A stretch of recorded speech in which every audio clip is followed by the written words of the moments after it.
is going on, everybody? You guys already know my name is Anthony, and this is my channel, Child of the Corn. Tonight, I introduced or wanted to introduce a new little segment that I wanted to start doing that I was going to call Horror Movie Hangouts. We will be talking about, kind of a little bit about some Scream 6 talk, but I just didn't kind of really want to put it in the title just to be safe. But yeah, we can definitely talk about it a little bit. But yeah, again, we can talk about some updates on new films, and then kind of about maybe some stuff that we've watched during the week or anything maybe you guys want to talk about. So I will bring in my guest. My first guest is Mr. Screamrad Conrad. What's going on, dude? Hey, what's up? And then my second guest, we got Mr. Buck. What's up, dude? What's up? What's up, everybody? What's up? Hey, Nice. nice. So let's see who maybe we got in the chat. We got Sarah. What's going on, Sarah? Appreciate you joining us. Thank What's you. up, Sarah? What's up, Sarah? Your guys' stream earlier with Night that looked pretty dope. I saw you guys were kind of doing some playing some game. My bad. I was kind of sleeping right before the stream. I did that last night and tonight, but no, it would look like a good panel, no doubt. Yeah. What's going on, May? She actually, Conrad just got those things that you were talking about from Cinemark. Yeah. Oh, man. Yep, she Wow. just got it. So they were on her story. So Man, That's lucky. cool. pretty dope. Cool. Pretty Buck, dope. did you get a set? Yeah, I got the popcorn and I got the little juice box guy. Let's go. That's nice, man. Nice. For real. Love it. What's going on, Dace? She's I think she might have just got done dog sitting. I think actually. So she's Hey, probably Dace. relieved for that.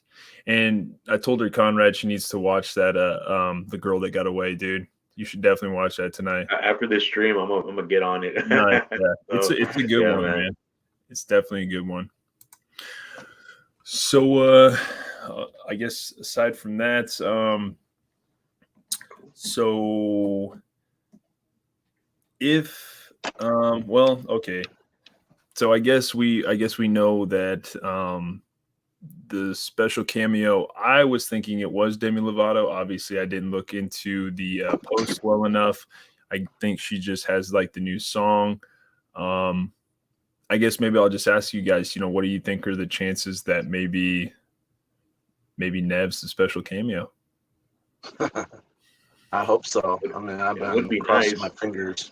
Yeah. It would be pretty awesome. Like, I feel like, last night we kind of talked about it on the stream, maybe they kind of put us in the dark, like on purpose, kind of like, I don't know. It kind of would be a good idea to maybe kind of do so.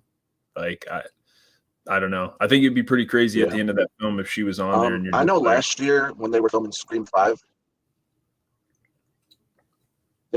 during the filming of Scream 5 last year, they said that Selena Gomez, a lot of people were making rumors that Selena Gomez was going to be the opening kill.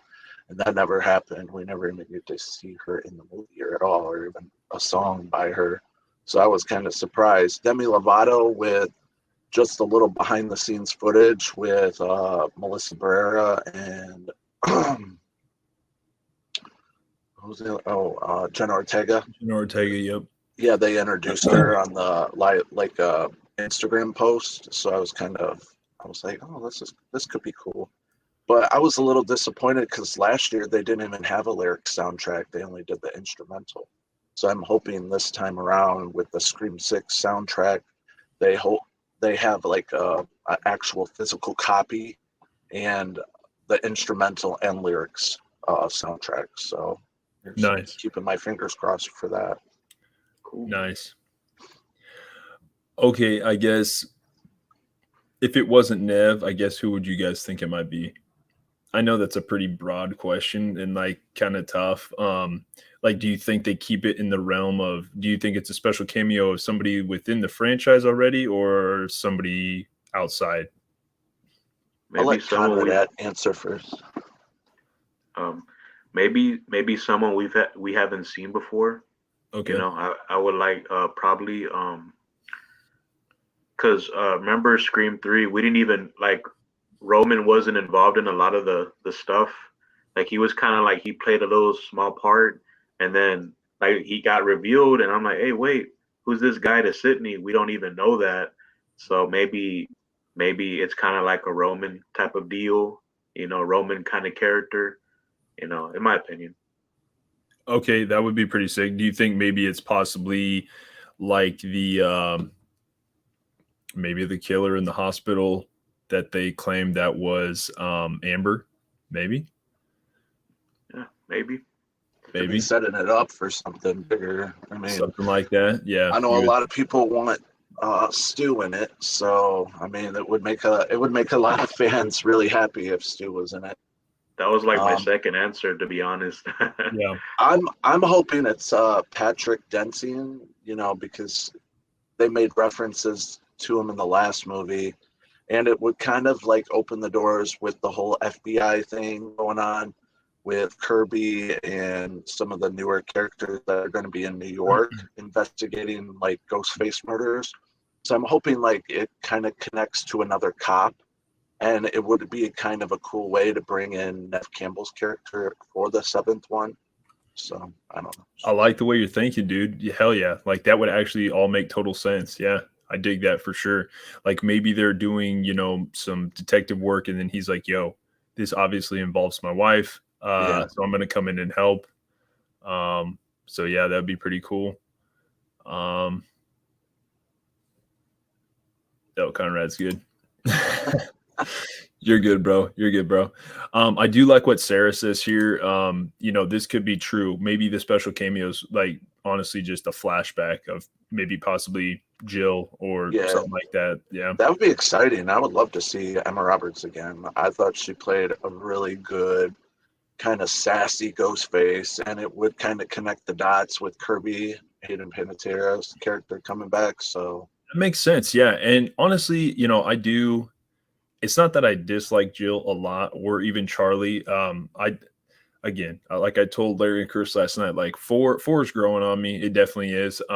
But she really did do like the whole like innocence, and then when that third act rolled around, man, she really turned into that like, oh yeah, she's psychopath. definitely Ghostface. Yeah, like you know what I mean. So Yeah, She went to it kind Ghost of had the Smashers. same feel as Billy Loomis a little. I thought.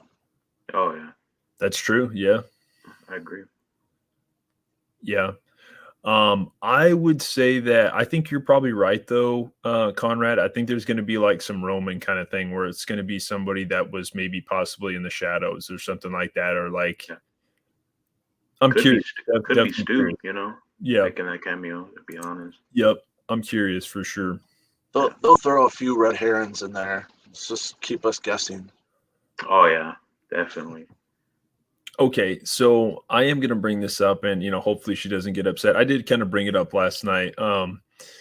So we ended up watching the My Bloody Valentine films on Valentine's Day.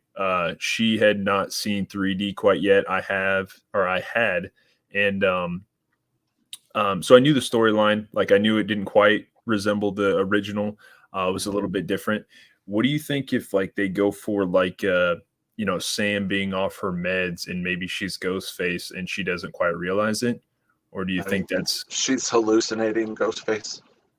like it's almost well, do you think maybe her mental status with in regards to like her meds and stuff, do you think that that's going to play like a big role, or what do you guys think? I think they're setting up for that. To me, in the TV spot, like that's kind of what I got. Like she's Because like, in the first one, she's still on her medication. Yep. But you don't know what she was given because she's seeing hallucinations of Billy Loomis. So you don't really know if Richie like might have messed with her medication to make her like see figments of her imagination. So if she's like off her meds on part 6, it will definitely like set up for part 7. I think it's going to be like kind of a longer story, like so we're more prepared for it. Yeah, I actually think it is going to play. My bad, Conrad. Yeah, what were you going to say? That's okay. It's all right. Yeah, I think it's just I think it is going to play a role. I think, like you said, Buck, she's like maybe going to want to like be like, hey, I want to stay off my meds. I want to be like stronger than that or whatever, and then maybe it's going to like kind of like overtake her. Right. What do you guys think the role of the therapist is going to be? A pivotal role or not really? Well, maybe she'll play like a little small role, because maybe she's messing with Sam's medication or something like that to make her kind of hallucinate like she was with her father, So maybe we'll get the therapist kind of play a little role into that. So yeah. Is it a she or a he? So I don't want this to be like a spoiler or anything, Conrad. Like it's not like, I think they already confirmed that it's the dad from Ready or Not. It's that. Oh damn! I don't know why I thought it was a woman. Sorry. Yeah, no, I I'm pretty wasn't sure. I'm not sure 100% because you never really see him in the trailer at all. True. Yeah, I think somebody on a stream, I'm not for sure whose it was. They kind of confirmed that it was him. So I think he could play a pivotal role. Like, I think it could be something that is like very impactful. So I would like to think his scene's very minimum because from the preview, the trailer, there's a scene with a really nice door, and Ghostface comes up to this door like all the way up, and that kind of reminds me of a therapist door. yeah. So I'm thinking like maybe he has a really small role, and maybe he might, I don't get it. Yeah, see, and even Sarah says the same thing. I think that would make an interesting movie, but I don't think that they would do that. However, she could be being manipulated in some way by her therapist. Yeah. Right. Because I just feel like they brushed on it, or they touched on it, a little bit in 5. So I almost feel like, in the TV spot where she's like, I have this sickness that's followed me all the way here to New York. To me, that's just like her saying like, oh, like there's this mental block or this mental state that I'm like kind of is overtaking me or something. Like, I don't know. To me, that's what I felt when I saw like the TV spot the first time. So, and she's like holding that crackled mask and it's like, wouldn't that be into evidence? I mean, I don't know how she's still holding on to that.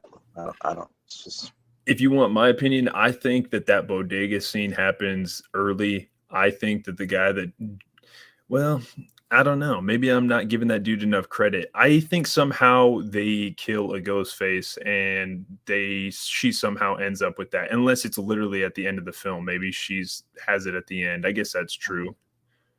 But how do they get out of that bodega scene? How do they get out of that? Like, chase scene. Not sure. Yeah, like I don't see how they're going to get out of that, to be completely honest. The fans want a lot of chase scenes, so I mean, unless it's like something where I heard some people say that like maybe it's like where he looks down at Sam in the bodega, like maybe that actually doesn't happen. Maybe he actually doesn't end up looking at her or something like that. So maybe they kind of did that.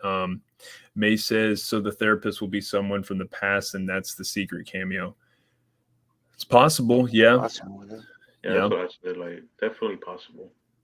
I mean, I think they're going to really surprise us with this one. So whatever whatever we're thinking, they're probably going to do something totally different from what, it's something fresh and something different, because if Kevin Williamson's making praises about it, it's not going to be your normal like Ghostface Scream movie. He said it just takes it to a different level. So I think they're going to change the formula a little bit in this one. We're not going to get like 2 Ghostface this time. We're going to get like probably 4, maybe.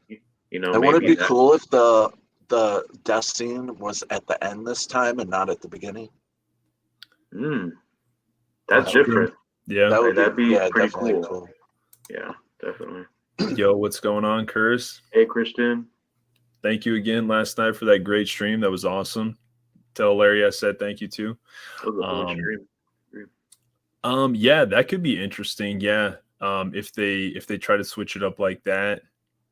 Yeah, dude, that would be interesting, because literally every film has been like an opening kill, sequence. So yeah, that would be like all the time.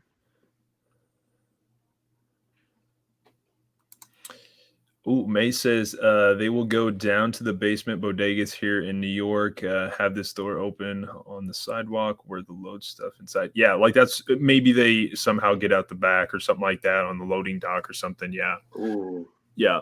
Nice. Yeah, interesting. I really haven't seen many more TV spots. I actually think I might have seen one yesterday, but it didn't give away anything that I really hadn't seen already before, which I feel like they've been doing a really good job of. Um, if you guys and we're not getting into any, it's not, it's just total, what do you guys think? Like, who would you guys think is maybe either a ghost face or maybe like the ringleader, I guess you would say? I'll let Conrad answer first. Yeah, I'm interested because I don't know if I've really asked you this, Conrad, like as of late. Yeah. I mean, I've always kind of been on that. Maybe it's Stu, maybe he's the mastermind, but we're not gonna see that till part 7 at least. Yep.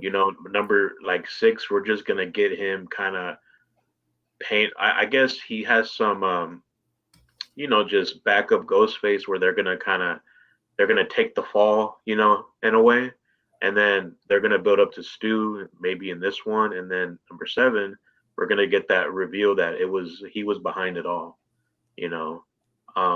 So yeah, I think it's gonna be Stu as the ringleader, but yeah, so.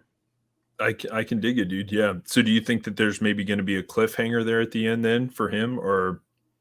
I know most people are like against that. Like I've noticed like people are like, no, I don't want a cliffhanger, but I'm kind of we haven't had that, in the Scream movie, and I just think that'd be so different. And I just think a cliffhanger just keep the fans guessing what's gonna happen next. Like it's gonna keep us in suspense and wanting to know, like wanting to kind of like play detective more until part 7. I just think that'd be cool. Yeah. Play We're in detective. the Kirby hot seat. So what do you think, Buck? Who are you kind of pulling for? I think that last poster that's going to be given away at the fan event kind of gives away a lot. I don't know. You have a picture of it? Hmm. The newest one. Yeah, with the backgrounds of the musical and the Gale Weathers Good Morning Shit, show. I do not. I could pull it up here, I think, though. I'd have to. I'd probably take a little bit too long. No, you spit it. I can probably get it sent over really quick. All right. Well, we can wait. I'm really excited because there's a part with on the one poster it says something about the Mackenzies, and I know in the original Scream when Casey Becker dies, Yeah. her parents are like, "Hey, go down to the Mackenzies and call for help," sort of thing. And I noticed on that poster their name is on it, so I was like intrigued by it. I was like, why are they a big part of this all of a sudden again? Maybe it's someone related to like, What about Liv McKenzie? yeah, maybe it's That's her. one of those Yeah. coming back for. I really didn't want another vengeance story. Like if they could Yeah. like make something different this time, and not somebody just coming back, oh, because you killed my daughter, you murdered We don't my need another son. Scream 2, so yeah. Yeah, it's like I do want something a little different, but like you said, with the Stu thing, I think they could be setting it up because Matthew Lillard is a very big star right now, and he might have signed up for the Five Nights at Freddy's, but he would love. I know he's very passionate about the Scream project, so he says it all the time on his Instagram, Twitter, all that. He would love to come back. He even went so far as he wants to reenact the TV falling on him, sort of thing, just so everybody's like, hey, you can survive this. But I think it would be cool. It'd be a good it would basically sum up all the movies. It would kind of go back to point one, which is really neat. I would love to see him back. I mean, for a Scream movie, but I don't think he'll be the killer in this one. I think it's going to be something more connected to like maybe the Stab musical or something, crazy that only happens in New York. And maybe just because Sam and Tara moved to New York, then the new Ghostface is like, oh hell yeah, survivors from Woodsboro, and survivors from the old Woodsboro, like Gale Weathers, and I'm going to take all these people out. True. Yeah, very So true. it might just be a Ghostface killer located in New York, because if Kirby's already investigating other Ghostface murders, because I did see that on a trailer, that it's not only just New York, but she's investigating other Ghostface murders. So I'm kind of hoping they bring in like the Lakewood, just like mention the Lakewood, killings and stuff, because that did happen with a Ghostface mask. I mean, it would connect the TV show with the movies. And it would bring in a whole bunch of new cast members into the seventh one if they decide to do that. I can dig it. I do have that picture here. Hopefully. Oh, there it is. Yeah. Yeah, I can't. I know it is down here underneath the stab. I wish I could somehow blow that picture You up. think? Yeah. You think they might do a stab musical or something like that? Well, okay, so this is what I'm saying. Like, what do you think the musical is based upon? So it's obviously, the wrongfully accused, which to me that sounds like, Cotton, right? Yeah. Yeah. So is it going to be a musical based on that, and then could be why Demi Lovato's coming in to sing a song or two.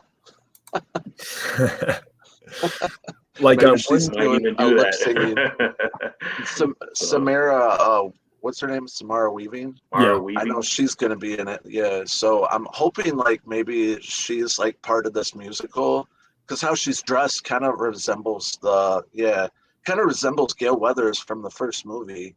Maybe because it kind of looks like a back, like maybe she's waiting for her ride, or maybe she's just leaving the musical.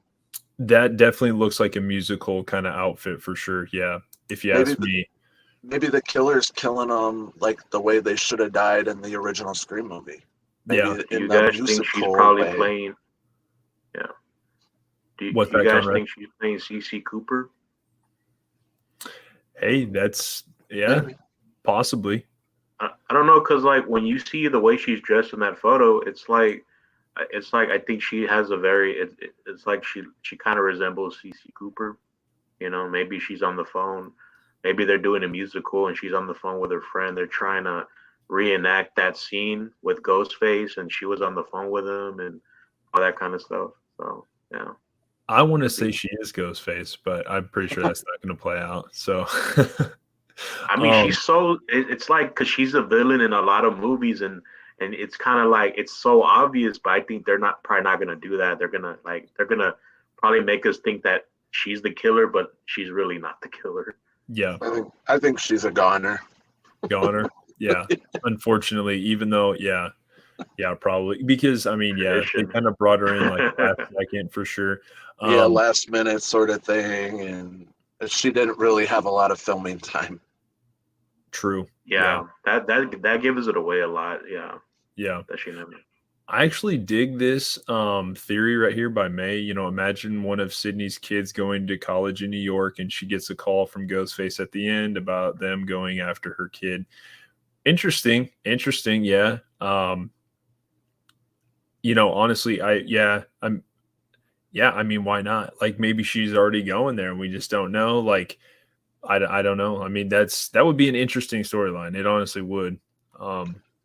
And she kind of has a background in theater, so maybe she could be a theater teacher. I mean, you never know.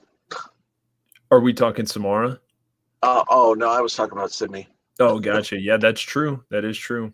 Yo, what's up, Michael Joe? Thanks for joining us, man. So Sarah thinks Samara's the opening kill. Yeah, I mean, I think a lot of people have been saying that. Yeah, maybe it starts out with, to be honest, that actually probably sounds about right, because they all go to like that musical or that theater or something when they're all going in there. Maybe that murder happens at the beginning, and then, then they're like, okay, well, we better go check out where this all happened or something, like together. I don't know. You know what I mean? Yeah, it kind of looks like the back lot or something like that. Kind of like, when you leave a show, you kind of wait for your ride, sort of thing. You never go out the front door. Oh, yeah, definitely. I see that too. Yep, I agree. So maybe this takes place maybe a year before or something, and maybe after the murder they closed the set down, and maybe that's what left it abandoned. I don't. I'm Do you just guys throwing think that shots she's out. related to the Mackenzie or Liv from 5? It would make sense. Yeah. They look Because- alike, to be honest with you. They have like similar like features from their face. Yep. They look like they can be like sisters and stuff. So yeah. Well, it just makes me wonder, like, why, like, I guess it would all follow to New York, like everything, you know what I mean, would follow to New York. They'll have it written in. Like, I don't think they'll just be like, well, this somehow just everything just kind of faded to New York. Like, I think they'll have it probably thought out pretty well. There's got to be some, like what ulterior motive they have for coming after her, like the Mackenzies. Yep. Or like Liv, because you got to remember Stu's nephew was kind of like talking to her Vince in part 5, and Chad was like, no, I want you to stay away from him, he seems a lot older. So you never know, like when you come back to the Stu theory, like maybe it was more than maybe that his nephew did play an intricate role in part 5, and just with his little death scene, maybe it's setting up for something bigger than we're not ready for. Yeah. Yeah. I'm gonna have to agree, Michael Joe. I think Gale should have probably gotten killed in 5 instead of Dewey. That's just my opinion. Gale hater. Open. No, I mean, to me, it's kind of awesome because I think because of her character that brought them all to New York. I mean, I guess you could say college, but I mean, then she also plays a huge role. Her being part of the TV show and all that kind of good stuff. Yo, what's good, Shape? Appreciate you joining us, man.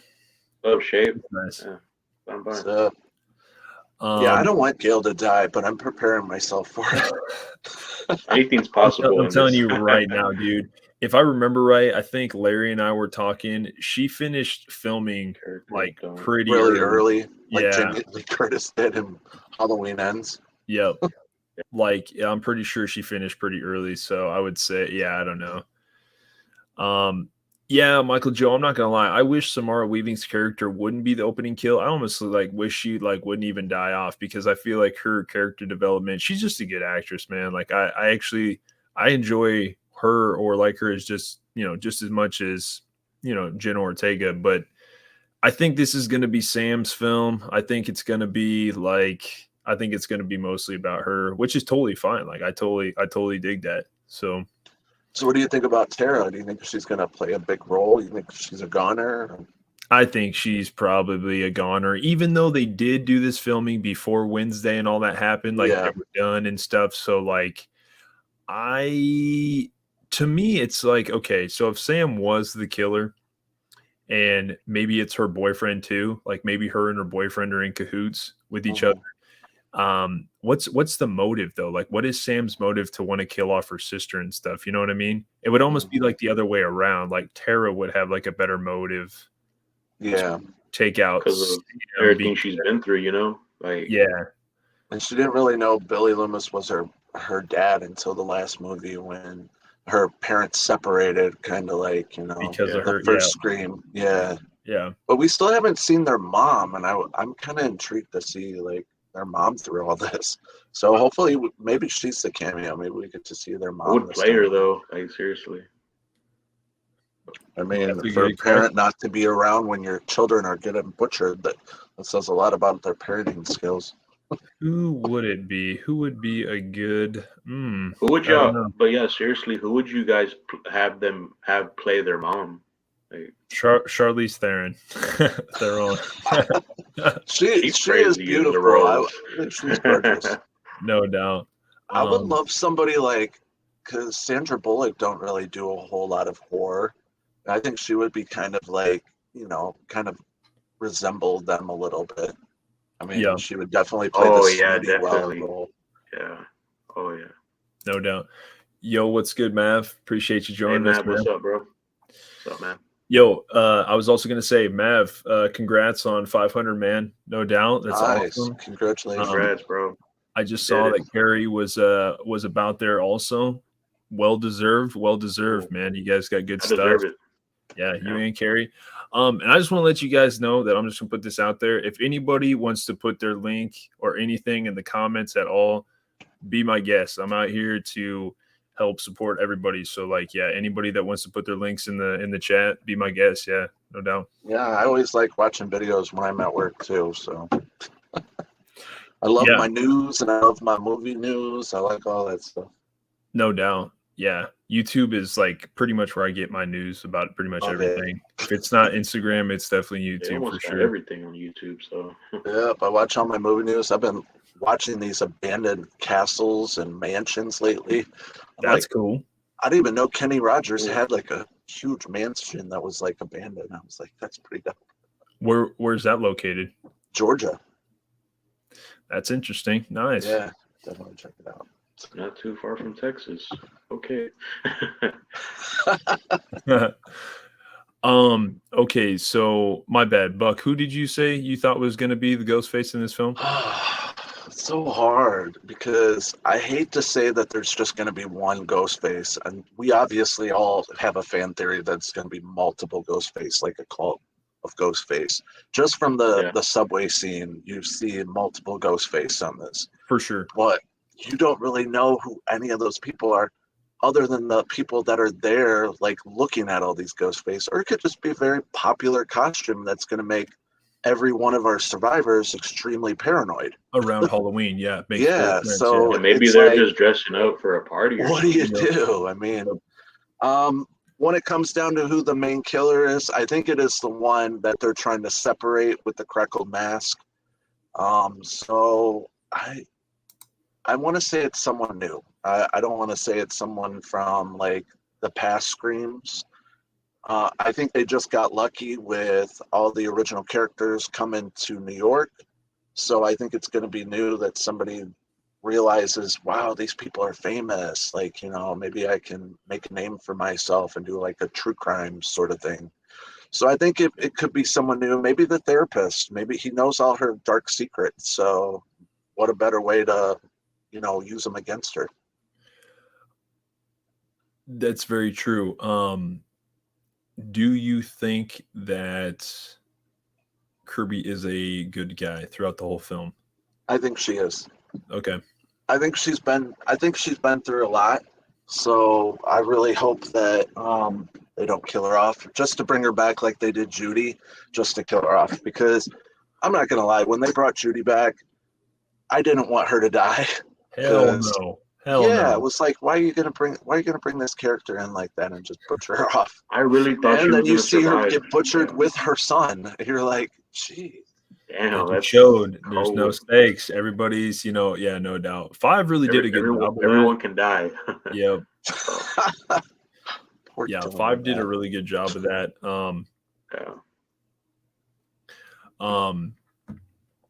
So what are your guys' thoughts on the I feel like I know who I think the Ghostface is, and it was literally something I saw on YouTube. It wasn't a spoiler, it was just a short. It was a short that I saw like a week or two even before these spoilers even took place or whatever. And I was like, you know what? That makes total sense. I'm gonna go with that. And it was weird because I had seen this person post some stuff where I'm like, oh, okay, like this dude is looking like he's like this dude dodging a shotgun shot in the bodega. Like, you know what I mean? Like Matrix style. Yeah. And like I said, you know, even if like you pick one Ghostface, it could be, you know, that person could be with, you know, in cahoots with multiple Ghostfaces. So yeah. For me, and again, this is just on something I saw. I think it's going to be the Jack Champion character. I think it's going to be him. I feel like if you actually look at him compared to the others, like I feel like I know Killjoy Jake was like, I think the logical guess is probably the Josh Segarra, you know, Sam's boyfriend, which I think, yeah, that makes total sense. Like, if Sam is in cahoots, like that makes total sense. Yeah. Now this Jack Champion character, I don't even know what his character role is. Like, I really just don't. And yeah, they kind of keep it tight-lipped. You hardly even see him in the trailer at all. Yep. Yep. And so I'm kind of wondering who he could be in cahoots with. Maybe the therapist, maybe like, you know what I mean? Like, I really don't know. What Maybe he's like Harley Quinn to his Joker. Like maybe that therapist is kind of using people to his advantage, like a little dark, get in their mind and say, hey, if you have so much anger, let it out. Maybe he's like manipulating them a little. Well, I wonder what his motive is, though. Like, you know what I mean? Even if it is that guy, I wonder what his motive is. Do you think if we see Sam's mother, do you think we see the father? Because I feel like he would have more motive than any of them. Like, you know what I mean? Yeah. It would just be nice to see at least one of their parents in this. Yeah, it especially would with everything that happened in part 5. Yeah, I totally agree with kind of go after, maybe, the mom goes after Sam a little and says, hey, you should be watching my daughter, and you let my daughter get butchered, basically. You got her stabbed, and, maybe have her parents come down on her, like, you're the big sister, you should have been helping, you should have been watching, sort of thing. Yeah. What do you think, Conrad? Yeah, I agree. Like you should have a scene where you have the parent, like the mom, come to Sam, and like she's with her boyfriend, they're hanging out, and then she sees her mom somewhere like by New York or something, because I'm sure her mom, like I think her mom works out of town from what I saw from part 5. She sees her mom in public, like, you should have been watching Tara. Why did you just let her get stabbed and attacked like that? So something like that. This is crazy, right? Kind of like you remember Halloween Ends, where that lady came up to Corey in the bar, and like he killed her son and stuff like that. And I'm thinking have a like altercation like that, where she's very pissed off that her son got killed, to Corey and stuff. So have it like, the difference is this is Scream, and this kind of have like the mom just really nail her with with arguing and stuff like that. So yeah. May is bringing out some scenarios here. She says, "What if Sam and Tara are both crazy and killed their parents?" That'd be kind of cool. I like that theory, man. That'd be crazy. Who said that? May said that. Man, that would be crazy. Well, okay. So, what do you guys think about the whole? Yeah, I saw Michael Joe put this last night too. Gail Weathers' death can be similar to Olivia's death in 4. With the intestines out. Oh man. As much as they did Dewey kind of hardcore, you know what I mean? Like, why not? You know what I mean? I think Gail is for sure a goner. Like, I'm telling you, that scenario where he's like, maybe. Oh man, I'm so stoked for this film. God dang, I'm stoked for it. But I actually am kind of glad that it is going to be like a different type of Ghostface. But what do you guys think? What are you guys thinking about this whole shrine? Like, what's your guys' opinion on that? Is it something that they came up? Like, is it something that they came upon? Like, as in Kirby with like her being a detective and stuff, or do you think it was something that maybe is part of the museum or the theater, or is it like something that Gail and her had made up, or like what do you guys think?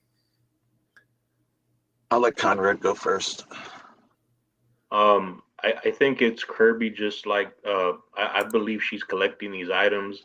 That way she can find ways to finally take down the killers from coming back and stuff like that. I think after part 4, it really kind of opened her eyes on what happened. Like, yeah, I got stabbed by, I got stabbed, my friends went crazy and all that kind of stuff. And, it kind of probably made her like, you know what? Now that I'm made out of this, let me go study on how to just finally stop these murders from ever happening ever again. So I guess that's probably why she took all those different pieces from the past years of the Ghostface murders, I could dig it. Yeah. Well, what's interesting is like, okay, I just feel like it has to be somebody that knows these people because I feel like it's like, hey, we're gonna go to college in New York. Oh, then this murder happens and it was a ghost face. You know what I mean? Like it was Halloween night and it was a ghost face or a person in a ghost face costume. Like, you know what I mean? To me, it just can't be like a killing happens in New York and then they just well, I mean, I guess it could, but like I don't know. To me, I think they're going to end up in New York and then the killing happens like when they get there because they want the uh characters from 5 to like kind of be known that like hey, something's going down. Yeah. But is it like okay, so my bad. What do you think of the shrine, dude? Uh, I personally think it could be connected to the Stab musical. I think Okay. that after maybe a certain murder or something, that kind of they shut down the musical, kind of like what they did with Scream 3. You know, they had, Stab 3 being filmed with all the murders, they end up shutting production down. But doesn't mean they shut down the sets. The sets were still built. So I'm assuming that maybe with the Stab musical, you could go through this like, exhibit, maybe pay extra, kind of like an art museum when they have a special exhibit. You can go through it and check out a bunch of like, the old movie memorabilia from the Stabs, and the Windsor College stuff was kind of like all public access because you know, they had all those sets already built. Yeah. As for the costumes, I, that's it's crazy like how they would have got, Tatum's exact outfit she got murdered in. So it's, maybe it's a combination of the shrine of the serial killer and maybe it's a shrine from the Stab musical and they meshed the two together like, oh wow, I already got half of my collection complete. Let's see what else I can find on, eBay and so forth. Great theory, dude. I Yeah. love it. Yeah, that actually could make total sense. And then maybe throughout when they've been doing this musical, one of the costumes goes missing, and it was like the original, and then a Yeah. murder happens or something like that. You know what I mean? Like that could easily be played into. Yeah, I that could be noticed in one trailer there was Olivia's brutally like stabbed up shirt. And I actually reached out to Scream Queen and asked her if she donated any of her props for this new movie, and she said no.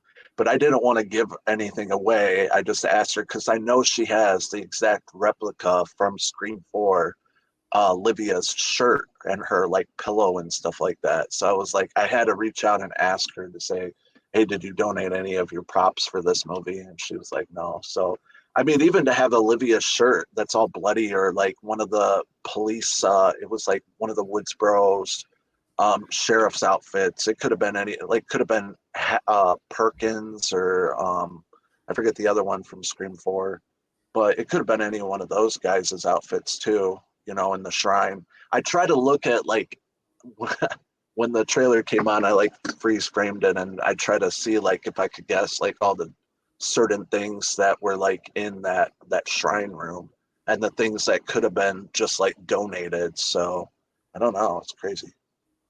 very true. Oh yeah.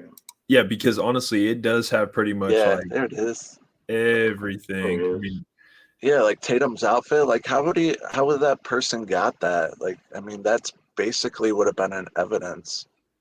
I and see mean, this okay, so I guess I didn't realize that I didn't see this at first. So you have every costume is accounted for right there in that picture. Oh yeah. So yeah. to me, that means that this is Kirby and this is Gale putting this all together. And then I think eventually something happens where one of the costumes goes missing or something like that. Um, Maybe Jack Champion, like his character, probably stole one of the costumes or something. yeah. You know, What is his to go on role? Is that he that Terry's killing boyfriend or spree. something? Or Maybe Billy got around a lot, and maybe instead of like Sydney's mom that got around a lot, maybe it's Billy that got around a lot and has all these like stray children just lying around. what if it's Stu's son? What if it's Stu's? Like that'd be crazy. That'd be a crazy storyline, yeah. I like what I'm hearing, you know. Hey, Gee, that's pretty crazy. Nobody was faithful in high school. Jeez. Damn, sadly, I'd have to say, yeah, I don't know. This is a good question. Who's Gail's new boyfriend? Could it be him on that scene that he gives her the phone? They don't show his face. Yeah, I'm really interested to see. Now, I don't know if it was you guys that said that that guy in that picture was actually Dewey, but to me, it didn't really look like him. I don't know. But then Michael Joe says pretty much what we were coming to terms with last time. The ringleader Ghostface is Joel, dude. It's Joel. I wanted him to be the secret cameo. That would be crazy. That actually, like, and it would make sense. Like, you know what I mean? Yeah, come back to New York for Gail Weathers' morning show. I would do it. I would feel like safe from Woodsboro or Windsor College. I mean, maybe he writes a book or something. Maybe he writes a book about being, the video dude, or well, like he survived the killings and stuff. Exactly. Like he got out of there like real quick. Like when everything else was happening, like he was just there. Like he just like, nope, I'm gonna get out of here. So he was smart. I would agree. See, to me, I do still have these pictures. Like, I don't know who this guy is. And it doesn't look like any of the actors that were in the cast, right? That they kind of give us. That's looking like Joel to me, but there's no way, well, maybe, I don't know. I know he's definitely like, I don't think it's Chad. It's too, he's a little bit too more dark complected than he is. Oh, yeah. Chad's more light skinned and not so buff up top either. So maybe Joel worked out, for this role. Maybe. It's possible. I don't know. That's just me wishful thinking, wanting Joel back in this universe again. Yeah, I would agree. I would definitely agree. Trying to think of if I can come up with any questions off these pictures I got. What are your guys' thoughts on this one? I know everybody's kind of talking about this one. To me, that's her. I don't know. This is like, to me, when I first saw this picture, I'm thinking, oh, well, she's not going to make it. I still don't think she's going to make it, but that's kind of like, she's probably want to say, hey, I'm going to live or die sort of scenario. You got to let me go. Like, one of us ain't going to make it sort of thing. I know everybody thinks she's got an evil look there, but I don't think they're going to make Tara a killer. There's just too much stuff. Yeah, too much stuff happening in the trailer for you to think that she's the killer. I wouldn't even have thought of it. I wouldn't have either. I mean, she does have motive, but yeah. What do you think, Conrad? I don't think she's the killer, right? But it's like, I think they're doing that on purpose. They're just kind of like showing that part like everywhere, like of her just looking very evil. And obviously they're just trying to throw us off. She's not going to be the killer. So yeah. I mean, they're doing kind of like one of those red herring moments. Just kind of, they're trying to get you like, okay, maybe Tara's the killer, but it's really not going to be her. And I don't want her to die either, but you never know with these movies. Yeah, she does. She's got busy doing Wednesdays, so you never know. She's more expensive these days. Yeah. What do you guys think about this picture? No way she's done for, right? I mean, she could survive that fall, right? Do you think it happens right after the Tara? Because it's around the same theater. Yeah, I mean, I'm thinking that, well, okay, so this is building to building. That's not a theater. That's just building to building. And even like right here, you can see the ghost face up top of that picture. And then there was supposedly supposed to be another ghost face in that window when they're kind of crossing. So maybe that's prior to when they've actually started to cross, and he's just at that point where he then eventually gets down into the building to then be at the windowsill.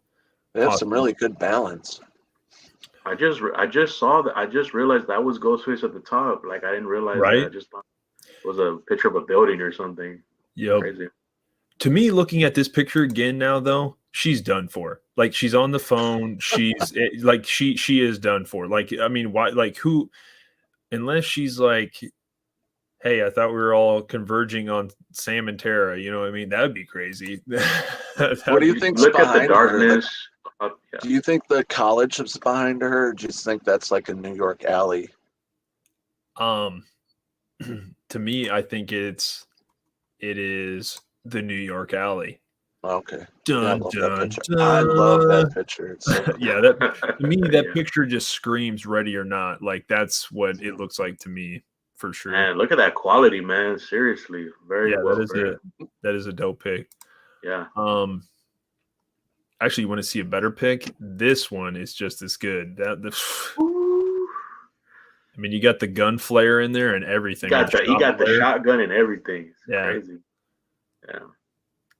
Really interested to see how that bodega scene kind of plays out and everything. Really interested to be honest. Let's see. So again, yeah, I'm not for sure, May, who that new dude is. I guess obviously we'll find out like a little bit. Michael Joe says, I don't want Jack Champion to get jealous at Chad and Tara together. Okay, so Chad and Tara must be together. Okay, I didn't realize that. Okay, I see. Maybe that is what it is. Maybe that's what Jack Champion's like, you know what? I don't know. I mean, maybe possibly. I hope not. We didn't really talk about the twins much. What do you think? I mean, do you think they're safe or Mindy's done for? Mindy is definitely done for. I'm sorry. What do you She's say? too busy on Yellow Jackets. What is that show about? I feel like I should know. It's about a bunch of cheerleaders and football players that are in a plane, I think heading to their next game, and their plane crashes on some sort of remote island. It's almost like Survivor or Lost a little. Oh, wow. That is not what I was expecting. Yeah.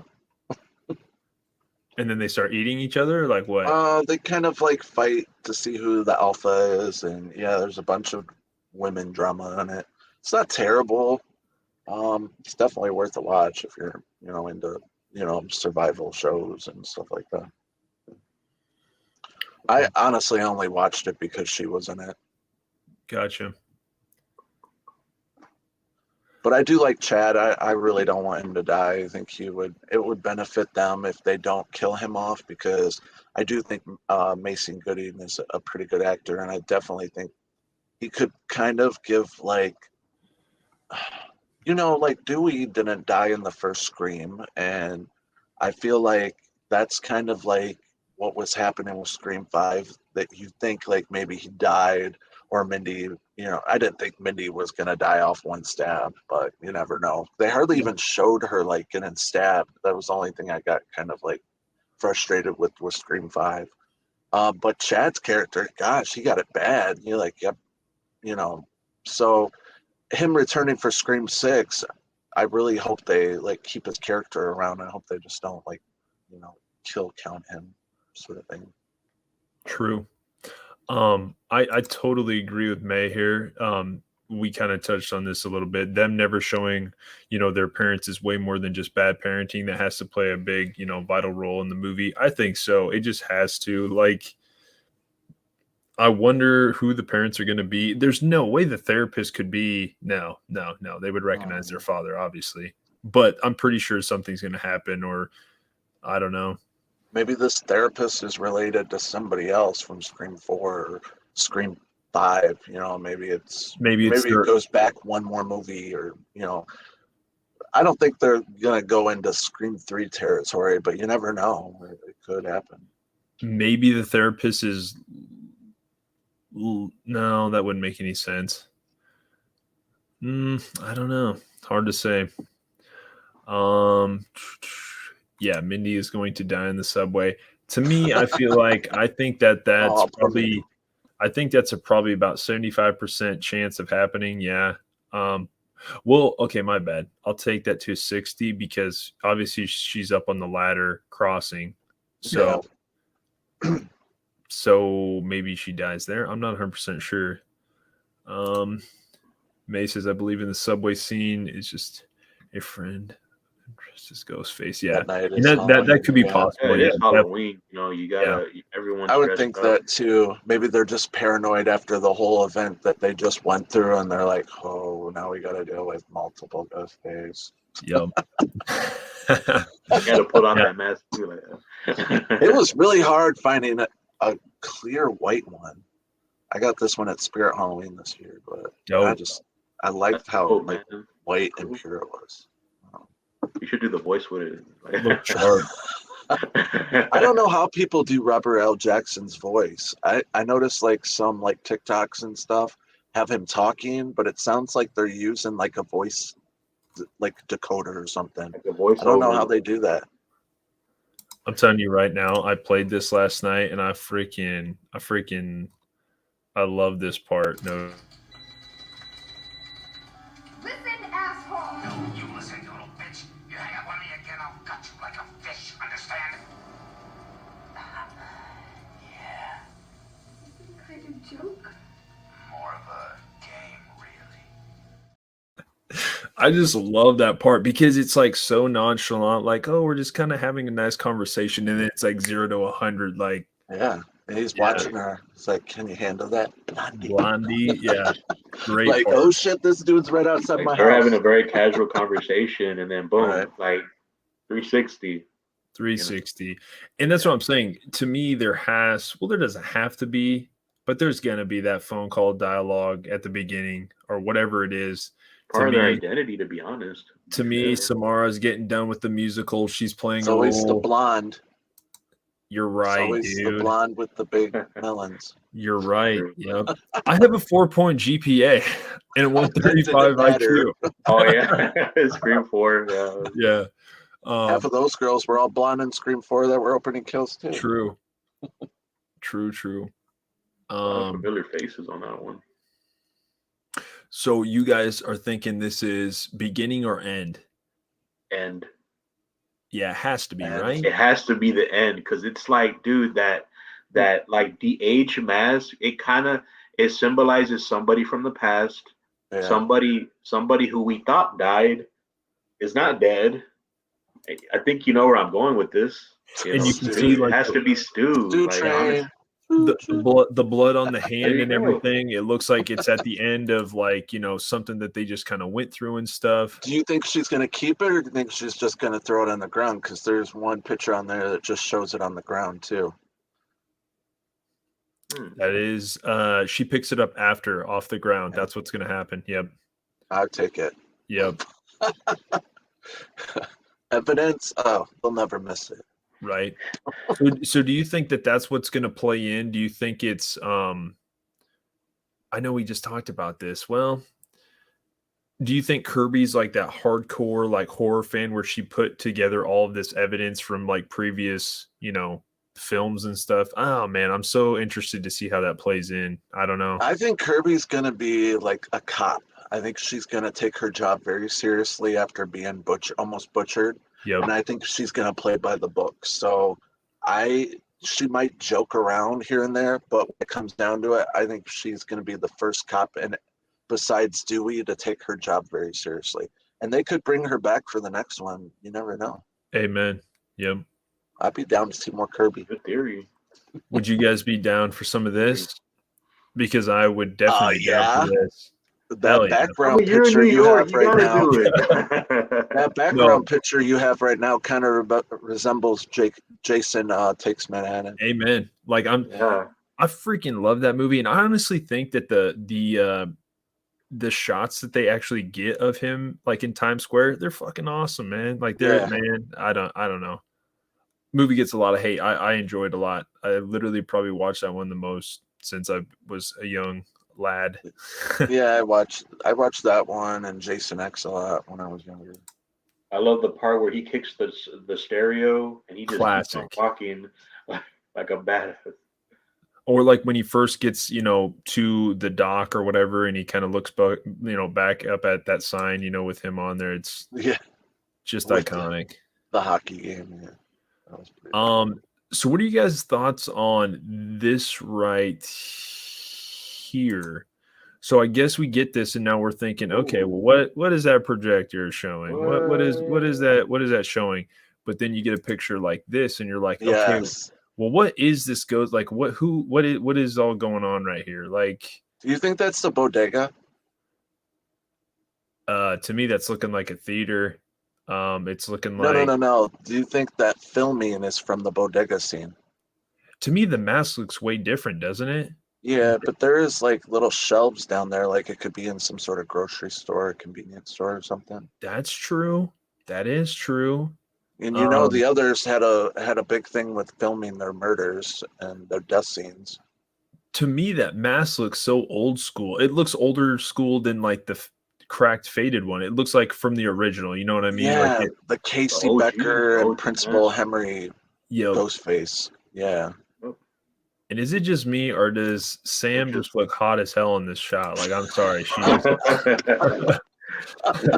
like I just think she does. Like, she really does. You like the badass final girl look.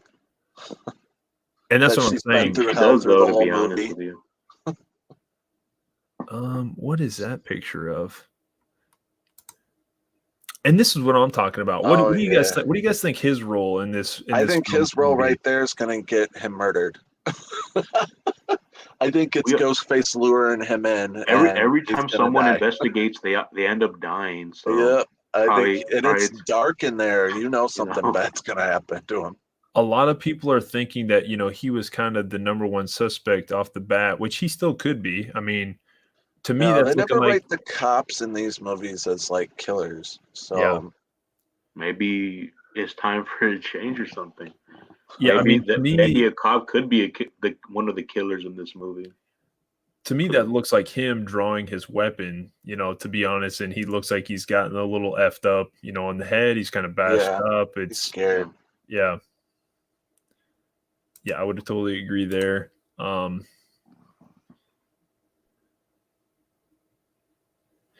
Hell yeah, that's a great comparison, May. Like that. The bodega scene kind of reminds me of Jason Takes Manhattan when they go into the diner. Yeah, that's actually yeah. totally Good point. such a great comparison. That I'm gonna diner scene is rewatch my Jason Takes Manhattan. yeah, no doubt. I need to get that. That thing needs a 4K release. Took forever just coming out with that big box set from Screen Factory. Oh yeah, it's an incredible. That's box the set. thing I need to get a hold of. I think you can get like a pre-used or pre-owned one for like $50 to $70. I think that's not bad for like all those films. Yeah. Yeah. And I'm surprised, like you said, they don't have 4K. I know they have 4K of the first Friday the 13th, but I don't know if they have one for the others. So They're still trying to come out with part 2, the 4K for part 2. I don't think they've come out with that one. yeah, I do have the first one, yeah, which I still need to watch. I don't even think I've even broken the casing on it. Do you guys think that they'll talk about the Stanley Hall massacre at all, or not really? Stanley Hall Massacre. Urban Legend, right? That's Urban Legend.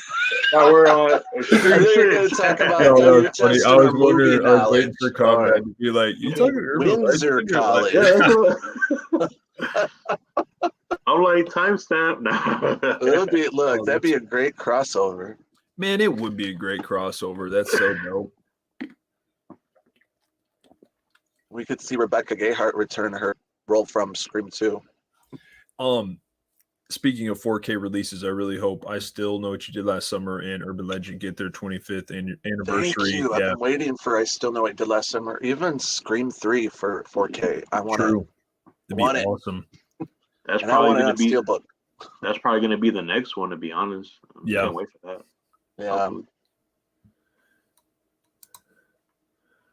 Well, I definitely do love the references that they do have in the film. To me, this dude in the background, he's looking sketchy as shit. Like, he's definitely looking sketchy. This other person up front, they're looking like, oh, I'm just like a costume goer, or something like that. The dude in the background looks like he's like, hey, I can kind of blend in, but I'm into some sketchy shit, Yeah. To me, that's what it looks like. This one also, I love the love the Freddy Krueger. Ooh, Freddy, my boy Freddy in the background. They got some cool duct tape like colored duct tape. Almost has like a Dracula kind of like cape or something. You know what I mean? Yeah. Oh, you know what that Ooh, reminds good me one. of? The Dead by Daylight outfit. How it's like a scarf it wraps around. Oh, nice. Yeah. Yeah, in the Dead by Daylight video game, it kind of has like it kind of resembles that. It has like a scarf and wraps around him. I don't know, it'd be kind of a cool reference to that because I know you can play Ghostface. You can play Ghostface in Dead by Daylight and one of the Call of Duties recently. Yeah, that's literally who I played in Call of Duty like the last shit. I don't even know how many months. Like when that character or it came out, I was like, I bought it like the first day and I freaking played with it like the rest of the time. Does he come with a shotgun? Does not, I don't think, or I guess you can have. I never rolled with the shotgun. I always rolled with a sniper AR combo. Yeah, it's Yep, kind of cool. I feel like they're incorporating these video games into their movies. true, very true. What do you guys think of that mask? It just looks way different though, doesn't it? Like, why does it look like it has like? Is that just the screenshot I took, or like, why does it look like It it's got? blends in with the darkness, the dark colors. It just blends in so well. Well, it looks like It it has. doesn't really look like the crackled mask, though. It looks like it's got horns, doesn't it? Oh, I don't know. A little bit. Oh, well, maybe I'm just yeah. Oh, maybe it's just the Yeah. lighting. I guess it is probably just the lighting. Yeah. You know, in Honestly, Scream 4, they were supposed to incorporate a bunch of other Scream masks into the movie, and they never did. Like the Scarecrow mask, they were supposed to have it during the Stabathon scene and never put it in the movie. Oh damn, man. Wait, the scarecrow mask from Halloween Ends, or No, the Scarecrow mask from Scream 4. There was supposed to be a scene. You can buy the costume around that time. I bought it was like a Scarecrow burlap mask, and they were supposed to put it in during the Stabathon. So they had. I don't understand. This is like one of the first, besides the last movie, that had a different Ghostface mask in it. The last one, it kind of had a chrome mask, but you only see it for like 50 seconds. I And didn't now realize this that one, was Matthew Lillard either. yeah, and this one you got like more of like a crackled like zombie mask, like I don't know, maybe it's withering away or Michael something. Myers. Yeah, I like that they're doing that. Like they're actually using some different variants of mask. It's not just your pure white.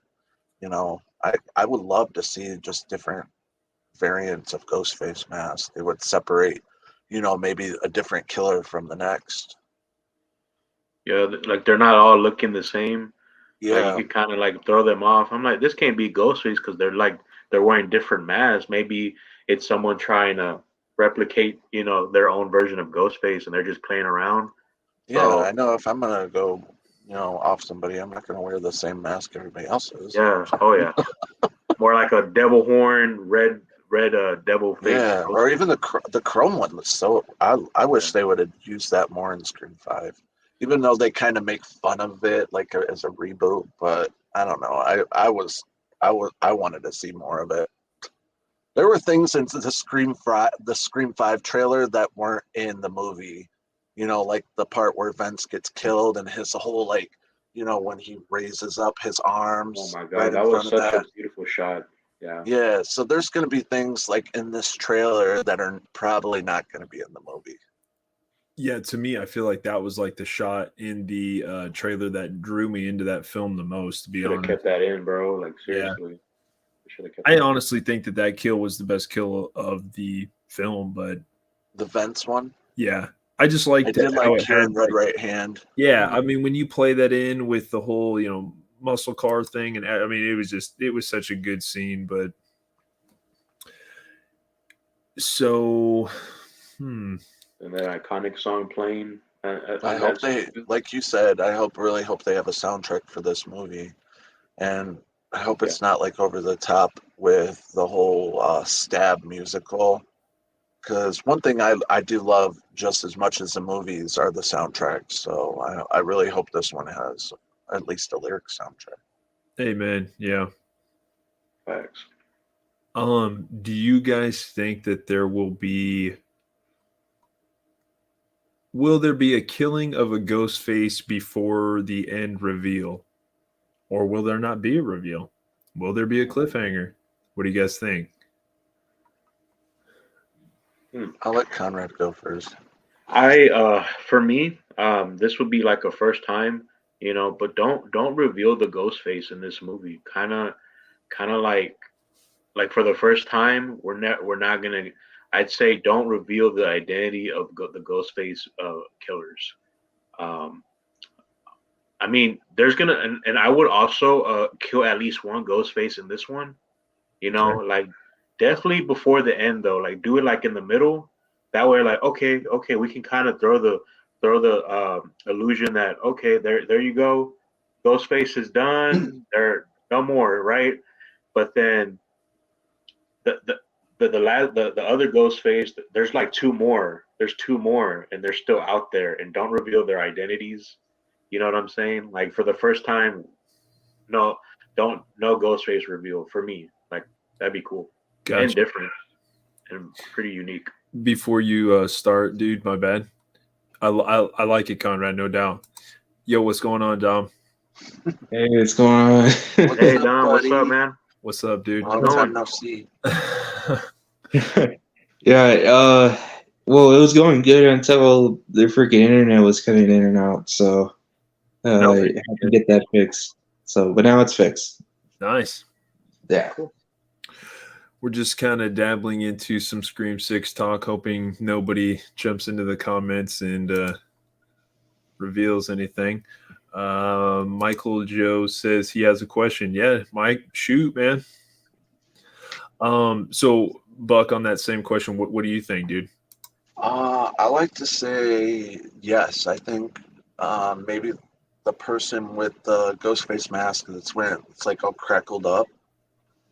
I want to say that one gets killed like maybe halfway through the movie, just because I think it would really give like Kirby her hero moment. But she has to know that there are other ghost face killers in New York, or she wouldn't have came from wherever she came from just to investigate them. So I'm hoping that like she has her hero moment, that kind of like like, oh, I'll get my headshot sort of thing in. Maybe she like kills one, but then maybe leaves Sam and Tara all vulnerable again, and maybe it is more than just one ghost face, and it would kind of keep the story going along, that you think, oh, well, this killer's dead, that's it. No, but what if there's another one that is not even related to anybody in no way, shape, or form, and they're just gonna be a mass murderer and come after these survivors that were just on the news? Maybe something like that.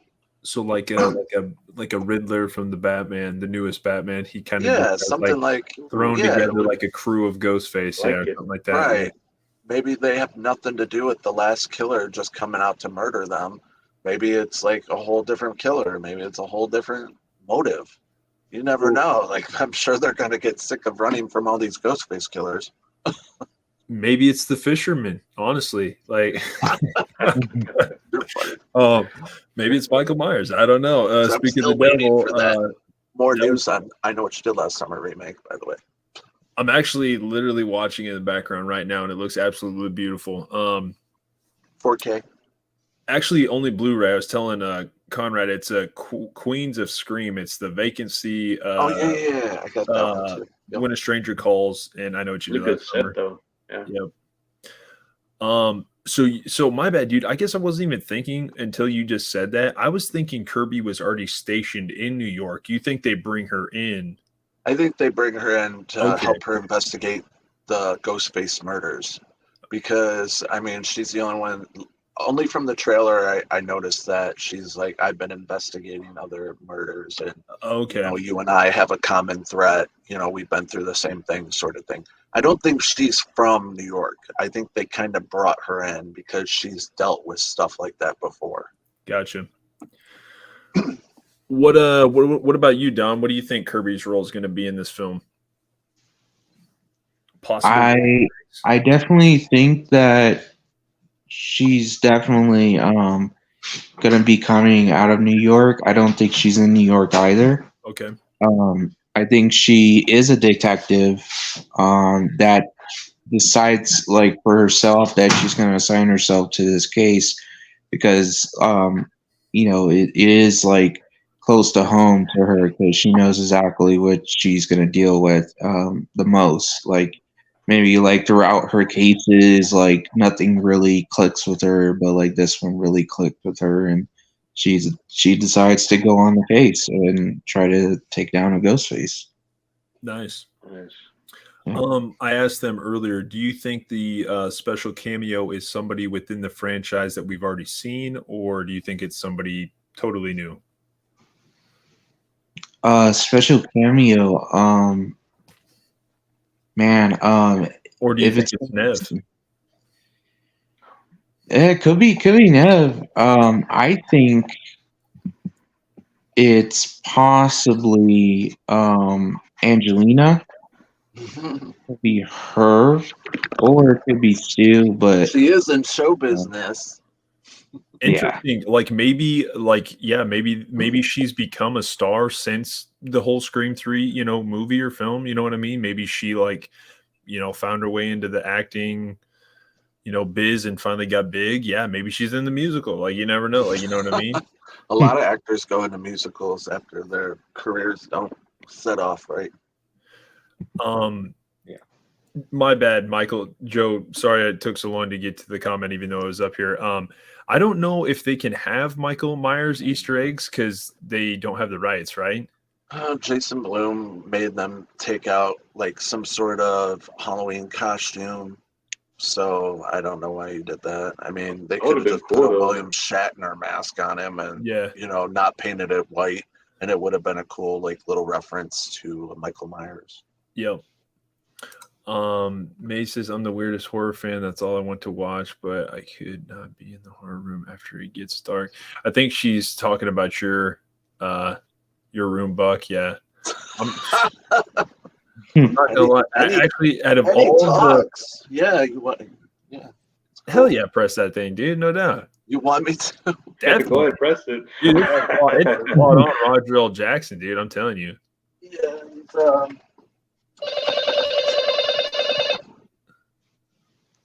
Who is this? This is the last person you're ever gonna see alive. I'm pretty sure that thing's alive, dude. Oh my god, this is why I unplug him at night. To be a survivor if everyone close to you is dead. Is it a sensor? Like, is it censored? All you can do. If you like clap, does it make noises? Like, I always wondered that. Is it motion detected or whatever? Yeah, there you go. Is it? No, I have to pick up I used to have a little button that it would say hit here to use, but I took that off. No, you have to hit the little phone receiver. It comes with like a little phone. You hit the receiver and it dials out, and you pick up the phone, and then he starts talking. Love it, dude. Yeah. Michael Joe, I'm honestly gonna say he's the most underrated person in the franchise, easily. Like I would love to get an autograph from him. Oh, me too. Just on eBay or anything like it. Honestly, yeah. I would like meet him, like in person, There's a place in Vegas, I think it's like a big toy store that had him not too long ago, and they sell his autographs. So I forget, if I find what the name of it, I'll send you it. All you guys, what the name of that toy store is. Well, but they only sell horror movie stuff. Nice. Oh, is it Nightmare Toys? Yes, thank you. I forgot. There you go. I did a video on that. Oh, okay. There's a bunch of costumes, but like there's a bunch of like you said, like with those ghost faces, but like there's like a killer clowns. There was friggin' Jason, and yeah, they like when you enter the store, like they're all in front of you before you go into the main lobby. Yeah, it was cool. I know he does Comic-Cons too, so that would be interesting. I really hope that they open, because like years and years ago they opened Stumacher's house, and you could take tours of it. They do like personal tours. You can go through like that house on Turner Lane. I don't know if you guys knew that. Oh, definitely. Yeah, I follow him on Instagram. Yeah, it's awesome. And they had a party there, like I want to say before Scream 5, and I wish I would have went. That's one regret I have. Cool. So I'm just gonna say, May, I've literally been to Spencer's probably like 3 or 4 times in like the last 3 or 4 months. Like there's one in our capital city, so like every weekend I was going to play flag football. We would always end up going. I love Spencer's; it's good stuff. Back in the day, What are you looking for there? shit, you just go there and you end up finding something you probably weren't even looking for. You know what I mean? Like, Yeah. that's what's great about that store. I think the last time I was there, I picked up a couple shirts and a hoodie. I'm pretty sure. Okay. Cool. Yeah, they do have a lot of cool stuff there. I noticed Hot Topic has a lot of Scream shirts there too. Hot Topic's awesome. Yeah, I found a lot of my Scream shirts there. Yeah, And a lot of people on Instagram been selling them lately. I try to message you guys as much as possible when I see like a really cool exclusive Scream shirt. I did get that Gail Weathers shirt I sent you because I was like, I don't have a Gail Weathers shirt. nice. Yeah, I'm really excited to wear that one. I'm gonna have to say Michael Joe, probably not. Do you guys see Billy coming back from I Scream? think he Feels could like a be one-off like kinda maybe thing. Sam's figment of her imagination again. Yeah, for a few scenes. maybe they do a flashback to Destination Station set it one night. Like maybe they go back and they show Sam and Tara's mom seeing Sydney going upstairs with Billy or something like that. That'd be pretty crazy. Or just, you know what I mean? Like maybe they do something like that. That could be, pretty crazy. Sam's mom be like, "Why is Sydney going upstairs with my man?" True. I She's just have like to her say mother, that I think that the stealing parents, boyfriends. yeah, the parents are going to play a role. They just have to in Right. this film. They just have to. Yeah, I would definitely say like either flashbacks or like hallucinations. Definitely not like an actual like in person like return. He's definitely dead with the gunshot through the head. My biggest concern is like you introduced him in 5. Like I hope they just don't cut him out of the picture for 6. At least bring him in for like 1 scene or 2. Well, gee, And May's already given out spoilers. She said he's already credited in the movie. No, May, I'm totally joking. No, I'm totally joking. No, but that's cool. I mean, it only makes sense to, exactly like you just said, like, yeah, to have like more flat, especially if they're going to, my bad. Yeah. They're going to go into the whole aspect of Sam kind of being off, kind of a rocker a little bit, May and she probably read the Google search. When you search up Scream 6 and see who the cast is, they do show him on that, Makes sense. including Taylor and Joy. So I was like, oh, why is she credited? Because she didn't have a name next to her, but I would love to see her in the movie. I think she's a pretty good actress. We're talking the young lady from The Menu. Yep. Yeah, nice. I did see And that too. it was Also, And I was like, that's kind of weird. Like, why would they credit her in this movie if she's maybe not she's in the it? opening kill. Yeah, man. But then people also said the exact same thing about Selena Gomez last year, and then everybody was disappointed that she wasn't in the film. I think it was for the best. No. Wow. No, she's cool. The But, shade. yeah, I agree. I think a flashback would be awesome. yeah, I definitely think the flashbacks are going to actually play a pretty pivotal role. Yeah, in this film for sure. So again, May, I was totally joking. It's totally fine. That's not even close to being a spoiler, if anything. Yeah. So Dom, who's like kind of your guess, or who do you think is your red herring in this film? Red herring. I would say Tara is a red herring. Okay. And the guy that was on the train with the old cast from Scream 5, definitely a red herring. Josh Segarra, yeah. Yeah. I think people. Okay, my bad. What were you saying? Sorry. It was. I think like him, and also, I don't know. I was gonna say Kirby, but I don't know. I probably will say like, what was that? The person that was in the. I don't know. Maybe I think she gets killed off in the opening, but the girl from Ready or Not, that actress Samara. Maybe her if she doesn't if she ends up not getting killed in the opening and she's in the movie, I can see her as a red herring too. I wanted her to be Stu's sister. I thought it made sense. I was like, hell yeah, put it in there. She But still could be. You never yeah, know. true. I mean, she Everybody would uses play. alias like Debbie Salt. Yeah, like dude, Ooh. that would be awesome. Yeah, like I feel like if Dickens. she could play that role so well too, playing like that innocent, just like I'm just this girl in New York trying, I don't know, and then end up being Stu's sister. That'd be pretty dope. Stage Um, name. What was I gonna say? Kirby would have some motive though. Like, you know what I mean? She could be playing like this, like Ghostface tried to do me dirty, but really in reality, I'm the Ghostface fan. Like I'm the ultimate fan. Like they could maybe go that route again. I don't know. Yeah, Samara's only credited as Laura. She doesn't have a last name, so Shit, because she's part of the McKinseys. That's why they don't want to give it away. See, And they don't want to give the last name away because they're Son of trying a to not throw bitch. us off there. same with this girl Quinn. She doesn't have a last name either.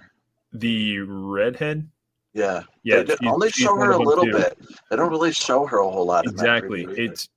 It's going to be Samara at the beginning, and then it's going to be the redhead, and then they're going to be like, we need to come in and do some detective work. So Kirby comes in, and then I don't know. I want to know about the shrine, though. I want to know how Gale and her have come in cahoots with each other. I don't really know. Right. Yeah. But yeah, and then Josh. Mindy, I do see Mindy is gonna have a girlfriend in this. So Yeah, I think when they're in the sorority house, I think you can kind of see when Ghostface is at the door. is she or like? whatever. I can't tell. Is she like Asian or Korean or something? I don't think I ever got a steal shot of that. That scene that- where they're all in that in their living room. Yeah, that was on a new TV spot that I never really Yeah. kind of went through and kind of got some still shots. So It's a cool cast photo. Get it? It's like all 5 of them or 6 of them in one shot. yeah, I think Chad and Tara are holding hands or something, are they? Yep, Sam's in it. Mindy is on the sofa with 2 other girls. I did see she loves her sofa Destination moments. Station post a video actually of kind of probably like over a month ago where he was relating the outfit that Josh Segarra is wearing to Billy from the first film. So I don't think that's a spoiler. Just relax. Like I'm just saying, like he put that out like a really long time ago. So I was like, oh, that's pretty dope. I like how we're all kind of being our own detectives, Right. You know what I Yeah. mean? Like, Oh, So Josh Segarra's character's name's Danny, but he had a last name, didn't he, for a minute? On this search, it doesn't have his last name. And then Maroney's character, did I say that wrong? Dermot Monroe. How do I pronounce his name? Dermot Mulroney. I always Every time I his say the last name, I'm thinking Batman. I know. Yeah, I'm always Yeah. He's supposed to be Detective Bailey, so that'd be interesting. I can only think of one Bailey, and that was like who they would make references to throughout like scary movies. Yeah. I would almost say that this is probably like a 85% chance of happening, May. I would agree. I think Kirby's kind of the next legacy character, and Gale's probably gonna die out, or die off. I want to be surprised. Yep. I think so too. Like I think like she probably is gonna get killed off in the end. And then maybe that's when Sydney comes in towards like the very end, and then like cuts, and then we'll see her back in Scream 7 with Kirby, and they're working together in Scream 7. That's my guess. It would be cool to see Kirby interact with some of the people from Scream 3, like Patrick Dempsey's character. Yeah, I definitely, when you brought that up earlier, that is interesting. Yeah, because he was a cop, Detective Kincaid. So it'd be cool to see Kirby, Detective Reed and Detective Kincaid, like trying to figure out who the new Ghostface killer is for Part 7, because they are going to make a Part 7. I think I saw something about Dempsey playing in some Thanksgiving horror film. Did you guys see that? Yeah. With Eli Roth, like it's a remake. Let's go. A classic horror. It's one of his Grindhouse trailers that he made for Death Proof and he's making a movie out of it. Oh, okay. So the trailer that he made for that was called Thanksgiving, and I guess Patrick Dempsey's going to be in that. which I don't have a problem with. I do like the Grindhouse movies. They were fun for when they came out. A little hokey, but that they were supposed to be a little cheesy when they came out. So, Well, what's your favorite Grindhouse film? It's a good question.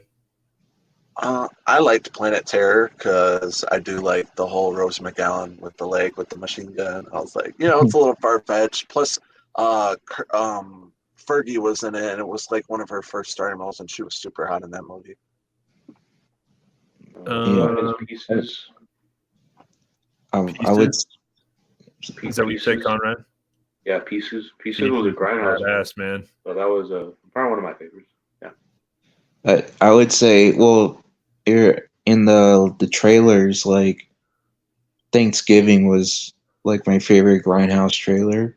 Yeah, because of just how like it's a slasher, but like it's like the way it's just it's looked like something different when it comes to like a slasher. Like the dude's killing people, nobody notices like this dude gets his head chopped off while talking to this girl, and then his head just falls off, and then the killer just comes right behind after she screams. And I was like, how did you not know that dude's head got like? How do you not know like the dude sliced his head off, or like with the knife? Yeah. Like how you would notice, but like the killer was so like silent and like nobody noticed he was there when he was. That's just that to me was actually made me interested in like actually wanting to see an actual movie out of, because that's something that I don't think I've ever seen in the slasher film before. So my bad. I'm just trying to think here. So is my definition of Grindhouse like Grindhouse to me is like Hostel, right? Like oh, you like the gritty is horror Terrifier? films. Terrifier Or is Terrifier more body horror? Yeah, I not think really. It's probably a little Grindhouse. I never know, because I always mixture hear of them both. reference Terrifier as an indie horror film. Oh, I don't what know do you the think, Conrad? difference. I would kind of say they're a mixture of both, like body Yeah. horror and Grindhouse.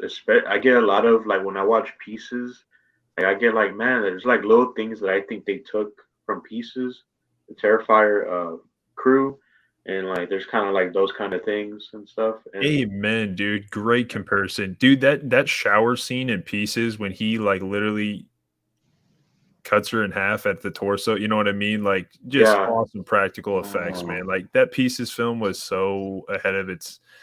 I think it was like for the time in the golden age, it was just as good as like some of the others that like 1982. yeah, 82. Like the shit that Tom Savini was doing, I thought it was just as good as practical effects.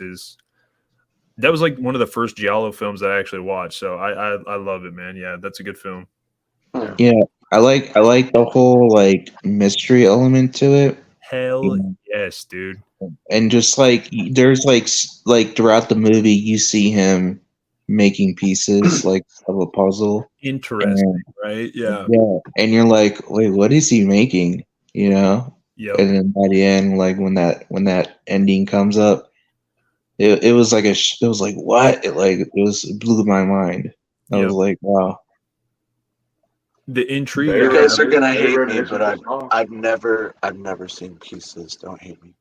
No, it's I honestly hadn't for like the longest time either. I was actually looking at Arrow Video physical media, and this one came across Pieces, and it's like this character that looks kind of like he's just like this shadowy character, and he's got this friggin' chainsaw, and I'm like, okay, this looks interesting.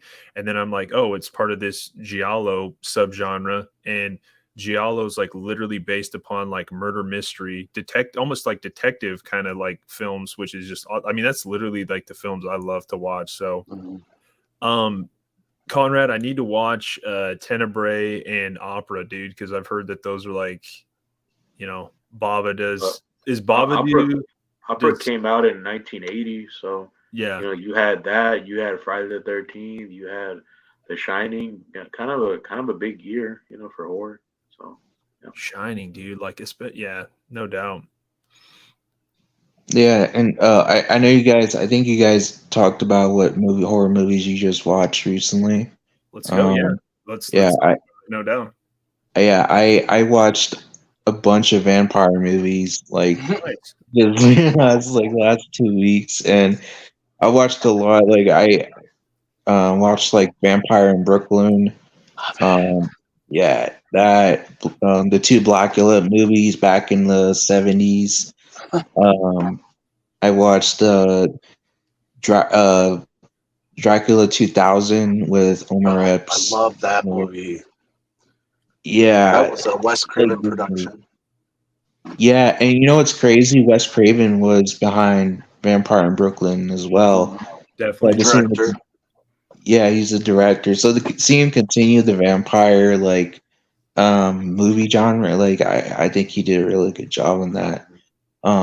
Also, I think the last vampire movie I just watched recently, like I think like yesterday, um, I consider it a vampire movie, but some people are like, oh, it's just a monster movie. But it's with Hugh Jackman. It's called Van Helsing, and that And one had a bunch of like it had creatures like werewolves and stuff, but like the vampire like Dracula was like the main focal point, I think, of the movie. And you see a bunch of his mistresses are also vampires attacking people. He's attacking werewolves, and it's just I love that movie, and I love the movies I just watched recently. If you like that one a lot, I recommend Monster Squad. If you've never Squad, watched it. yeah. I knew you were I've gonna say seen that. that. Yeah. Yeah, I Van, love Monster Van Squad. Helsing was like a film that showed homage to like all of the Universal monster era, but like I don't know if it meant to do that, but it definitely did. Like it was like, yeah, it was awesome. I remember when Van Helsing first came out, it was shit, man. I watched that movie so many times. Me too. Great film. I went to Yeah. go see it at the movie theaters when I was like, Yep, me too.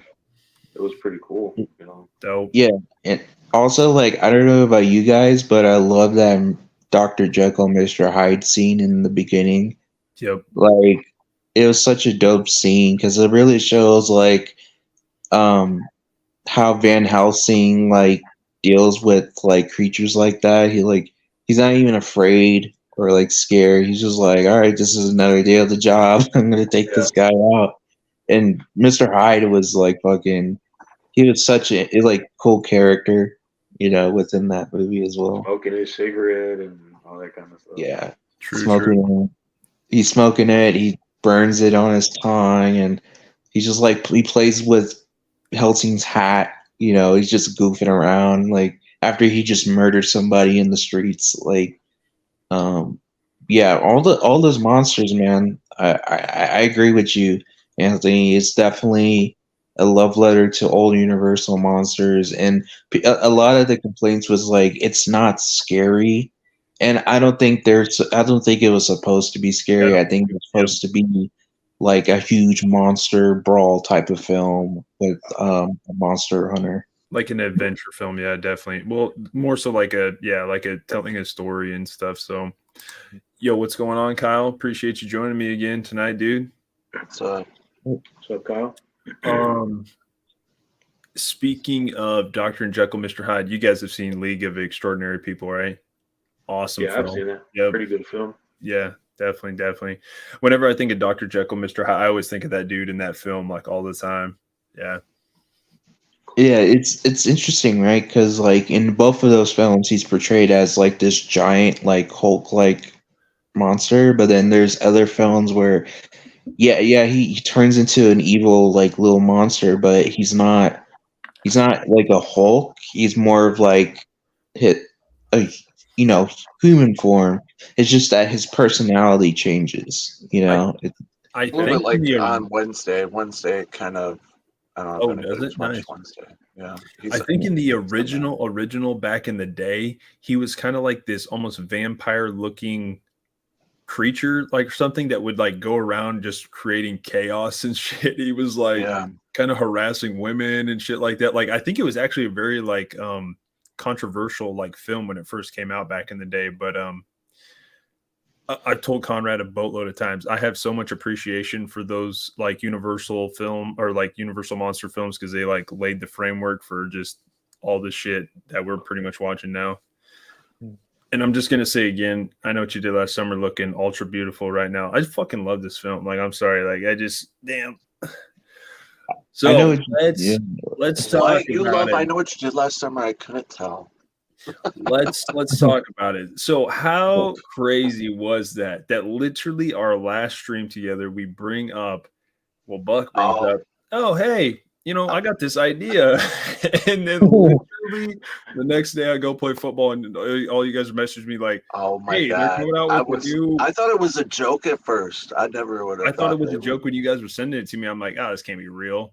And I was like telling I Jason, faked like, it. what are the chances? Like, I'm all for it though. I'm literally all for it. Didn't you say Me that they already too. hit you up, Buck, for the screenplay or what? No. I did look both of those. I did look both of the people up, the one that's writing it and the one that's directing it. And I said, I hope you give. I messaged them. I said, I hope you give a You really good. messaged them. What I a sure boss. did. I sure did, bro. And I said, I'm really looking forward to your guys' movie, but I would love an amazing chase scene, at least in a lighthouse or around a lighthouse. Dude, that's So I did give so them kind dope. of the pointer, like, That's yeah. sick. I mean, dude, that's what's great about this film. It's the coastal setting, dude. It just Yes, is. Like, I it love plays it. such a major key role in the whole film. Like, it just definitely does, obviously. And I gotta be honest, I made that YouTube video, and dude, I have like 179 views on it. And I don't think anybody's ever seen that trailer for I Still Know What You Did Last Summer. Up until you had shown me, like I didn't. Or Isn't if that I had, it crazy? had been a very long time. Yeah. I don't know if you guys are all familiar with it, but it's Julie James in kind of like a doctor setting. She's talking to a shrink, and she's talking about the events that happened to her, and I Know What You Did Last Summer. But it was just a trailer for I Still Know What You Did Last Summer, but they didn't show a lot of the hook man in it, so they just didn't use it for marketing purposes. So I kind of used it in my YouTube video, and everybody was like, "Where did you find that?" I'm like, "YouTube." That was a good scene though. Like that. No, I it think they was. should have kept that in. I like, wanted it in the seriously. movie. I Still Know What You Did Last me Summer, too. but they changed it. That was supposed to be an opening scene, and they changed it to the church sequence. I do like that sequence though, because she's looking just hot as hell, and then You just have a thing for Jennifer. definitely. My we all bad, May. do. I actually might have mispronounced. It's League of Extraordinary Gentlemen, isn't it? Yeah, it's yes. Legal Extraordinary Yeah. Gentlemen. Gentlemen, yeah. So that is the one with Sean Connery, yeah, for sure. Original James Bond. Yep. So, I think also The Invisible Man was in that movie, right? Definitely, yeah. With, oh yeah, I Know What You Did Last Summer, and Urban Legend is better than Scream. Let's go, Michael. Hell yeah. No, honestly, I'm not even gonna. I'm literally not even taking the credit for this, but I will tell you right now, I did have the I Still Know What You Did Last Summer VHS. So I actually looked at it like I explained it one time. It's like Scream was Michael Jordan. I Know What You Did Last Summer was like Grant Hill, if you guys know who that is. He was like a basketball player that was just as good, but like was not looked at the highest level like Michael Jordan was. It to me, I just thought like I was like, oh, I don't want to conform and like be all about Scream and stuff, even though like I did like the films, but like I don't know. It just I loved I Know What You Did Last Summer just as much. I thought it was just as good of a film. Like honestly, I did. I think I Knew What You Did. Like I Know What You Did Last Summer, and I Still Know. Or I think those are like two like really good like slasher films. I think they're very separate from each other because I Know What You Did Last Summer takes place in kind of an excluded town, and then you have them going to the Bahamas, which was like just total different atmosphere and Yep. total different cast members. Not that I didn't like Brandy and Mekhi Phifer.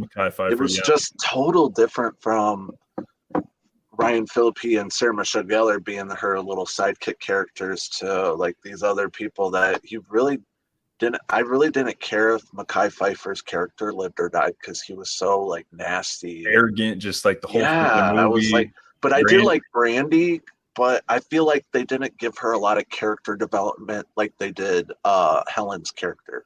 True, definitely. So you're like gonna replace her as being her best friend when obviously Jennifer Love Hewitt hasn't got over her best friend because she still has a picture next to her bed about, you know, how much she feels probably let down as a friend, that she didn't rescue her at that last moment. She was almost there in the first I Know What You Did Last Summer to rescue Helen, but just by a few moments. Yeah, I totally agree.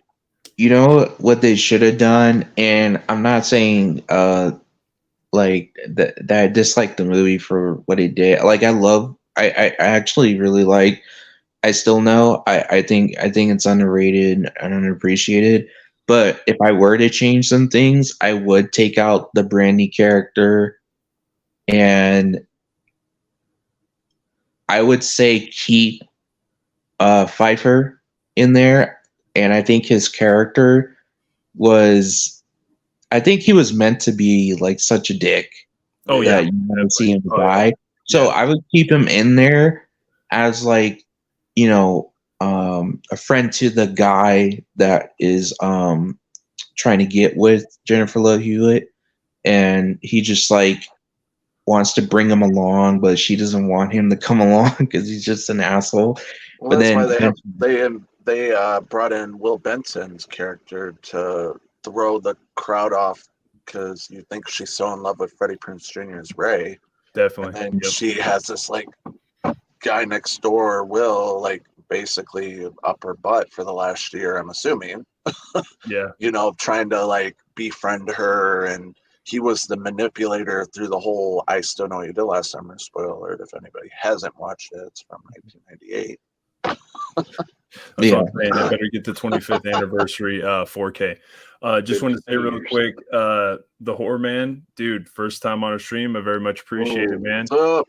Big fan. Everybody needs to go sub to this dude's channel. He puts out good content. I told Conrad about him a couple weeks ago. He's got his channel. He has a lot of good videos. Yeah, a lot of good, you know, top, you know, films from, you know, certain decades and everything. So yeah, definitely go check out his channel. Is that channel. his screen name for YouTube? Yeah, I believe so. Yep. Oh. And yeah, Horror Man, you're talking my language, man. Her see-through wet robe alone in the second film. Oh, in the second one, yeah. No doubt. No doubt. That's funny. Yeah. May says, I watched I Know What You Did Last Summer the night before I saw the new one in your story. Yeah. I mean, I love it. A lot of people are like, I can't believe they're repeating all of these franchises. It's like, you know what, man? They repeat all kinds of franchises. Who gives a shit? You know what I mean? Like, these were the franchises I grew up to. Like I was telling, you know, they're going to continue doing them forever, to be honest. Yeah. Like these late 90s, early 2000 films like molded, you know, my freaking horror fandom. Like it honestly did. Like these were the films that I was like, they had the babe that you were like in love with, and then, you know, the murder mystery, you know, it was just, that's why I love them, man. I definitely do. And just like those same people are the ones that are wanting a new Friday 13 film, a new Halloween film, a new Nightmare on Elm Street film. Those are the same people. But now that they got the new Halloween trilogy and the new Scream and these new like Texas Chainsaw Massacre, now they got all these requels coming out and reboots. Now they're saying, "Oh no, I don't want this anymore." It's getting diluted, man. Well, one franchise they should just forget about is Nightmare on Elm Street. Like that's not even, you know, I'm totally joking, Conrad. That's definitely one that the difficulty with that one is it's going to be hard because we all are so familiar with, you know, Robert Englund. It's going to be so hard to cast that. They can do it. They definitely can. And I'm not for sure the dude from The Watchmen, I can't think of his name. I didn't think he did a terrible job. It's some of the writing just wasn't the best in that remake. Jackie Earl Haley. Yeah. Yeah, he did a really good job as Freddy. It's just that the biggest complaints, people didn't like the makeup. And everyone says like it's just a complete remake of the original.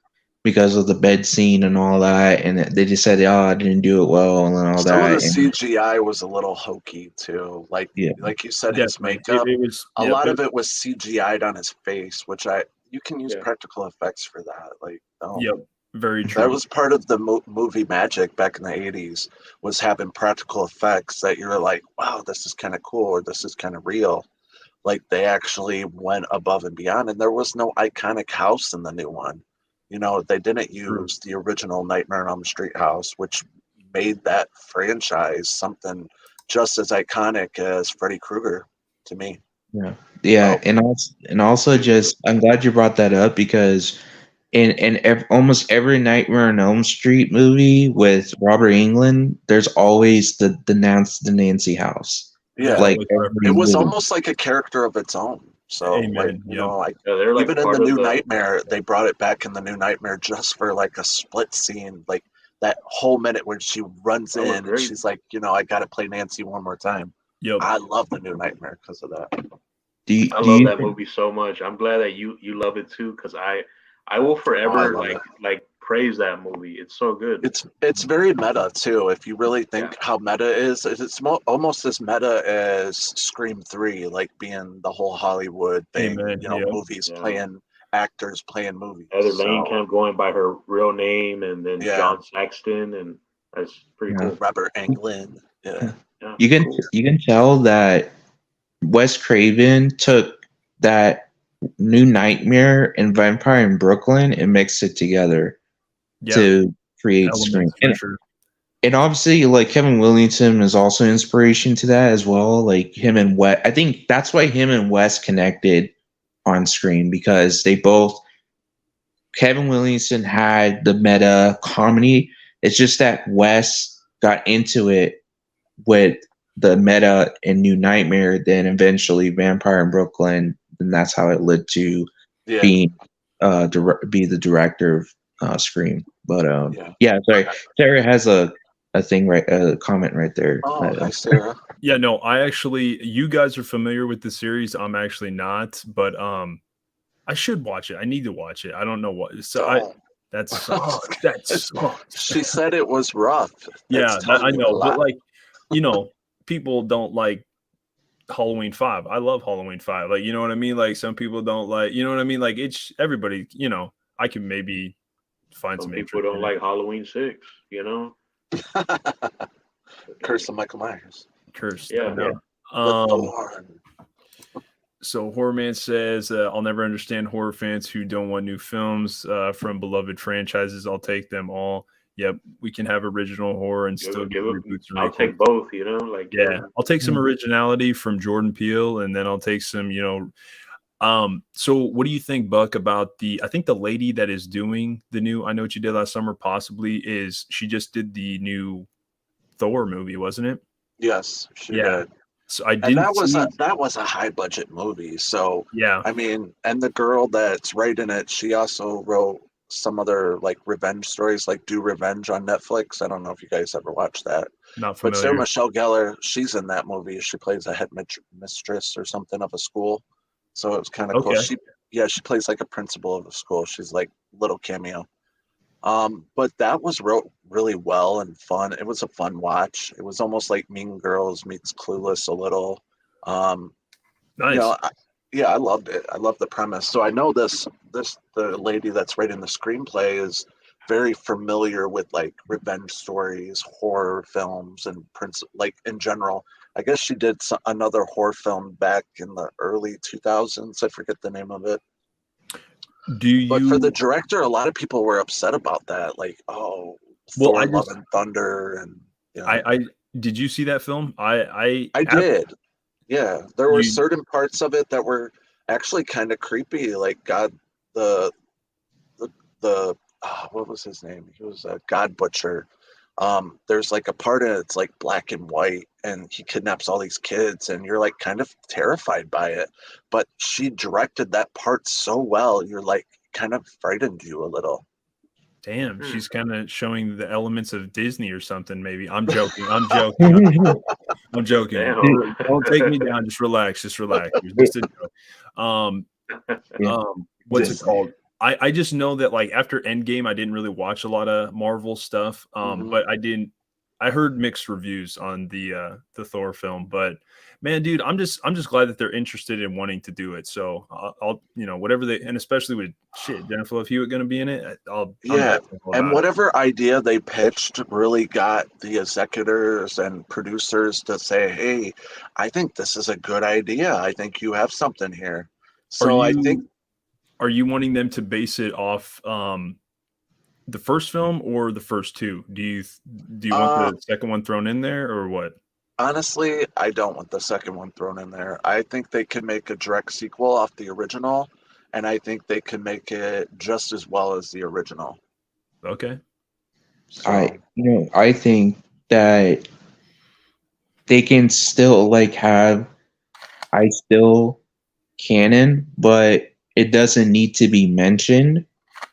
It's just in the background. Whereas the first one, the original one, is the main focal point. Like that's the one they keep harkening back to, you know? Whereas Yeah. I still know it's there, but it's not mentioned a lot. It's just it could be like in a news article, oh, like, people are, resort being killed by a hookman or whatever. It's just something in the background that's not really, as shown a lot or is part of the focal point. yeah. Like you don't I gotta think talk they can about it a make lot. references to it. I think a reference to "I Still Know What You Did Last Summer" or "I'll Always Know What You Did Last Summer." Just reference them. Like, Never keep that third film out. Never. I know, No but way. just here's the thing: Oh man, you can love it or hate it, but we were all stupid enough to buy it, so I it's think it still was actually kind on of TV. canon. Well, it It's came still into kind of canon in the it came into universe. the $5 bin. It was already I just man, that film is so just upsetting, but it is what it is. It Like, is very upsetting. yeah. But just like a lot of people hated on Scream 3 when it first came out, it's still canon in the universe. So, I mean, some people, probably the only movie they ever watched when it first came out was "I'll Always Know What You Did Last Summer." Just unlike us, we were spoiled and got to see the first two like in the theaters, where some people, like the younger generation, didn't really get that luxury. Very true. Yeah. I love Nightmare on Elm Street franchise. I don't hate "I'll Always Know What You Did Last Summer." I think it could have been better. It was very low budgeted for the time. But can we just say, like, the costume, they actually captured Ben Willis's costume down to a T with the hook and everything. So when he came back for like, and it was still the Hook Man, I still kind of appreciated it for what it was. I mean, Amen, dude. I actually thought it was great until the reveal. I'm like, this is the creeper under the fisherman costume. I'm like, what the hell is this it's shit? I'm Ben like, Willis as a ghost. I yeah, guess if we'll it never would have catch been him. a real person, I would have actually found it more intriguing. I was like, oh, this is a pretty good little fucking whodunit. Like, you know what I mean? And they were just like shit the bed in the third act. I'm like, what is this? I was not expecting it. Very Honestly. Scooby-Doo-ish, yeah. I think that at the end they thought like at the end of the second one they're like, oh, he's like a supernatural killer because he got shot multiple times, but he came back at the end and dragged her down the bed. So yeah, he's definitely a supernatural killer now. So let's play with it. And so it's just I don't know. I enjoyed it. Like I thought the gore was really good. Pretty good, like, yeah. When you look at a little under, but not too bad. Yeah, because I think like it started with "I Still Know What You Did," because in that one the gore was up there, and then like "I'll Always Know" they kept that same like rhythm of gore. But yeah, I didn't mind "I'll Always Know." It's just that if they were to like do a requel or just reboot it or whatever, like they'll definitely do it. Like they'll say like "I Know" and "I Still Know" are canon. Yeah, and not always. True. I don't know why, but I would have used that title for the new reboot. Like I'll always know summer. Yeah. I don't know. Like I would have used that. Like if they wouldn't have used that title, that's kind of one title I would have went with, like with the new movie. What do you think the new title could be for this new one? Conrad sent me that thing on Facebook. I'll never forget or whatever. Yeah, or something. Like Yeah, it was that kind of like remember when we were all talking before, I said I would have used that because it was a small scene when Jennifer Love Hewitt goes to visit Missy in the that little house. That's crazy. Actually, Literally, she was just on my screen right as he said that. yeah, it was. I'm not it even was the lying. same. Yeah. Honestly, I don't know if you guys knew, but it was the same house from The Conjuring. Missy's house is used. nice, you mentioned that. Nice Yeah. fun fact right there. I love those movies. Yeah. So when she pulls out this note, she said her brother killed herself. And it says, "I will never forget what you did last summer." Ben Willis basically sending this letter to David Egan a year prior before accidentally murdering his daughter. So I think that would be like it would be a good title, but it would probably throw a lot of people off if they've never seen like any of the I Know What You Did Last Summer movies. True. So, I mean, I think your best bet is just calling it I Know What You Did Last Summer, or I Know What You Did, maybe like that. Or just I know, maybe that. But yeah, I agree with you, man, because people won't know. Like, I will never forget what you did last summer. I think the newer audience, like the newer young generation, they'd be like, "What the hell is this?" And then, but Right. but I agree with you. They might as well use I know it just the title I Knew What You Did Last Summer, just like they did with I don't like it. That's why I feel like Scream 5 when they did that I didn't like it because it should have just been Scream 5 instead of Yeah, you know what I that mean? was like a whole different universe. Like That's Scream true. 5 That's is true. I mean, that is true. you have a bigger follower. I'm sorry. I said the writer for this new I Know What You Did Last Summer, her name's Jennifer Caitlin Robertson, and she wrote Do Revenge, and she also wrote Thor Love and Thunder. She didn't direct Thor Love and Thunder. Oh, okay. Yeah, it was Taika right. Waititi did. I had to look that up because I was like, I needed to see. As for the director, her name was on here, but I don't see it now on here. I like this, May. I definitely do. I love in New Nightmare when the little boy is like Rex stays down there to keep them from coming out, from keeps him down. I love the reference to Rex and like his stuffed animal in New Nightmare. It's awesome. But okay, and then even Maverick says the same thing here. Like, okay, what's scarier? Supernatural slasher that gets you in your dreams. Man, I'm telling you right now, sleep paralysis, is that right? That's some scary shit. That's a real thing. Man. Yeah. That is some I had that scary shit. Is it like sleep deprivation? Is that what Well, you're it's more talking so about? Where like you where can't sleep? you are like trying to like you like can't a demon is move and you're choking trying you to out or wake up, but you can't. It's like the weirdest shit. So I think some people say it's like I Oh don't even yeah. know. I had that happen to me one time. Like I felt like someone was like choking my throat or something. It would, dude. It's some scary shit. Some people say it's like Yeah. a demon trying to take over. I don't know. Yes. Oh my god. But what is Yeah. scarier, the real life scenario of a ghost face or a killer in your dreams? That's why I always like to say that Scream is the most consistent franchise of the bunch, but Nightmare on Elm Street is definitely second. It's by far, like, to me, I think it's all those movies are dope. I like Freddy's Dead. I think it's awesome. Like, dude, Freddy's Dead is so fucking cool. So much fun. Yeah. Head of its time, dude. Head of its time. Like, it was just like, there's some cool shit in that movie, years for people to kind of appreciate it a little bit more. Yep. Did Freddy Dies go out to theaters? Because I remember I thought it only came out to video. I don't remember. I think it did. I think it a friend of mine, he said he went to go see it in theaters. It came out in theaters. And yeah, I never knew like it went out to theaters. I thought it was just like a direct to video.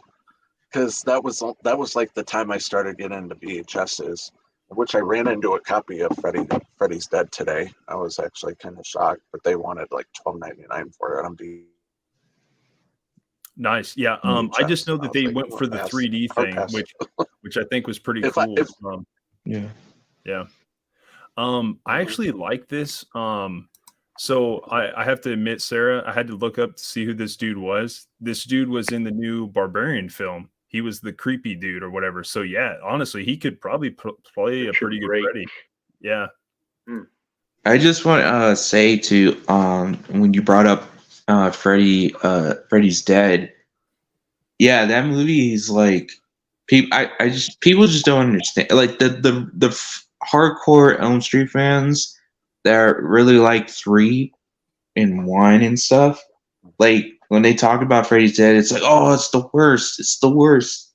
But like I think like they don't understand how innovated and like elevated the story is. Yep. Because if you think about it, what happens? It's like if this was the final nightmare, okay, what happens when he kills all the children in Springwood? Like what happens now? There wouldn't be a town. It would He's just kind of be trying to break condemned. out, man.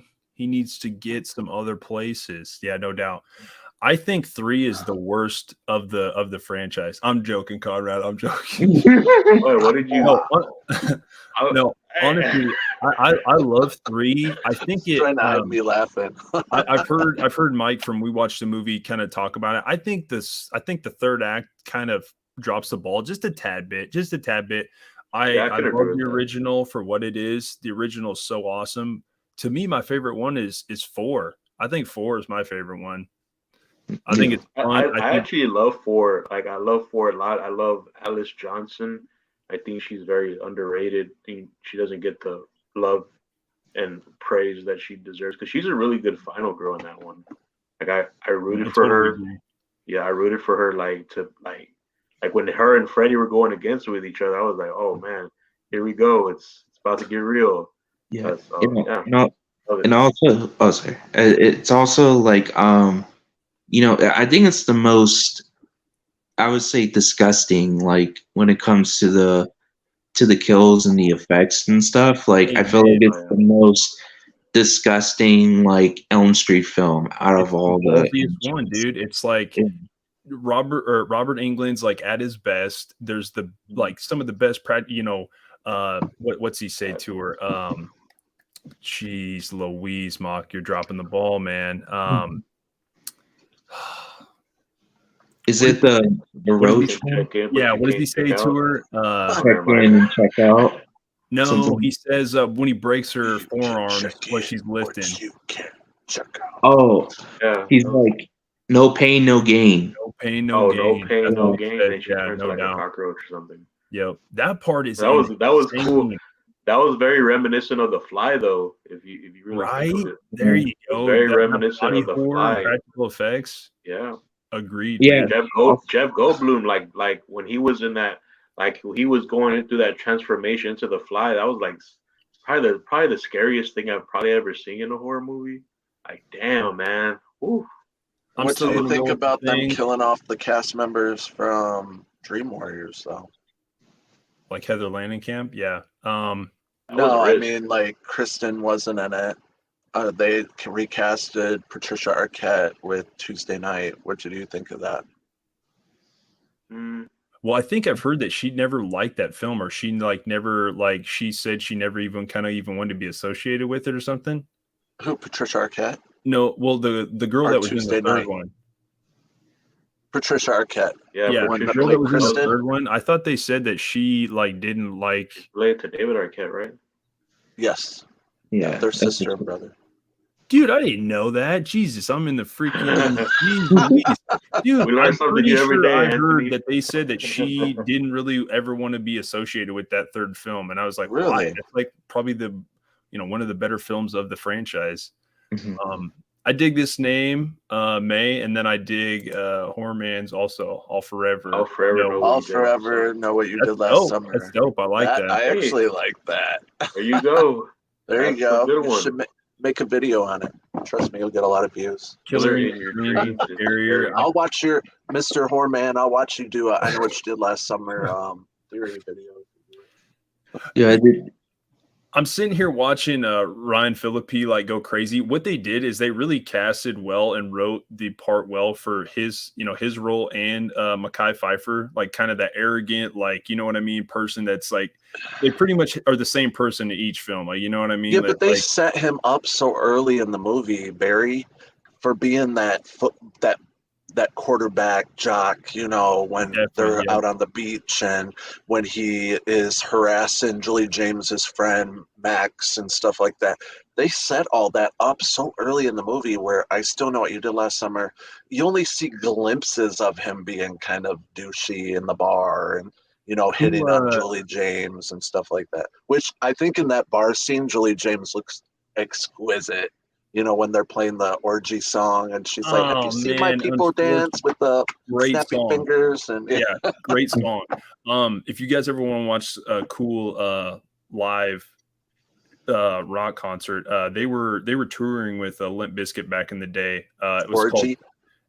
called Family Matters Tour. Yeah, I think something like that. Oh, yeah, Really that was fucking cool. You guys should check it out.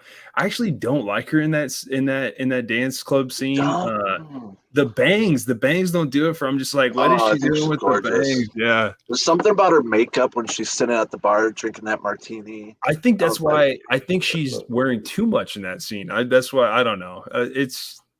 She's drop dead gorgeous, no doubt, no doubt. I like this. May says I can fight Ghostface, but not Freddy. Very true. Mhm. Yeah. Michael Joe is not a fan of Freddy's Dead. Hey, dude, that's all good. I never said I was a fan. I'm listening to your guys' theories. I like No, horror man, that's dope. Said he saw it in theaters. No, dude, Dom, I cannot even like. Man. I so agree with that film. I think it's misunderstood. I think it was very inventive for like the time that it came out. Honestly, I think it's pretty cool. I gotta say, the ones I watched the most was part 1, part 3. I very rarely watch Dream Masters because I was just so disappointed as a fan. They didn't bring the original Kristen back, and they made her such a key character in part 3. So when I did watch part 4, I was like, oh, I was so heartbroken. I was like, they didn't bring the original Kristen back. And that was always my biggest fear in any of the Scream movies, that they would recast it like a Sydney or Gail or Dewey, and I would be so upset because Wes Craven did Nightmare on Elm Street 3, but he didn't do part 4 or part 5. So I always stayed away from Dream Masters and Dream Child because I always thought they were like the stepkids of the Freddy Krueger franchise. Yeah, I get it. I mean, a lot of people probably still think that even today, like no doubt. But I love Lisa, the girl that plays Allison. I do like her. I just wish she was just plucked out of those 2 movies to be in like maybe the earlier movies, because I don't know. I didn't, don't hate me, but I didn't like 4 and 5. I hate me. Don't hate me. Horror man, I like that. That is what it was called. Family Family Values Tour. Hell yeah, check that shit out. It's dope. I'm a huge Bizkit fan. Like I love that. Same here. They're gonna be at that incarceration tour in Ohio, Limp Bizkit. So it's at that Mansfield prison that they filmed Shawshank Redemption at. And they do a 3-day music concert. Yeah, and Limp Bizkit's going to be there this year. So I kind of want to go. It's only an hour from me. Well, dude, I heard that they're derailing trains on purpose in Ohio and shit. Like, what the hell's the deal with? I'm joking. Wow. I'm joking. That's actually, we don't even need to get into that, but I'm telling you right now, man, that's some fucked shit. Like, I'm really, not I've never even heard of that.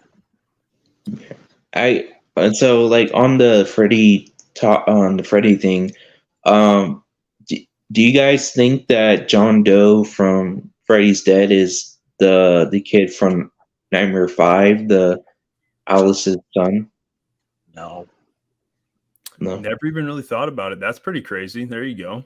I think if they do ever make a sequel, like a sequel using those original Nightmare on Elm Street, I think they'll bring that character back as like, maybe one of the last Elm Street children. But it's also a boy because remember they had a son. And I think, did they call him Dan or Rick or something like that? Do you remember, Conrad?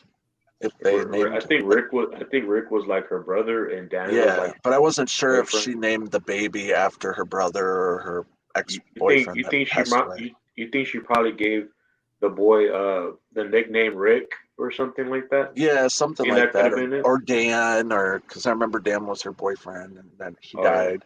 I remember. To answer this question, we don't have to go through all the films. Maybe what are your guys' top 3 Freddy films? I'm gonna go first. Okay, no doubt. 1, 3, and 7. That's Love my it. Nightmare on Elm Street universe. Nice. I dig it. Hey, Uh, well, for go ahead me, now. yeah, for me, it's gonna be New Nightmare, Nightmare 1, and Freddy's Dead. Nice. Cool. Yeah. Okay, for me, I'll have to go with Nightmare on Elm Street Part 1, Part 2, and New Nightmare. Man, I like it. Dude, it's so crazy about this franchise because man, they're all just fucking bangers. They're just all great films. To be honest, growing up, I think I watched New Nightmare the most. I think I was most intrigued with New Nightmare. My top one's going to be 4. I think I enjoy 4 the most. I have to put the original in there, just have to. So it'd probably be my second, and then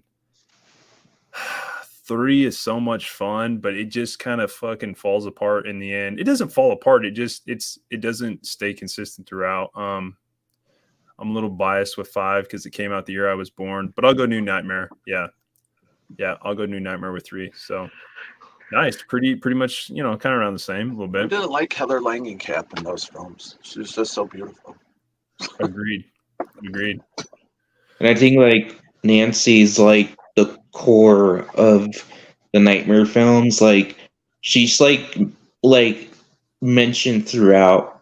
I think like especially like when she reappears in Nightmare 3, to fight up Freddy again. And I think like when it comes to her character, like she was the central point of like be the one that defeated Freddy. The first one to defeat Freddy, and then of course, but that's why in New Nightmare, when West apparently, in the movie, West is writing a new script, and it's about her character, and I think like the reason why he's writing that new script, and she was the main character because, she's the one who started it all. It was Freddy, it was Robert, and it was Nancy, Heather Langenkamp. So that's why like the whole movie is centered around the first movie because of that. Which And I love that the limousine driver, like, they're like, should have never killed Freddy off. Like talking about Freddy dies. I love that scene though. which one do you guys think is the most underrated? Part 2. Part 2. Has to be Part 2. Part 2. And bro, there was a part where he pulled out his skin and you see the his brain, practical like, effects are whoa, insane, dude. They're It's insane. chills very, like down my body, man. They call it, I don't know if I'm allowed to say this, but they call it queer horror on, like, No doubt. It has a whole genre in itself. But yes, I think Freddy Krueger's makeup when he comes out in the real world is just so Crazy. creepy. Yeah, and you're just like, when I first watched it, I was like kind of terrified by it. Agreed. It's got a very eerie vibe to it, no doubt, Yeah. from start to finish. No doubt. I think it's the scariest Freddy because, like, even before he pulls his scalp off, like the dialogue he has with Jesse was so creepy as fuck. So creepy. Like that practical effect when he's coming out of his body was just legendary, terrifying, bro. Yeah. It might and then be he the kills best of the Grady. I was franchise. like, oh, they did not just kill like one of my favorite characters in the movie. Yeah,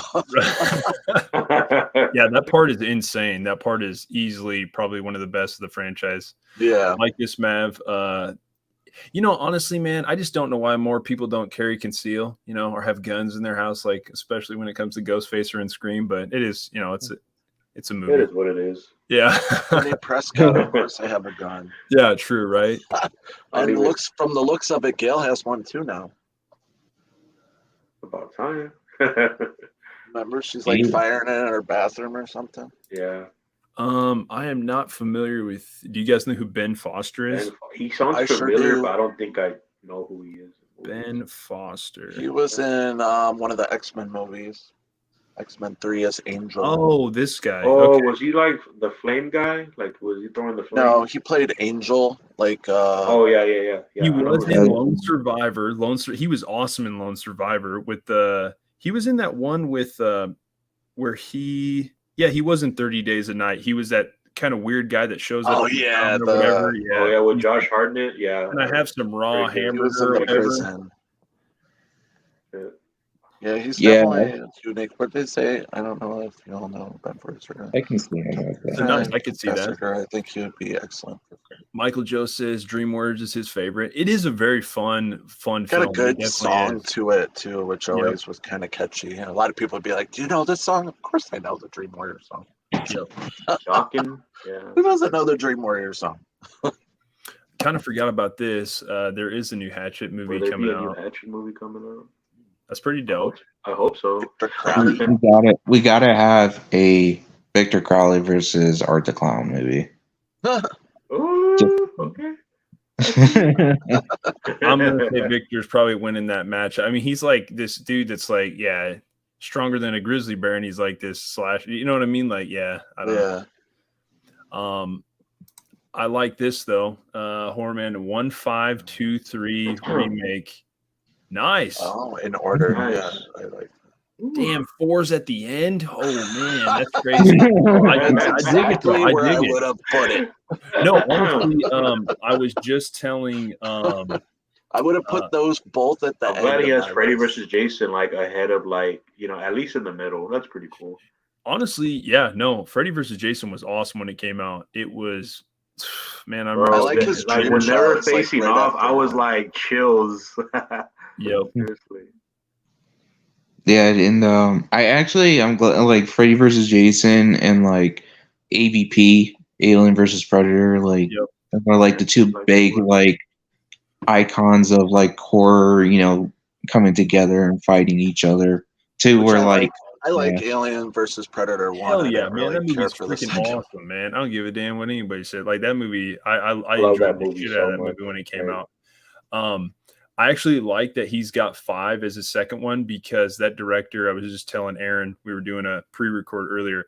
That same guy, his name is, I think it's Stephen Hopkins, is the director. He did Predator 2, and he did this movie you guys need to all watch. Everybody in the chat needs to watch. It's called Judgment Night. It's freaking awesome. It's got Dennis Leary, Emilio Estevez, Cuba Gooding Jr. It's fucking awesome. Like you guys, it's an action film. It's on Tubi, right? I think I tried to look for it one day. I don't think it is actually. Oh, okay. No. I wish it was though. I mean, if you guys ever get around to watching it, you guys should definitely watch it. It's cool. Yeah. By the way, that dude literally made Predator 2 right after, like literally right after he made 5, which came out in '89, and Predator 2 came out the next year, like 1990. Nice.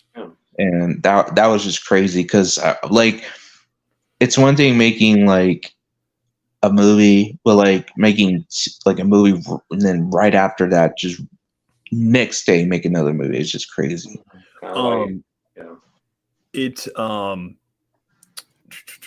I think it's actually a very misunderstood Predator film. Like I think it's dope as hell. Danny Glover's awesome. Like you got Bill Paxton. Dude, Bill Paxton's a beast, man. Like he's awesome in the film.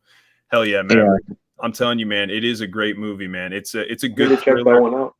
Yeah, it's a good Predator 2 is it's so underrated. Like the Predator, it's one of the most badass Predators, in that movie. Besides like the original, because the original was badass, but like this one was more badass because it was taking on multiple people at once. Where in the original, he was taking out people one by one.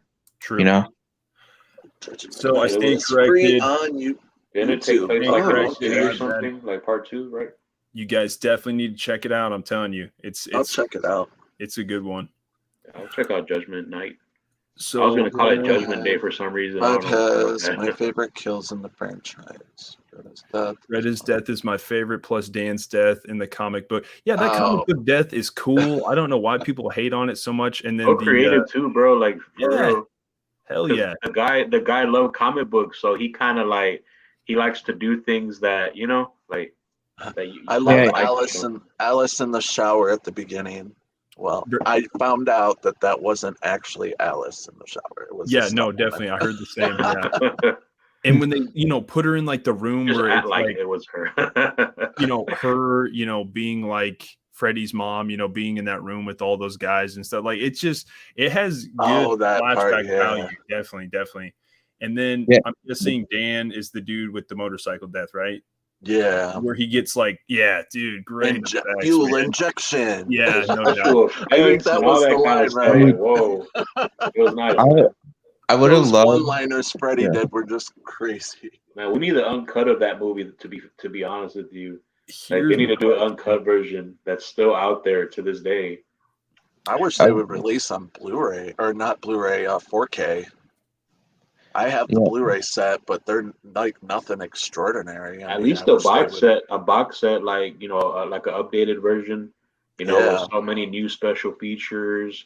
Like I don't know why they haven't really done another, like you said. I don't know if it's rights issues because Wes Craven. Yeah, I know the original rights went back to. I look all this stuff up. It went back to the Craven estate. So I'm not sure if he was married or what.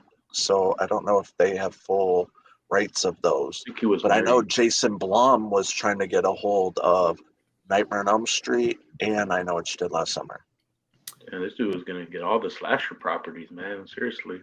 I'm going to ask this question really quick. I actually have two really good ones. Okay, this Sarah Michelle Gellar chase sequence in this film, is it the best of the 90s? I think it is. I think it is one of my to be. favorite chase scenes ever in any horror film. Like the whole sequence where he ends up entering the building, he kills her sister in the back, and then he's underneath like the plastic wrap. It's just like this whole scene is fucking crazy. It's one of my favorite. Like I said, when you go to Southport, North Carolina, you can visit like all those sets, like that set where the Shivers, where she's like pulling that crank up. That's like a real thing inside the store. It's still to this day they have it in there. And then from that store, from that whole lot, there's City Hall. So where she's like, when she kicks the window out from the police car, they cut from Southport to a different town.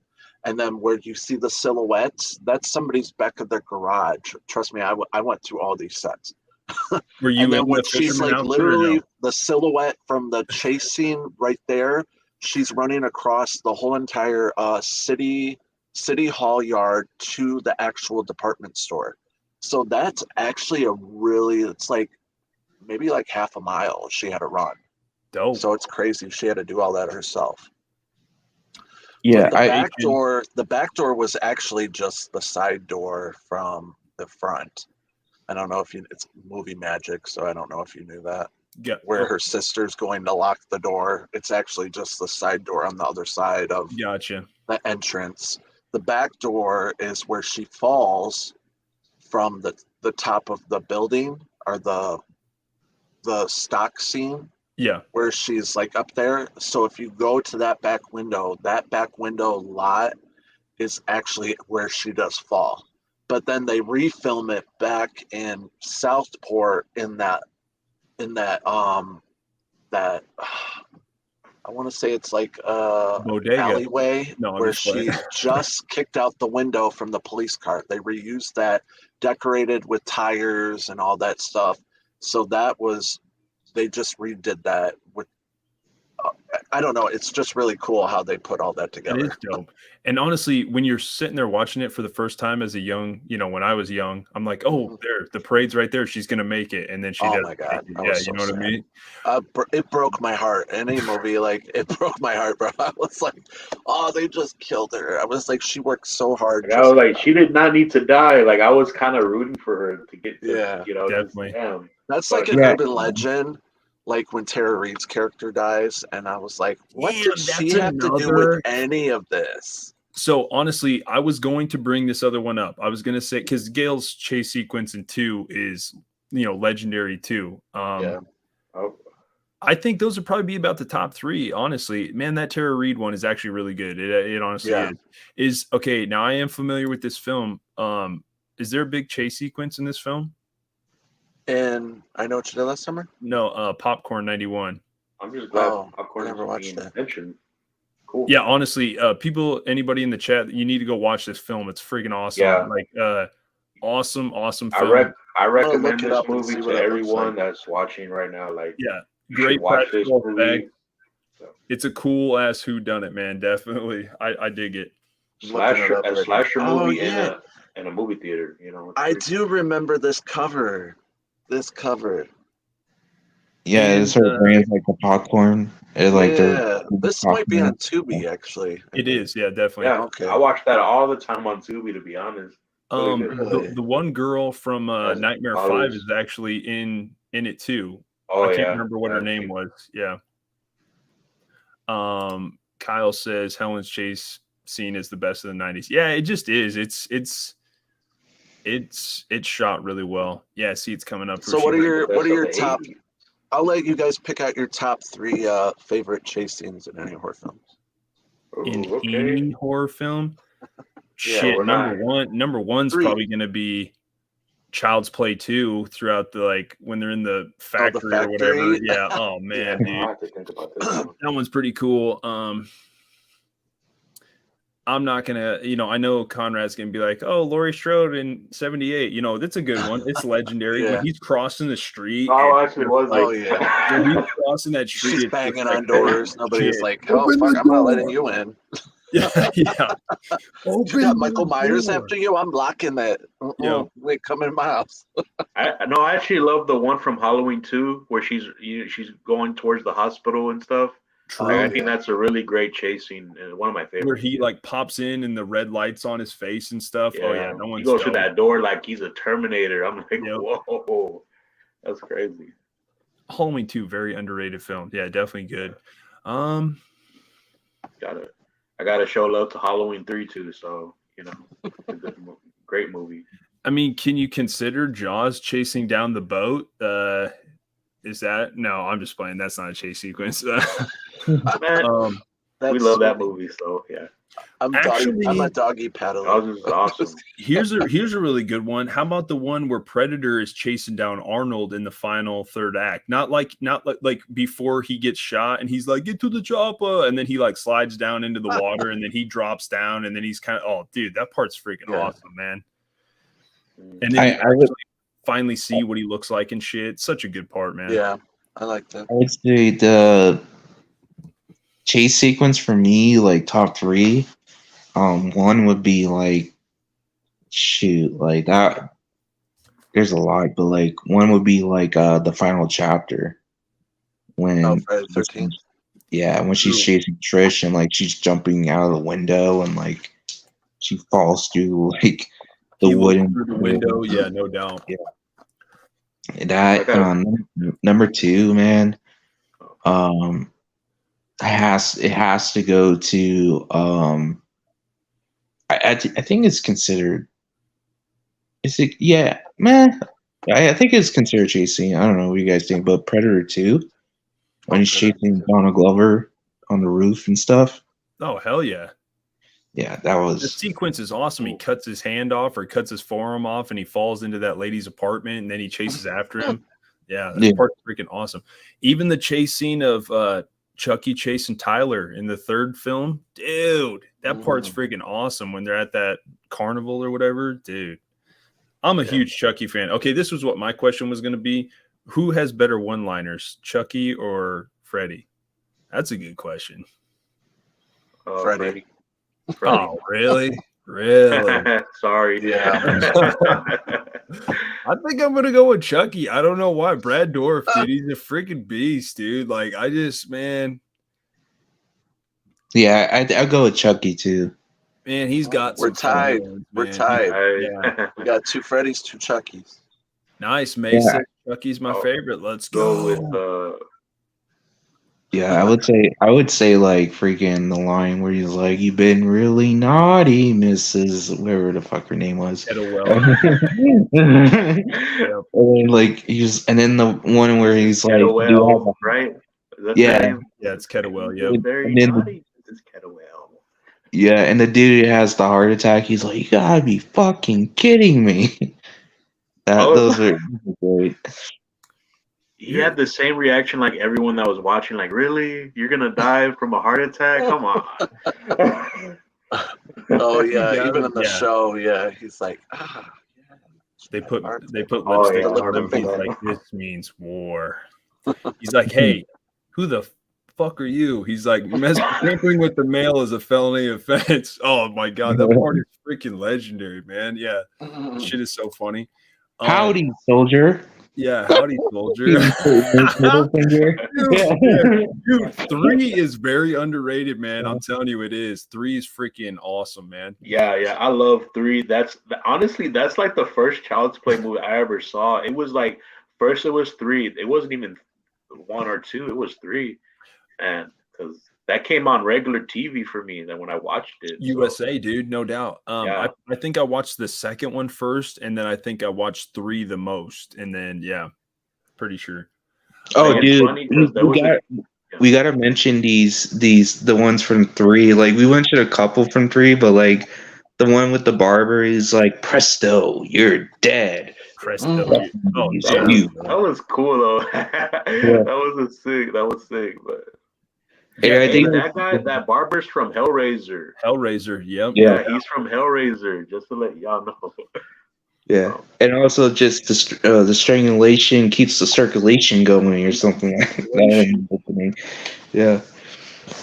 Don't Great. fuck with the Chuck. Yeah, great one-liners, man. Yeah. Yeah, the third one's really good. Yeah, the second one's really good too. When he, eat dirt, Tommy. Like when, oh, dude, that part's scary. Which one do you think he looks scarier in, second or third? probably the second one because, like you mentioned, like when he's burying Tommy, like you just the fact that he's laughing and like you see him like those animatronics are crazy. Yeah. In the You second see the one, human. no doubt. You see the human more. You're seeing kind of his human form come out Amen. more. Like by 2 and then 3. Remember the end of 3 where you saw his face come off and you saw that blood, like that, his skeletal face. Oh my god, fucking scary, dude. Very cool. So I was gonna ask Mav real quick. Mav, what's your favorite franchise, dude? Is it Scream or is it something else? Because I can dig Scream 2 being your favorite chase sequence. I can't. I'm just curious. Like I just kind of like to kind of ask people and stuff. I don't know. I'll have to go with Halloween 6. You remember when they went through the hospital, like down in the boiler room? I love that chasing. I just love it. I do too. It's so good. Like I love it. I liked Halloween 6 because it was one of the first Halloween movies I ever watched as a kid. And one of my friends rented it. It's like, you never heard of Michael Myers? I was like, I've heard of him, but I was never interested in watching any of the movies. And then, of course, was one of the first ones I watched. I was like, wow, this is kind of culty, like crazy. I had that cult vibe to it because of the whole Thorn storyline. So I was like, but they never revisited that storyline, which was kind of a downer. So, I mean, I thought it was kind of creepy when it came out. So I didn't really have a problem with what Michael Myers looked like or anything. Well, And speak of people the are like, devil, oh, his mask is so different in this one. I was like, compared to the other ones I've never watched. So I was like, I was fine with it. Same here, Mav. My Yeah, favorite Mav franchise of all time. yeah, he was just talking on the Scream 2 watch party the other night how much he likes Curse. Curse is good. I especially like that scene where he's walking across the street and they're playing like the electric guitar and shit. You know what I mean? Like that part's freaking crazy. It's got good atmosphere, really good ambiance. Like ambiance, seriously, like The definitely.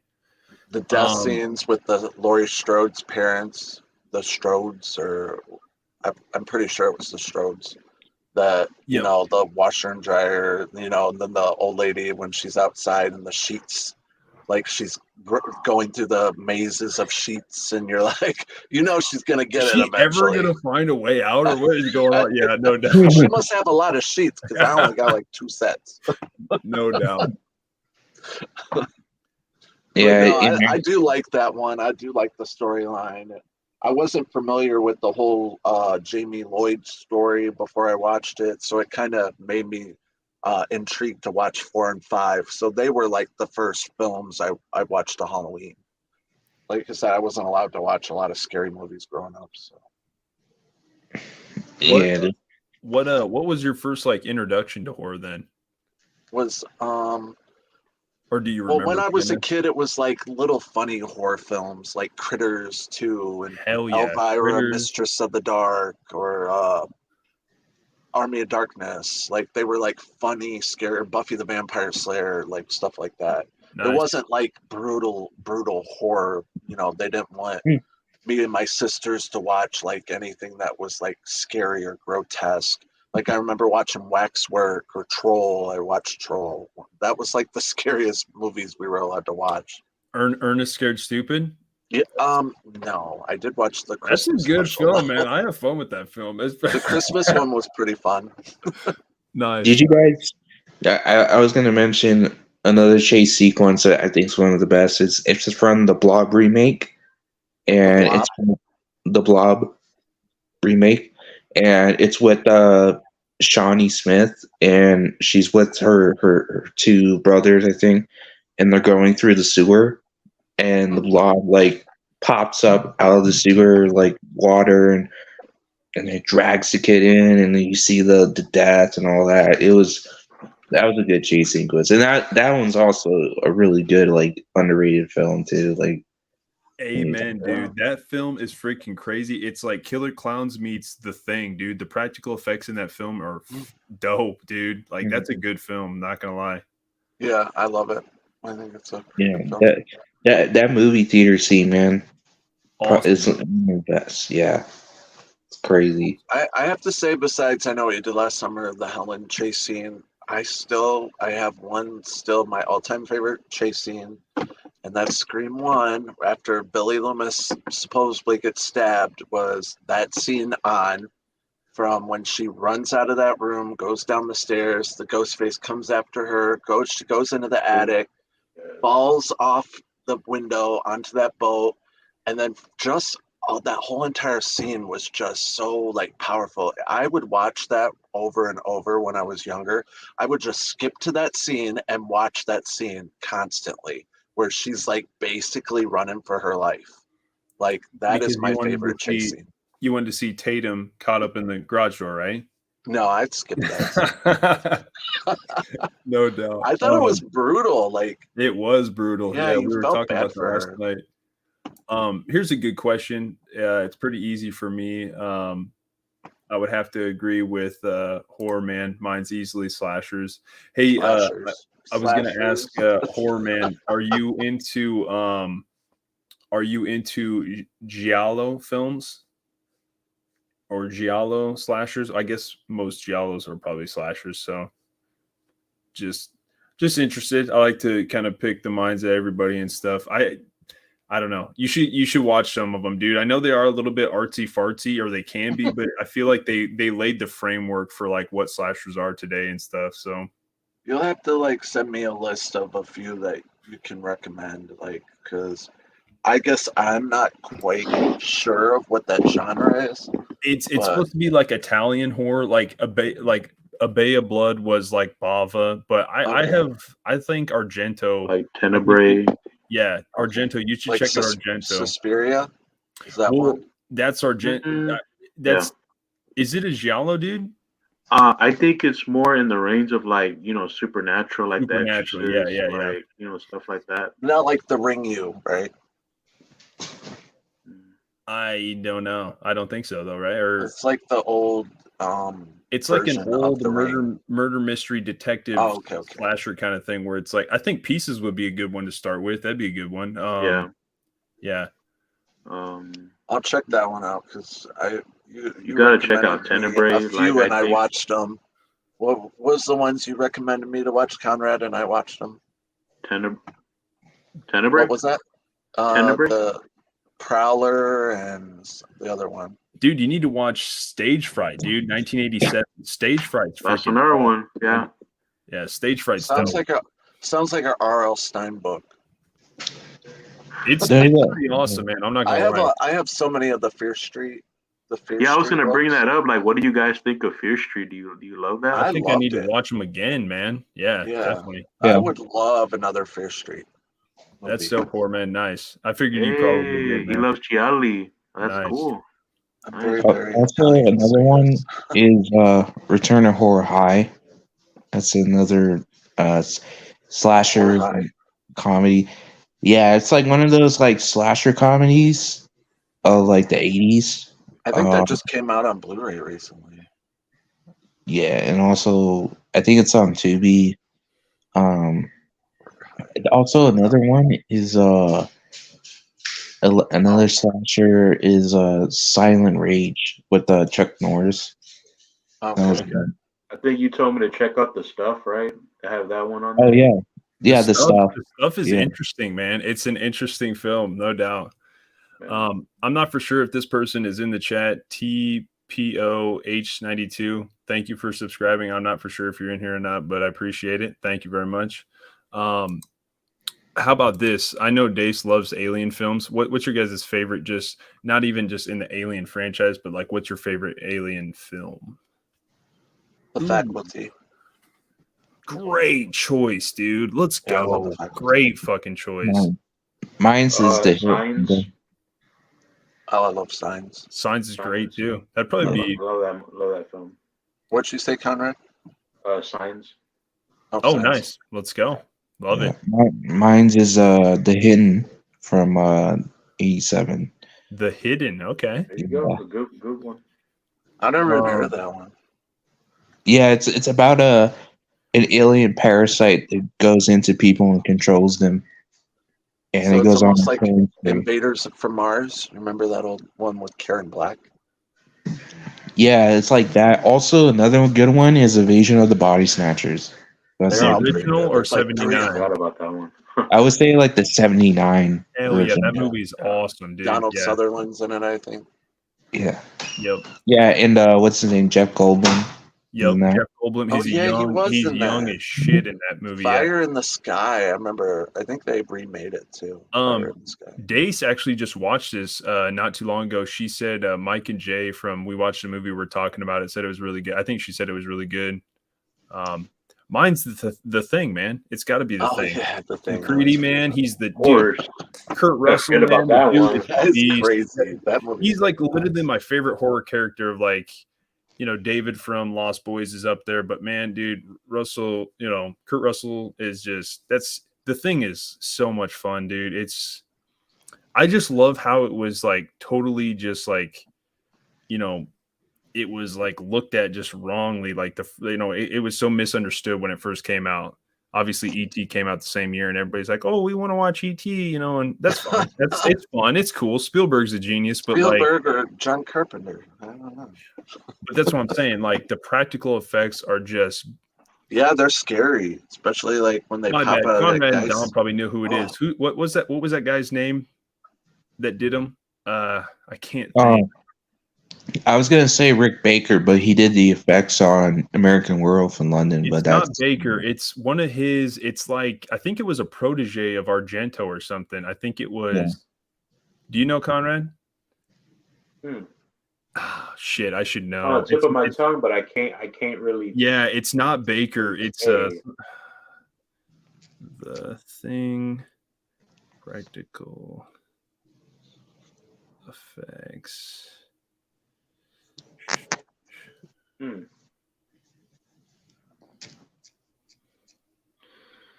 Oh, Rob Bottin. There we go. Rob Bottin. oh Nice, Hey, nice. I got a question for you guys. What are your favorite horror remakes? Great question. Honestly, I can maybe say The Thing because I think again, like you said, Conrad, a lot of people forget that it's a remake. I'm gonna shit. I don't know if I'm gonna go with that one though. People in the chat, you guys want to say what are your favorite? Yeah, movies? everybody in the Go chat. ahead. Yeah, no doubt. To me, I think one of the top three would actually be the TCM remake because I actually went and saw that in theaters, and I remember how fucking scared I was. You know, Yeah, seeing it it was when I was pretty like good. in sixth grade. I was So just much like, better than the original. I hate to say that, but it was. yes, May. That's such a great answer. Evil Dead Oh yeah. 2013. What a great.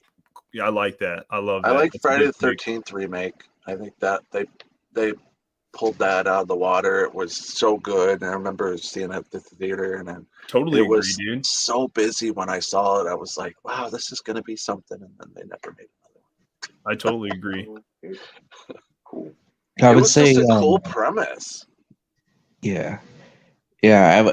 I would say, remake wise, I gotta go with the Grudge, the American remake of Nice. the Good Japanese version, and also the Ring. For Rings on. me, it has to go. For me, I have to go with Dawn of the Dead from 2004.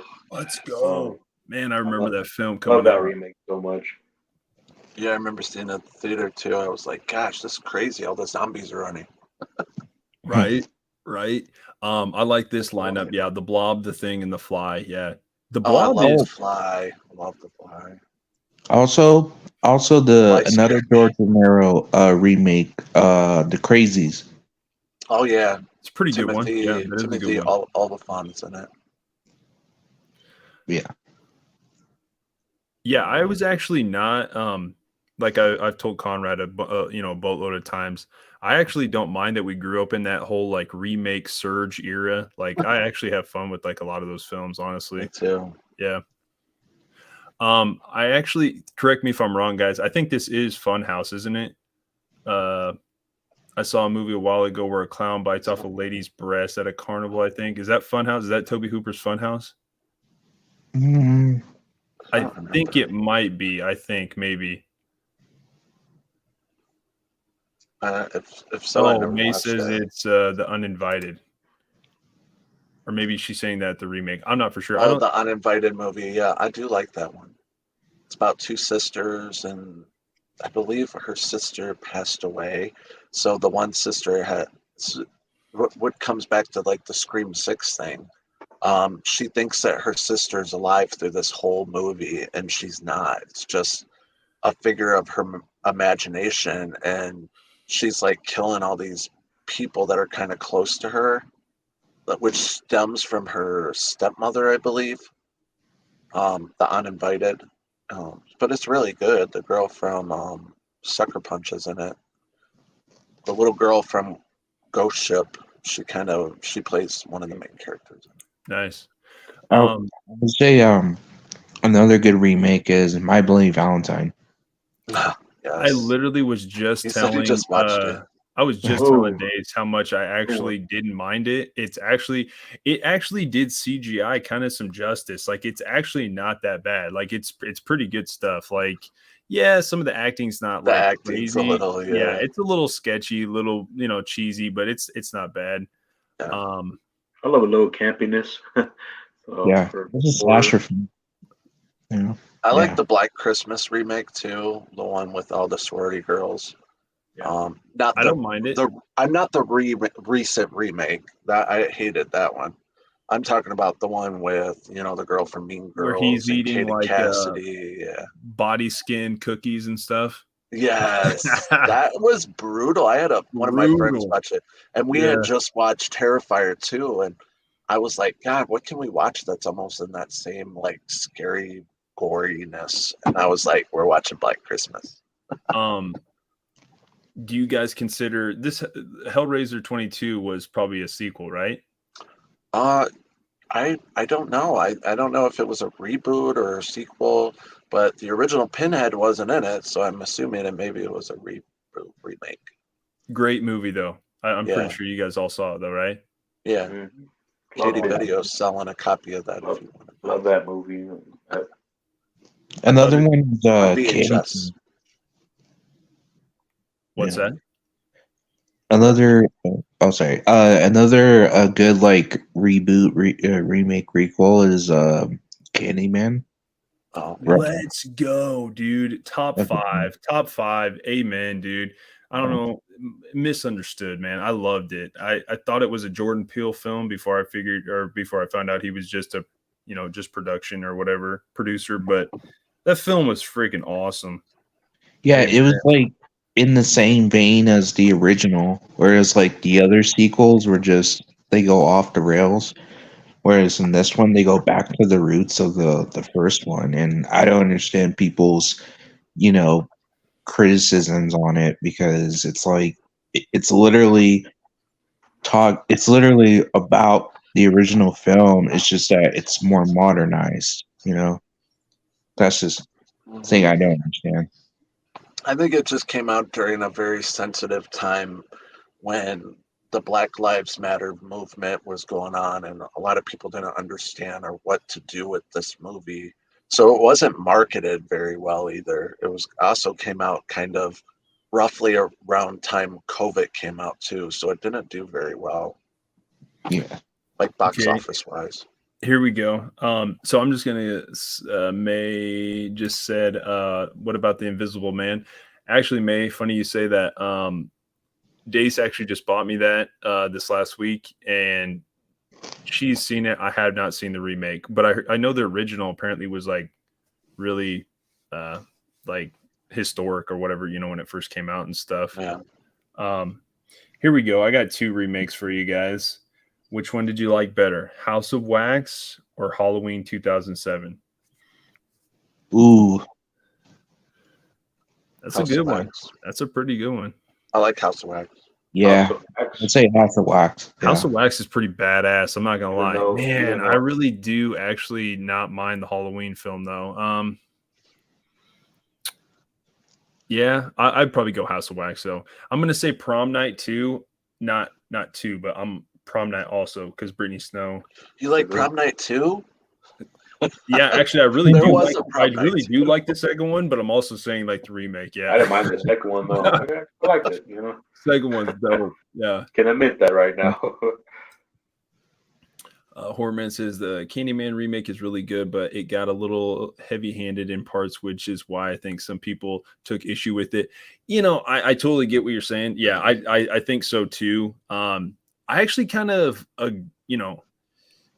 yeah, with the agenda parts, yeah, I totally get that. Honestly, I really didn't mind it. I actually thought I was like, if they want to talk about it a little bit, like why not? You know what I mean? Like I just dug the storyline. I had seen pieces of the original, but not all the way through for like a really long time. Watched the remake and I was like, whoa. Like I was blown away, honestly. I was like, damn, this is awesome. They hit a home run with this.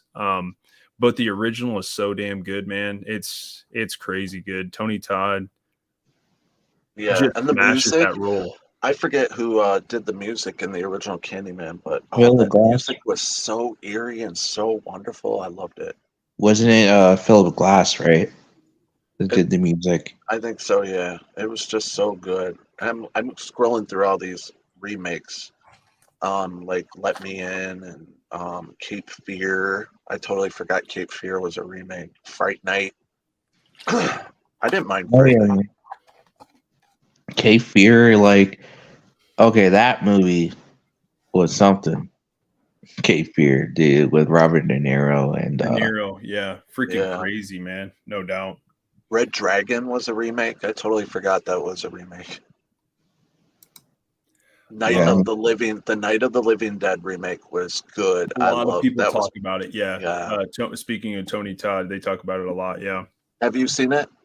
I actually haven't, but I've heard a lot of people I like love pretty it. much I say love You should that definitely remake. check it My out. God. nice. You'll Yeah. get kind of scared. I don't know if you'll get scared. It's parts of it scared me. Anthony, you'll love it, dude. You Nice. love remakes. You're gonna love this one. Mhm. Seriously. Night of the Living Dead. And Tom Savini does he directed it actually. So Oh, yeah. he does a lot of the makeup in it. So it's pretty Cool. cool. Yeah, May. It is called Lake Alice. It seems a little low budget, but it's not that low budget. It's actually pretty good. It's a nice little slasher whoudunit. I think you'll Take it like. from me. Anthony told me about that movie. Oh my God. So good. It's what's great about Tubi. It's like Dude. you find like these films that are just kind of unexpected. Another Red Letter good film. Day. What's that? Red Letter Day. Yes, amen. Another one. Yeah, no doubt. I liked it. It was fun. The gems just coming out and out and out. Just love it. Yeah. I'm Also, looking like at this right April Fool's Day, back in '86, April Fool's Day. I literally just watched it for the Lake first time, Alice? Dom. Yeah, that one right there. now. Yeah. All right. That's right. It's got this snowy setting, like a lot, like cabin setting and stuff. It's pretty cool, dude. I totally agree, Dom. I'm already April Fool- digging the coat from Urban Legend in it. Exactly. Very, very reminiscent. Yeah, definitely. Oh, yeah. I April might Fool's. have to watch that one tonight. Oh man, what a question here by Mav. Mav. Oh, dude. Wow. April Fools is always on TV. Yeah, no, the original is really good. I need to watch the remake. I started like 15 minutes into it and I was like, it's got Scout, Taylor Compton in it. Maybe I'll have to sit down and watch it.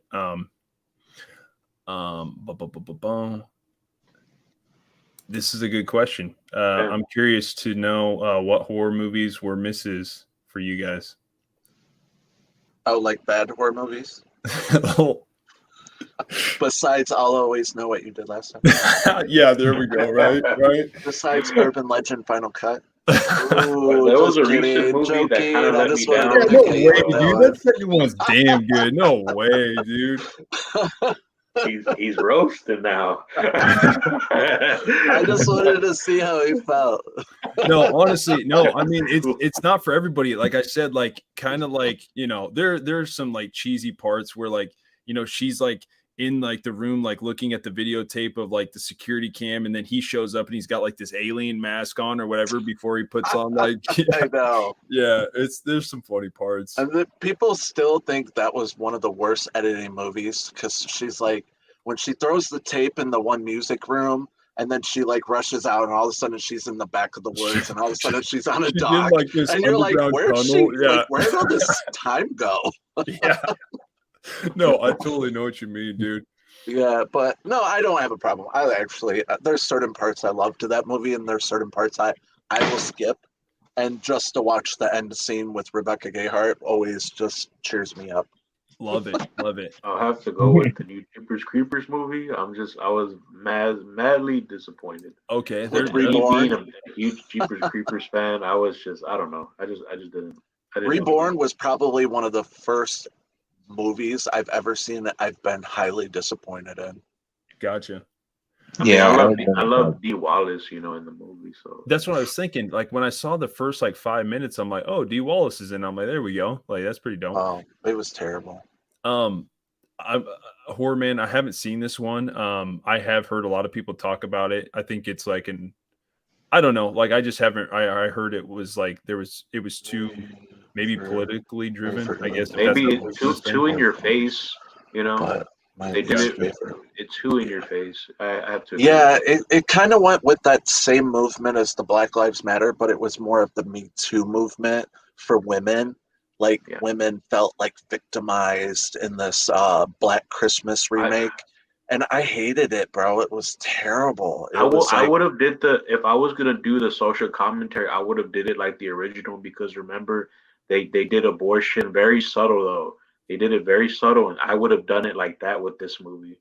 I hated everything about it. Yeah, he was right. I have to agree with that Black Christmas one. So I have to say Black Christmas, Jeepers Creepers Reborn, and I still to this day I cannot stand. I try to watch it 100 times and I just can't get into it. Ghost Ship. I cannot stand Ghost Ship. I love the opening though. The opening is awesome, right? Like the opening. But the rest of it's complete garbage, and it's like I cannot. The acting, like, it's horrific.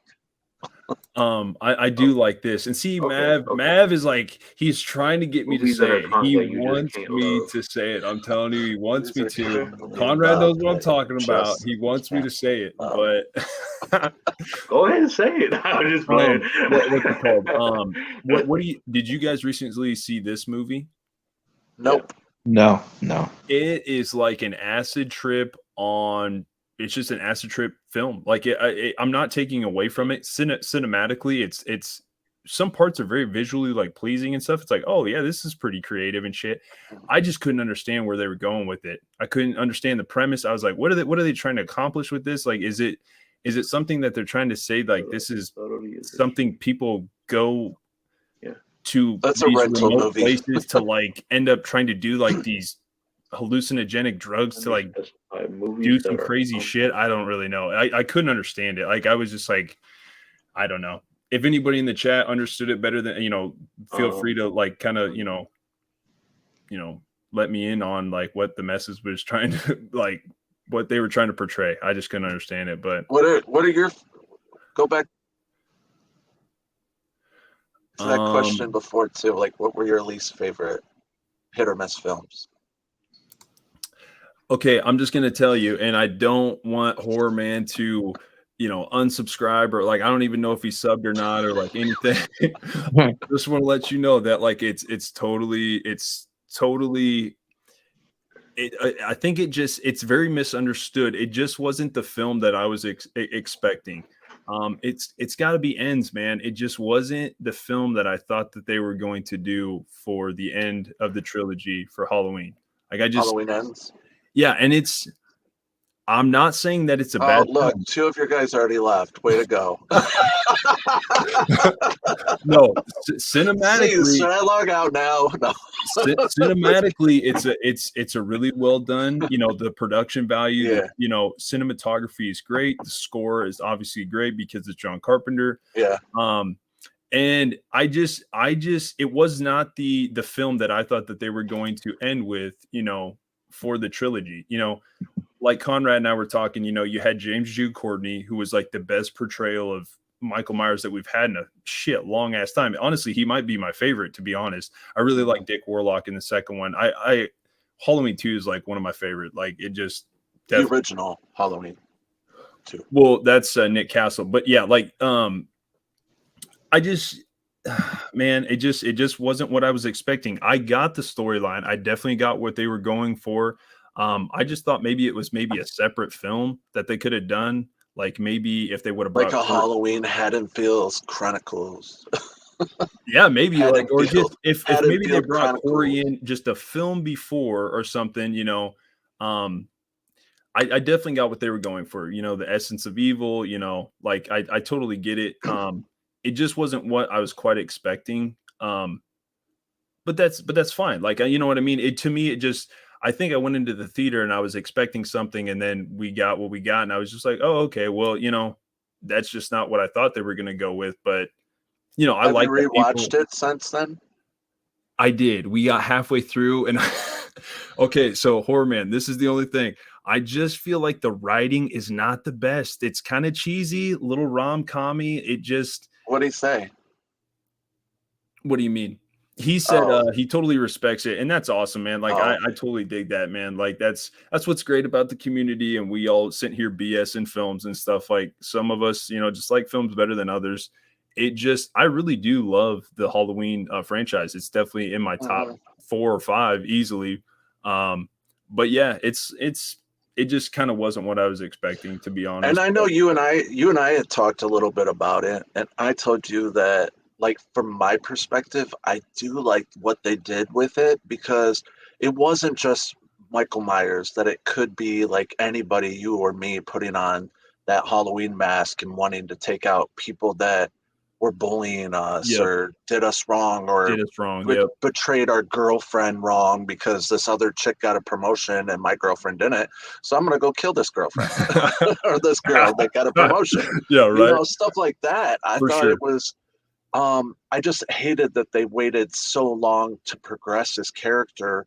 And at least they should have introduced that scene at the beginning of Halloween Ends, maybe in the end of Halloween Kills, so that we knew that you were setting us up for a Corey storyline.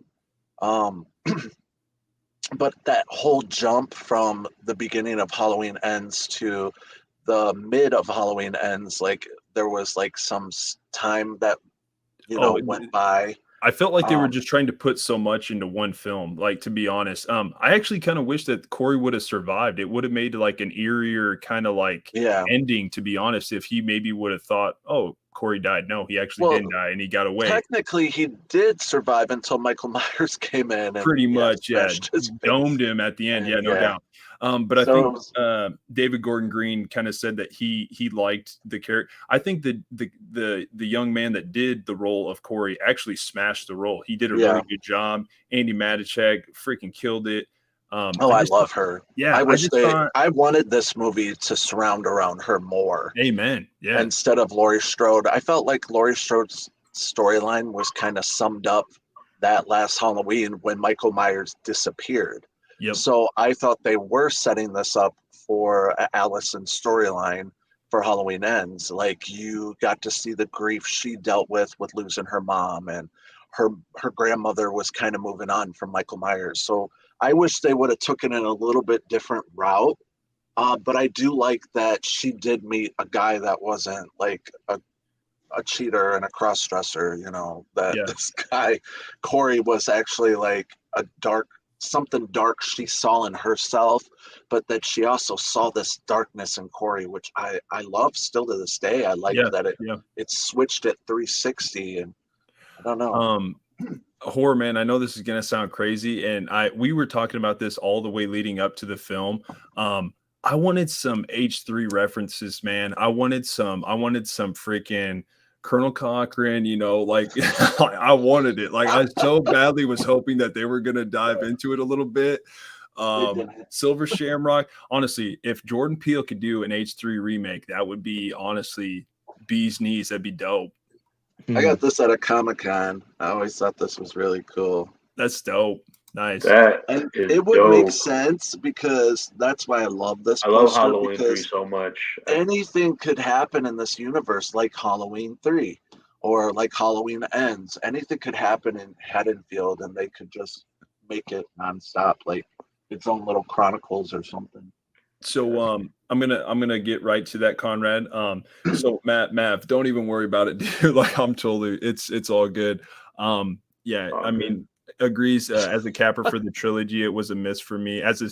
And I talked to Conrad about this. Halloween 2018 as a standalone could have been a bomb ass film. Like, if Michael would have maybe just died in the basement fire, like, would have been a good solid film. I freaking love 2018. It brought back my horror fandom, especially for the slashers. That's why I like X, because X has such good freaking throwback vibe.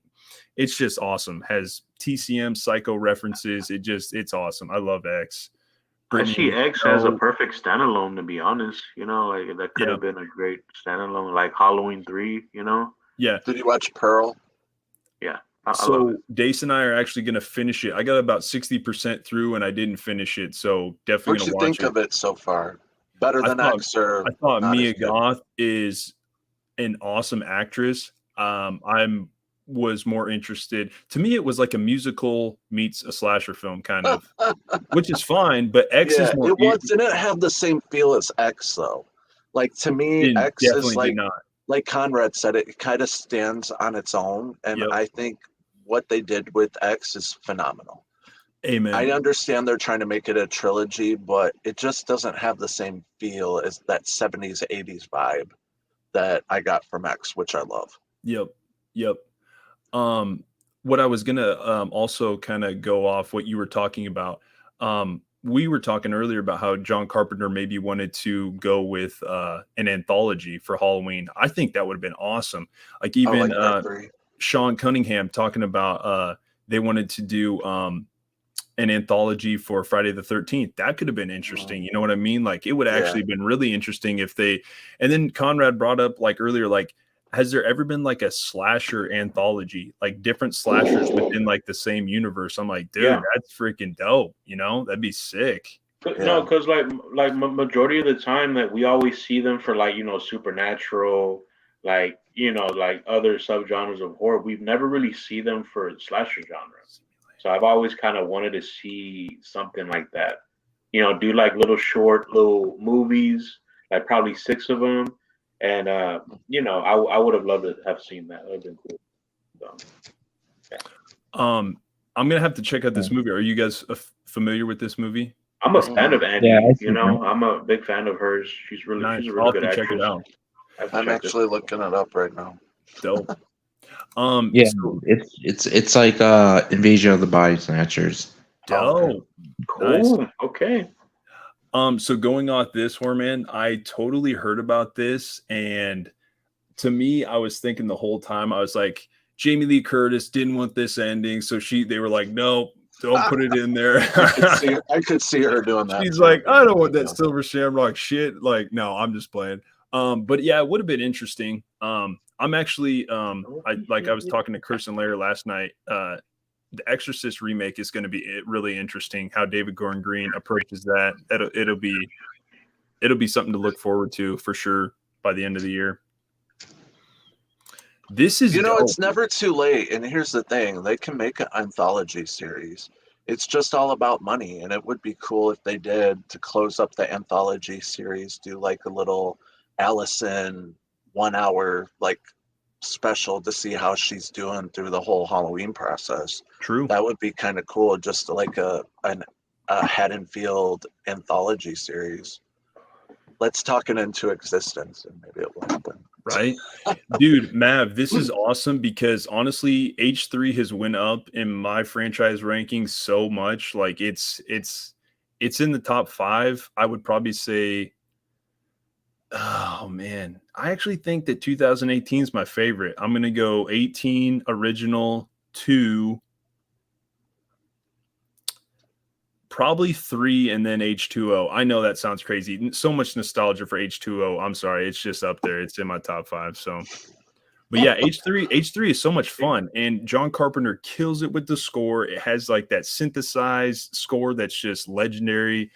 Tom Atkins is a beast. Like it's a fun film, no doubt. Are you guys fans or what? Like tons of atmosphere. Like I think this is my 3rd favorite Halloween movie. Nice. Halloween 3. Like, I love that Carpenter, like vibe, with the music, and then you hear the guy just running, you hear that music in the background, and reminds me of I just Christine, love right? it. Yeah, no doubt. Very chilling theme, scary, and yeah, I love it. I love that movie too. Tom Atkins did amazing. People are gonna hate me, but I still like Halloween 6 as one of my top. I like it, dude. Nice. I love it. Hey, I love it. Like I love everything about that movie. I like Curse of Michael Myers. If you had never watched any other Halloween movies, so you didn't have to really watch any of the Halloween movies. Have a good night, Kyle. Thanks for Have a good stopping in, night. man. Appreciate Later, it. Kyle. Thanks for stopping by, bro. Yeah, I like your icon too, by the way. No doubt. Yeah, that Kills icon. I love Kills it. is dope, man. Kills has grown on me so much. At first, I was like, I can't stand the hospital scene, and I couldn't stand. I still can't Take stand it. out Evil Dies Tonight. You'll be all right. Actually, I can get over that. I can get over Tommy Doyle saying that shit like every 5 minutes. The hospital scene, I'm just like, dude, there's no way that they wrote this in. Like, I will take Halloween Ends over Halloween Kills any day. I'm sorry. You can hate me, but listen, no, I felt there was no resolution in Halloween Kills at all, other than to kill the legacy characters off, which kind of made me literally mad. But you're going to bring in all these people, but you bring in all these people back just to kill them off. Come on, like no. Yeah. I blame. Had a great opening though, And like then Lindsay wasn't even in Halloween Ends, but as like a bartender. Like she just totally got sidelined. Hey, I blame the production company. I would have loved that scene. I blame them being money hungry. 2018 should have been a standalone. I'm gonna go. Thank you. 2018 was marvelous. That was like the cherry on the cake, bro. Like if you were gonna make a remake requel, you should have just left it at that, moved along with Allison's character, skipped Halloween Kills, I love Halloween Ends. It could have been half of what they made Halloween Ends with her character Yeah, investing into this Corey kid.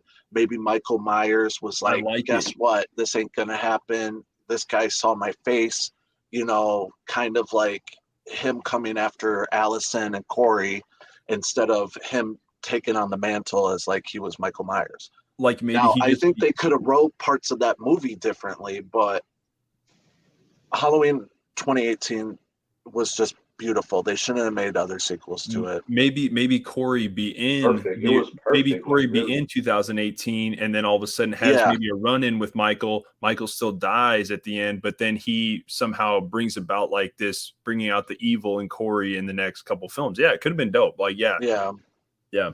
Yeah, But for and me, like I wasn't a big fan of the original Halloween because I didn't get to watch it like everybody else growing up. Yeah. So like Halloween 6, and then I have to say H2O. I still like H2O for not knowing anything about the original movies. Like I got to watch 6, 7, terrible 8.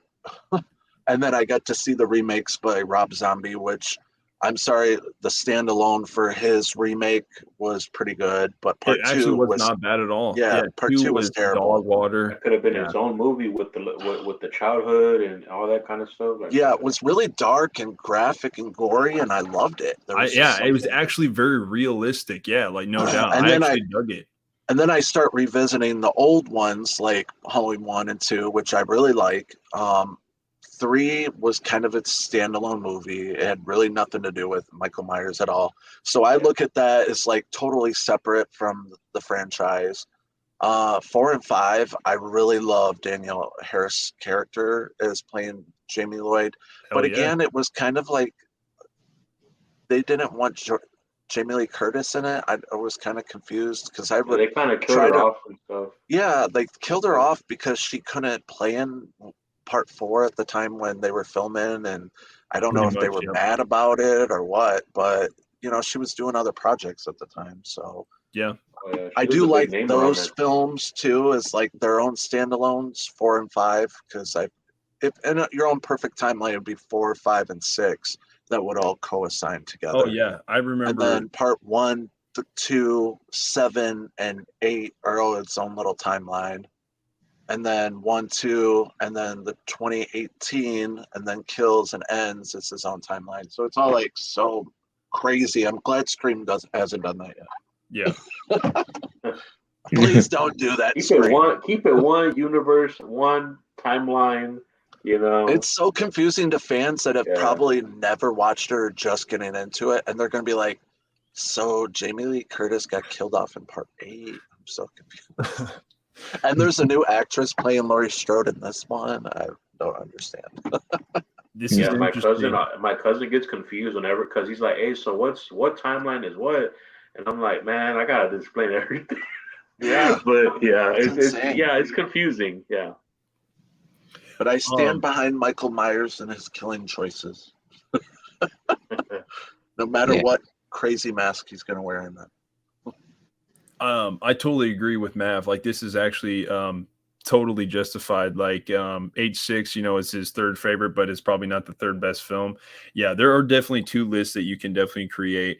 Like I tell Dace where I'm like, Christine is probably my favorite Carpenter like film that I have fun with. But the Thing is my favorite film by him. Like, you know what I mean? Like it's because it's just a serious or like tone. It's just, it's man, that movie's so freaking good, man. But I love Christine. I've been getting into like In the Mouth of Madness, and I'm just kind of like, man, this is one I'm really starting to love. Oh, It's That Mouth movie of is Madness. freaking dope. Yeah, it scared me. It's like these people, like it's real crazy, but it's good. Like I love it. I love it's not a slasher. It's more Lovecraftian like. Yeah. Yeah. Which I never knew like anything about Lovecraft.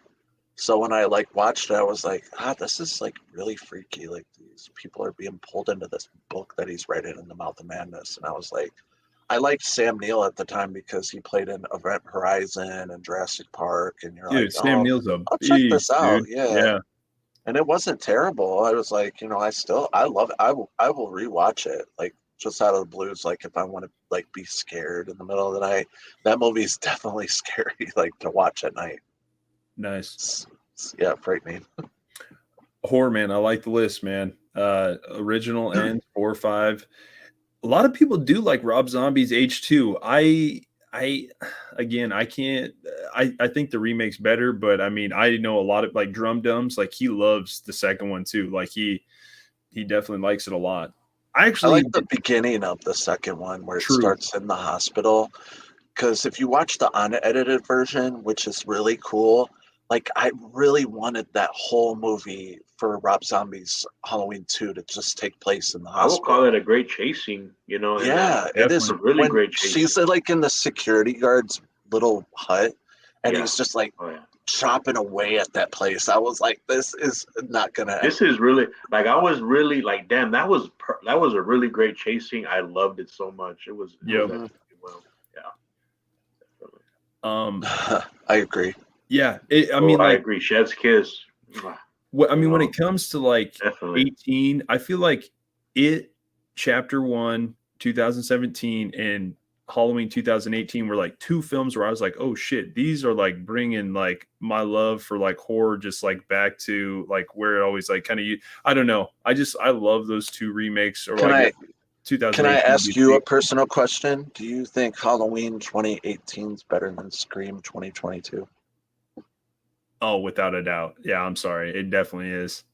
I really hate to say it, but I really liked Halloween 2018 better than Scream 5. This might be controversial, but I honestly think it's the best sequel of all time. I think it was really well put together and mirrored so much from the original movie that you're like, wow, this is really cool. And it introduced her granddaughter, which you're like, she loves her grandmother so much that she's willing to deal with the trauma in her life of everything she's been through. I guess my only complaint that I have about it is that she has a daughter instead of a son, because I was a big fan of H2O. So to replace John with a Karen, I remember him. Yeah, I was like kind of sad.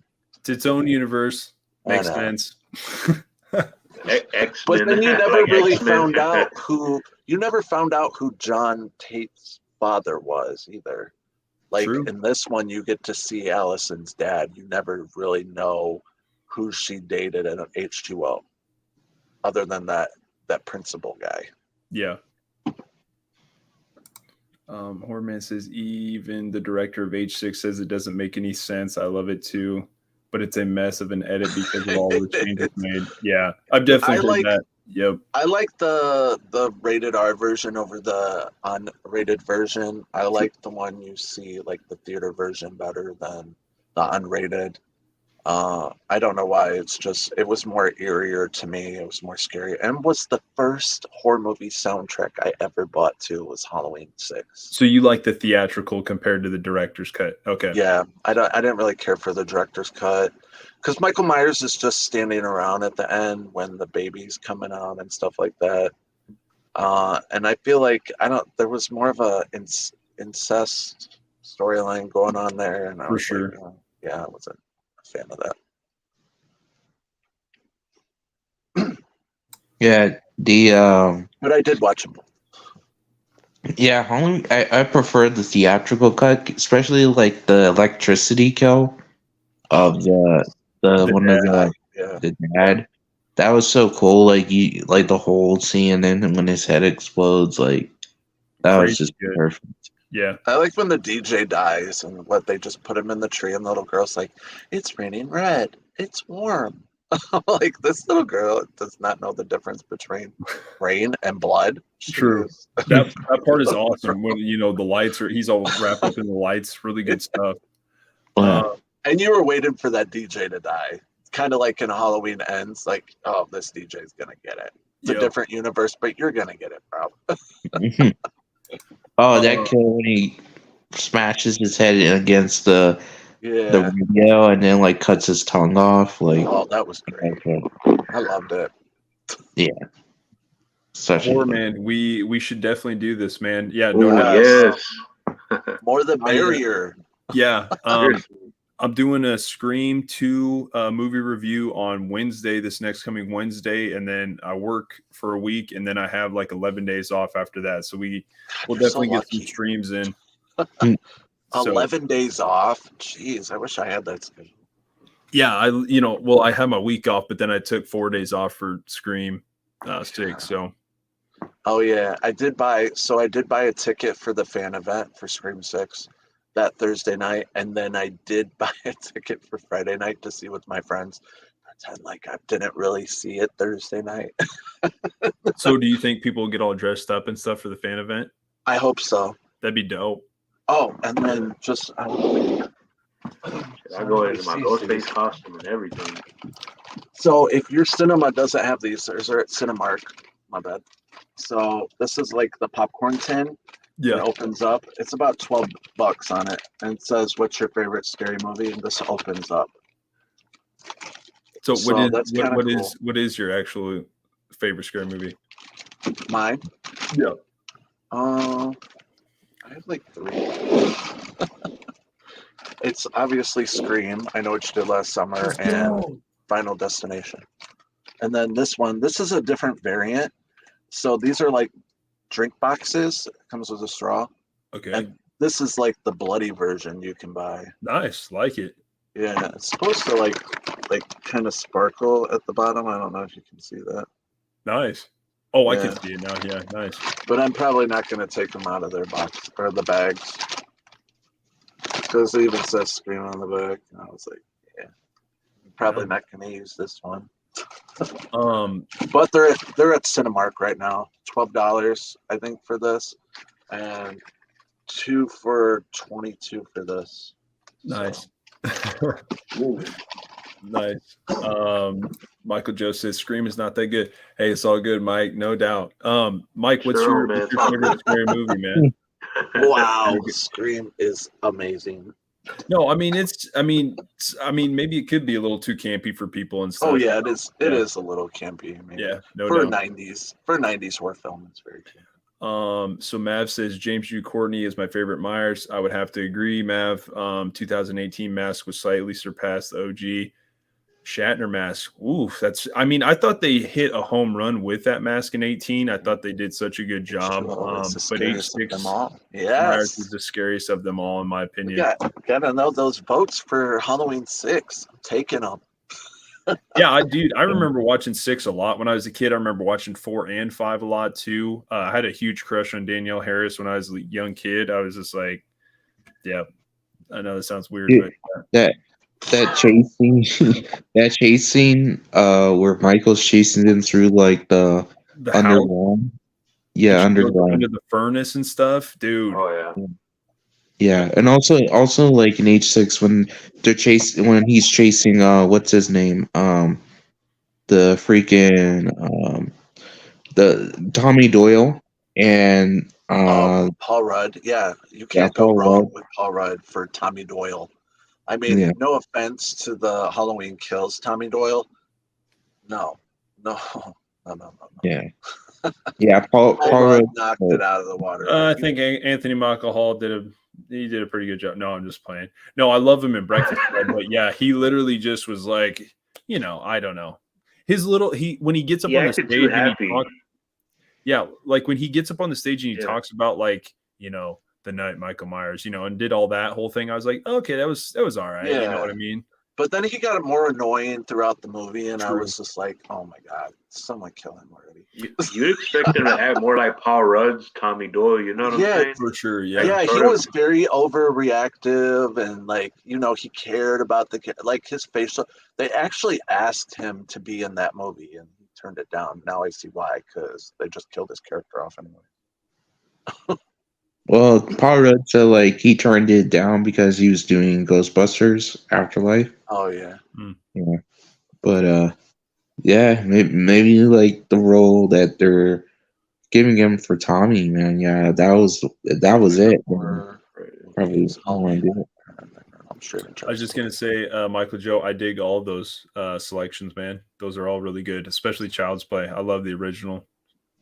It's good stuff. What's the horror man's favorite movies? That's a would you say? great question, no doubt. That's a great I'm just question. curious to know what all his favorite horror films are. I do like Wrong Turn. I did watch Wrong Turn a lot when I was a kid. Yes. Amen, dude. Yeah. And I Amen know to that, I know man. you I watched love it it. not too long ago before, like I think it was in December you watched it. Yep.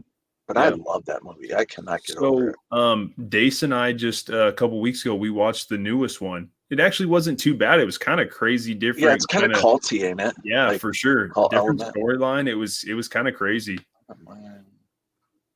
Ooh. Oh, I Yeah. should have known this. He was talking about this on the channel. Well, okay, I wouldn't mind if it provided as much cash grab or of a sequel. That's how I felt Halloween Kills was. I think it was just a cash grab. Yeah, it definitely was. I mean, I don't think they had a script prepared for it at all No. because just how it comes across, like a little lazy. And I was like, oh, come on. They could have did this so much better. When I left that theater, I felt, to be honest, was one time besides Jeepers Creepers Reborn that I felt unsatisfied as a horror film fan, that I felt like I was robbed. No lie, bro. Like, I have never felt that way since Jeepers Creepers Reborn. Here's a good one that Michael Joe brings up. Do you guys prefer the original Wes Craven's original or the remake? I've never seen the original, The Hills Have Eyes. I have seen the remake, and I have both of those. I've never seen the Badass. original. What about you, Dom and Conrad? Which one do you guys prefer? I would say the remake because I like the original, but I feel like the remake was more scarier. Yeah, it's a little more balls to the wall, a little bit, yeah. Yeah. But I do much show praise to Wes for doing what he did at the time, yeah. Yeah. I have to go with the original. Nice. Yeah. Dig it. Excuse me. Sorry. So Horrorman says Phantasm. I did remember Oh, here we go. Yes, mentioning Phantasm is whoa. Yep. Yeah. Man. So you prefer the original Evil Dead to the second one? So the first Evil Dead I watched was the remake. And then I watched the original 2.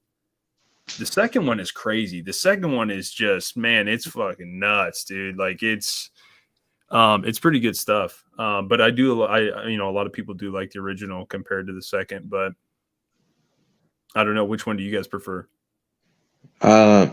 I would prefer the original because I do like the second one because it is batshit crazy, but the first one was a little crazy, but at least like it was a little more like scarier, I would say, than the second one. What about Conrad? Yeah, what about you, Conrad? Daydream there a little bit. The original. Original, nice. It was. I mean, that's like that's kind of like because it wasn't like a major franchise, it was like a little small, and that's kind of like the first horror movie that was like a small little horror production that I actually did watch, and I loved it as a kid. So yeah. Nice. I didn't watch the original. I watched the second one, but then when I watched the original, I was like, these two are just alike. Very much, yeah. Other than the ending, when and they added a new character in it, which I really liked. The girl, the daughter to the professor, which she knew a lot of the stuff about the Necronomicon, the dagger, how to open up the portal, which led into Army of Darkness, which was honestly the first one I watched in the series because, like I said, if it was too scary, I wasn't allowed to watch it. So Army of Darkness was like the first movie I watched, and I was like, there's a part 1 and a part 2 to this. And they weren't even called Army of Darkness part 1 or part 2. They were called Evil Dead. So I had watched both of them back to back one night, and I was like, these are like the same movie. But I ended up liking part 2 a lot more just because it had more character development and more effects and more money, obviously. Nice. Yeah, and he cuts off his arm. That awesome. Yeah, he cuts off his arm in part 2. He doesn't do that in part 1. Yeah, because in the original part 1, like it was him and his friends that go to the cabin and then they all get killed. And then the second one takes place right after, like Linda, he gets Yeah, and Basically, like she's already dead or something like that. I was a little confused by it. What's the time span between those? Was the first one 81 or 82? And it then the was like second 81. second Yeah. one was 87. Like that's pretty Oh, good time wow. span. Horror Man says right here, Raimi actually lost the rights to the first one, so he had to That somewhat makes remake. sense. That makes total sense. Yeah. Yeah. Okay. But you can tell like it's still a continuation because of how it ends up. Like when it catches up where he like how he exits the cabin and then the demon comes in and possesses him. Yeah. And it shows the last shot of the movie like zooming him on his face, and then it cuts to what happens after the demon comes towards him. He backs up and flies through the forest Yeah. and like swinging around and stuff, and I thought that was pretty cool, like the way I they do like transitioned. Phantasms. I do have all the Phantasm movies too. I have like 1, 2, only the newest 2. I still like 1 and 2, probably my favorites. Oh yeah, one is easily. Yeah, I think one is easily the best one for sure. The tall man used to scare me just knowing that he worked in a morgue, and he was just like, he was almost like a soul sucker. He would kill people. And, who's creepier, the tall man or Colonel Conquerin from Halloween 3? Dude, the Colonel's pretty creepy in that Halloween 3, man. I'm telling you, he the is. tall man. Yeah, it is He probably. he controls little fucking you, spirits and stuff. Pretty crazy. Yeah. These little orbs that go shoot you in the head. Yeah, for 79, that movie was it was definitely ahead of its time for sure. All I'm gonna say is like the remake for Evil Dead, Don't Sleep. Like I'm so jacked up for the new Evil Dead. Me Like too. I'm stoked. So Mav, this is actually probably in my top 3 franchises that I was first introduced to. My dad had like a bootlegged Puppet Master 2 VHS. So like when I was introduced to that really young, every time I went to the video store, I was watching the rest of the franchise. Like it was like 4 is my favorite because they're obviously kind of like the good guys and they help, like the young college guy and all that stuff. 4 is just awesome. I love 4. I feel like they kind of a little bit dropped the ball in 5, but yeah, I'm a huge Puppet Master fan. I like them. I think I have 1, 2, and 3. They came in like this like combo DVD set. Cool. So I have 1, 2, and 3. 2's really fun. 1 is historic. 3's good. But yeah, 4's just fun for me. Like I honestly, yeah, it's fun. I know this is a little off the subject, but did you see the remake trailer for Children of the Corn? Yes, sir. What'd you think of it? You can go first, Dom. Oh, I haven't seen the trailer. Oh, you haven't? So I still need to watch it, So. Yeah, it's actually not that bad. To me, I thought the young girl who I guess is filling in for Isaac, it didn't look terrible. Like, I guess it's not like, is it going to be like a top 5 horror film of the year? I don't know. Probably not. Maybe I'm going to eat my words when it comes out. I don't know, but I don't know. I guess we'll see. A lot of the Children of the Corn films aren't like the best, but they can be kind of, I don't know. I think so bad they're good. Like, you know what I mean? Like, yeah. I think like Children of the Corn 2. I like Children of the Corn 2, and I think 3 is pretty good too. Yeah, I like 3. 3 is fun. In the like city. honestly, I have fun with all of them. Only Honestly, seen the first 2. Yeah. The first one's iconic, but man, the second one's crazy. He gets eaten up into the freaking combine at the end and stuff. Yeah. Like it's pretty crazy. Yeah. There is the one, I can't think of which one it is. It's either 4 or 5 when they go to like, it goes like into the urban setting or whatever. Dude, when they showed the Evil Dead in the urban setting, like this new film, that's what I was like literally thinking of when I first saw that trailer. I was like, oh man, that looks like kind of like the Children of the Corn. Is it Children of the Corn 3 where the 2 boys go to the urban setting with the school with all the African American kids? Okay, so my bad. That one is that is that one. Okay. I guess there's another one where they're like in an apartment building. I think it's 4 or 5. Which one is it, Mock? I think it's 5. Which one has the lady that's married to who's the dude that's in the movie Drive? Falls. Ryan Gosling. Karen Fall. Gosling. Ryan Yeah, Gosling? who's married to Gosling? Oh. It's the chick that's in Fast and Furious 2. Oh, I know what you're talking about. Yeah, I don't know her name. Jordana Brewster or something like that. Mendez, or right? Mendez? Oh, there you go. I was about to look it up. Yeah, no, it's- she was whatever in that. one she's in, that one's actually not bad. But there's one where they go to these apartment buildings, and it's almost kind of like a Hellraiser film, to be honest. It's kind of different. Huh.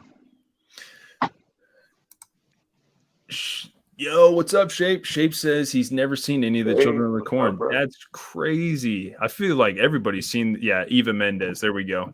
Sorry, May and Michael Joe. Nice. I feel my family. They introduced me to to the Children of the Corn franchise like really early because they were like, "This actually took place in Nebraska. This actually happened and shit." And I was all, man, I bought it. I was like, "Oh shit, it probably did." Oh man. Hey, so I'm gonna charge my phone real quick. I'll be right back. Okay, right on, dude. We probably won't go for too much longer. We're probably coming up on midnight, and I know like Conrad's probably getting. Conrad, you doing all right, dude? Yeah, I didn't know if you're getting Fall tired or asleep not. I mean, I on know us. we've been I'm on here just, for I'm just like sitting and listening. yeah, no doubt. I mean, we Yeah. could probably, probably finish up here in like 15 minutes. We'll go for like 4 hours. What time is it there? It's 2:00 here. Are you serious? No, dude, it's like about Oh. to be midnight. No, so it's like 10 or 11:47 p.m. Right Oh, now. it's already 12 o'clock here in Toledo. 12:47 here. Oh wow, you're oh damn, you're an hour before. Damn. Mhm. Okay. Yeah. Nice. Yeah, so we can probably finish up in like 15 minutes. But yeah, you can still charge your phone, Dom, if you want. All right. Right on. All right. Be right back. All right. I don't know. What do you guys want to talk about? Maybe kind of wrap things up. Is there anything that maybe anybody in the chat maybe wants to talk about or anything? Almost. Yeah, give us some questions. Give us some movie trivia. See who gets it first. Movie trivia? Come on, yeah, throw something at us. Not too hard. Someone said that tequila got Conrad feeling.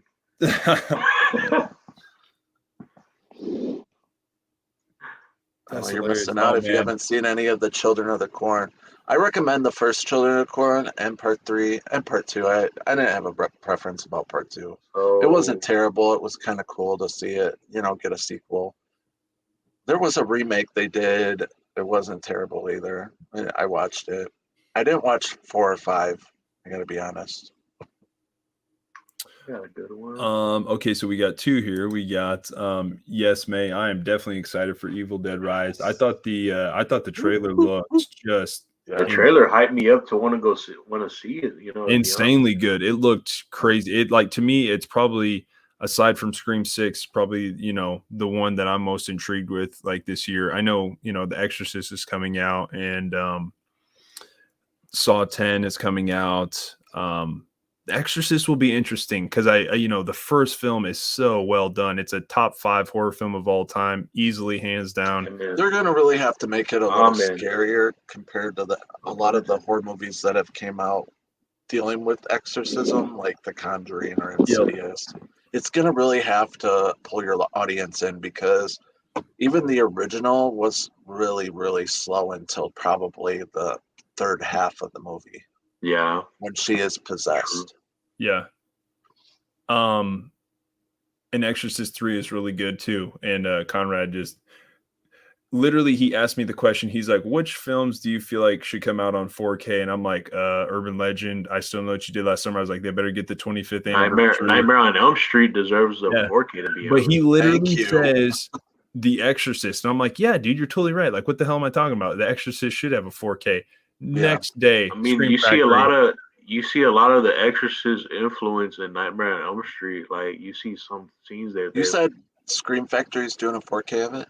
Of Exorcist 3. I just thought it was Oh. kind of iconic that, or like ironic Yeah. that he, met. I want Dude, the first one. Exorcist 3 is pretty good though, man. Brad Dourif's a beast, man. He's definitely a beast. So yeah, definitely excited for that. Urban Legend would be cool to see on 4K. Oh, it'd be awesome, dude. That my movie's like God. made for 4K. That would man. be so cool. Yeah. Do you think the new Ninja Turtles? I actually movie- didn't know that there was a new one coming out. I got a computer animated one done by Seth Rogen, I think. Oh, really? Yeah, Cool. I'd really like just to see a sequel of the original 2 or 3. I'm excited for that one. Nice. Oh yeah, the original is, to me, the original is the top 5 action film all time, hands down. Michael Joe Cocaine Bear. Yes, I'm going to see it. I just I'm had not to gonna lie lie. I 'cause of didn't want to cocaine. tell everybody that. I don't even think we're allowed to say that word online, but yes, we're allowed to say Sugar Bear movie or whatever. Hey, what did y'all really? think about the new Winnie the Pooh Blood and Honey movie? I've heard mixed reviews. Yeah. I've heard mixed reviews. What To about me, you? Sugar Bear, I guess if that's what we gotta call it. All right, never To me, mind. it's like Sugar, a we're gonna call it superhero Sugar film or Bear. something meets Sugar like a Bear horror. movie. Yeah, There's some people are calling it Powder Sugar Bear online. nice. There's something about them saying the word. I don't. YouTube will copyright strike you or something for using that word. Here's a good question. What's y'all's favorite underrated, Ooh. less known movie? I specialize in this topic. That's a great question. It's a very loaded question. It's like All it's right. very tough because Jurassic World Dominion. I loved it. A The lot of newest people one? in it. Yeah. okay, so it's on Um, Prime right now. I need to rewatch it. Yeah, I definitely need to rewatch I it. love seeing all the OG characters in it, and I love the special effects. I like the new dinosaurs. I like the interaction between the new characters and the old characters. It was very underrated, and I still love it. I still stand behind the whole Jurassic Park series. I got one. Fear Clinic. It has Robert Englund in it. It has Fiona Dourif, Brad Dourif's daughter, Corey Taylor from Slipknot. Hmm. Et cetera, et cetera. It's called The Clinic. Huh? Fear It's Clinic. called The yeah. Clinic. Yeah, Fear Clinic. Oh, It's Fear about Clinic. it's about phobias, your fear, what you're afraid of. Oh, okay. It's really good and it's different. I love it. So very I'll have to underrated. check it out.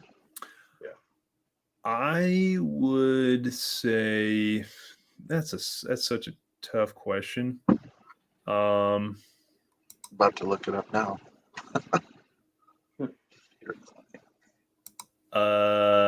Man, that's a tough question. I'm gonna go with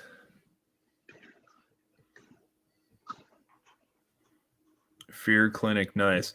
I'm gonna go with the original Stepfather films. I think those are actually really good, man. I'm not gonna lie. I think I like the first two. The third one's I did watch the first two. yeah. The third one's not very good. Actually, And I the think the remake. remake is actually not that bad too. I remember when Amber Heard's beautiful in that movie.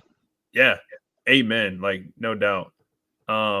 When I first saw that, I was like, God, who is she? I had to look up every scary movie she was in. Oh, here's a good one. Here's a good underrated film. Swim Fan. Swim Fan's a really good one. I like I that have- film. No I have that on. doubt. I even have that on soundtrack. Swim Fan's a good one, no doubt. Soundtrack's pretty cool if you can find it. Who remembers Soul Survivor? Okay, Soul Survivor or Cherry Falls. I don't know. I bet a lot of people know Cherry Falls. It Crywolf. has Crywolf's another good one. Ooh, yeah. I just got these today, and I think they're all underrated. Pro 2. Oh, City yeah. of Angels. That's great. Very underrated. This is an old horror movie that had Arnold Schwarzenegger in it. End of Days. Nice. It's great. Very underrated. Conrad and you both talk about this movie like all the time, so of course I had to pick it up, but I've seen it 100 million times. Wishmaster. Hey, that is like Great. my It's a jam VHS right there. copy. I was so happy. And then that cast, everything. It's another great. old movie that didn't get a lot of recognition for its time, and it's a Wes Craven movie. Serpent and the Rainbow. I heard a lot of people talk about that film. Yeah. Yes. That's Very Yeah. good. Very underrated. Right now, bro. Yo, Mav, I dig it, dude. Puppet Master 4, man. Nice. He actually mentioned this though. This is a great pick for underrated. Yes, Summer of yes, that's 84 a good is movie. so freaking awesome, Oh man. my god. Summer of 84 has one of the best scores of it's so damn good, man. Like it's just the synthesized score that It's goes on with the Shudder. film. Oh, dude, it's awesome. It's is it not on Tubi? Maybe it's not anymore. I don't know. Maybe it Hey, y'all wasn't. should check out Haunt for real. Like, if y'all love films like Trick and Hellfest, I think Haunt will be so really good. Haunt? Check it out. Trick's another good one, dude. Trick is a really good. Trick. Yeah, Trick's freaking dope, man. That's my for real. That's my jam too. Trick. Oh my god, really great slasher horror. Like, very I love good. Swim Fan. Nice. I love Swim Fan too. If she's talking about Marky Mark's movie Fear, Oh yes, it's a pretty good one, man. That movie almost made me dislike that mofo for a while because I was like, damn, man, like he's a creep, dude. Oh, but if you're a girl, like my sister used to steal my VHS just to watch the roller coaster scene over and over and over. And I'm like, Jesus are Christ. crazy. Reese Witherspoon's like 15 in that movie. No, I'm just playing. But like every girl like was in love with him back then. Yeah, good old Marky Mark. That film, yeah, that film was it was different for sure. But yeah, man, Summer of '84. That's such a good pick. That's an awesome movie. I can't remember who's on the soundtrack. There's a movie called The Fear. It's not like the Mark Wahlberg movie. It's like a slasher movie.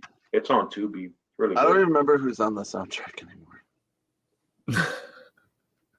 Nice. That's such a good film. Yeah, it was kind of a cool slasher film for its I time. like this horror fan, no doubt. He was giving her good vibrations on the I didn't know that they did a remake of Fear, to be honest. If I'm reading that right, my bad. Fear. The old Fear is amazing, but the new Fear that just came out.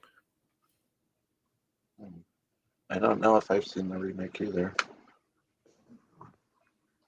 Not for sure. I'm trying to think of another film. This was a good unrated, like very unrated. Oh, Disturbing yes, Behavior Disturbing. badass as hell, man. Gives me Hell like yeah. faculty vibes.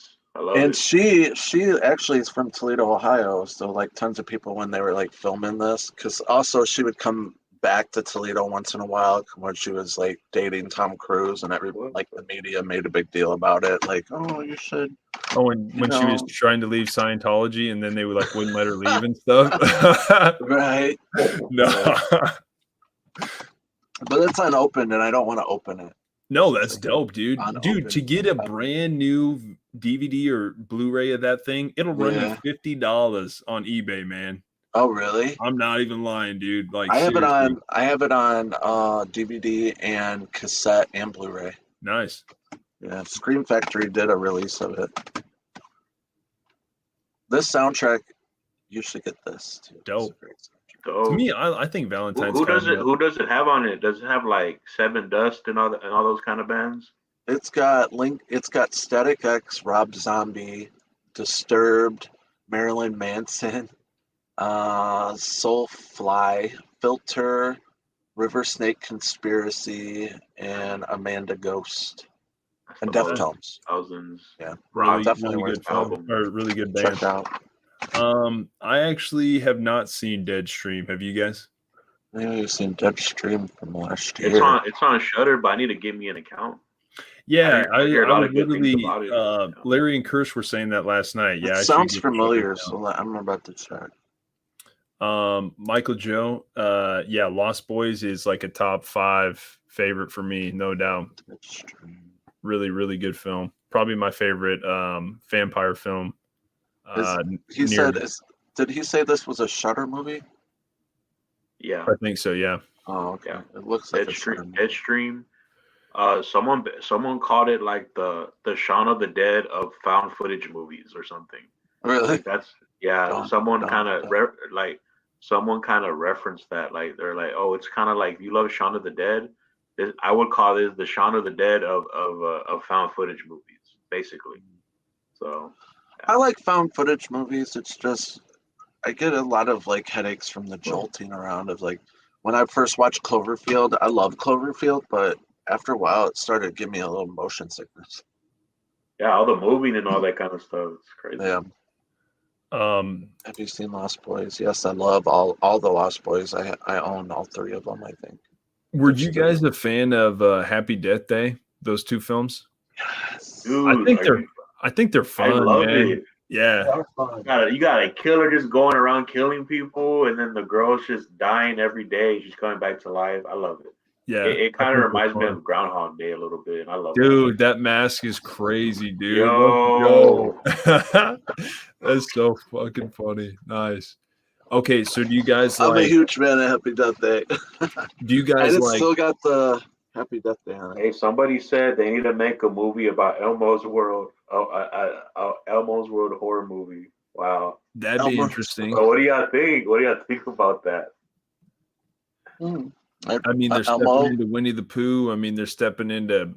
I think they said they're stepping into Bambi and Peter Pan or something now. Or yeah, something. They want to make like a like some sort of cinematic universe. Oh, okay. Here's another great one. It's not quite a horror film. It's kind of an action thriller. The Highwayman. You guys should check that one out. It's freaking awesome. It's called. Is that the one with Reese Witherspoon? It's got the guy. What movie is he in? And Kiefer Sutherland. No. Oh, you're talking about the guy from Passion of the Christ. Yeah, it is that him. Guy. Yeah, yes, and he gets it. His wife is crossing the road, gets mowed down by this guy that's in this Cadillac or whatever. And dude, just watch the film. It's so freaking good. It is pretty good. It is. It's old. It's kind of old night, like early 2000s. It's almost kind of like Seven meets Joyride or something. Yeah. It's you know what movie I should watch? I should watch The Hitcher from 1990, from the 80s. Hell yeah. That's a really underrated one right there. Dude. Really good. I can't believe you said Highwayman because I have it on DVD and they've never made a Blu-ray copy of that movie.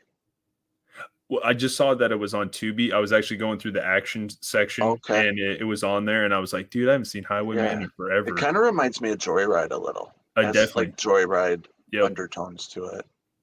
That's a good one, too. Joyride from dude, Joyride's badass as hell, man. Yeah, I love it. I wish it would get a Scream Factory release. Hey, man. Doesn't it give you the Hitcher vibes and Joyride a little bit, though? Definitely. Right? Like, I get that kind of vibe a little bit, so. Yep. And I like that girl that's in it from the Glass House. Yep. Oh yeah, I know what you're talking about. Yeah. What else is she in though? I can't think. Never Been Kissed.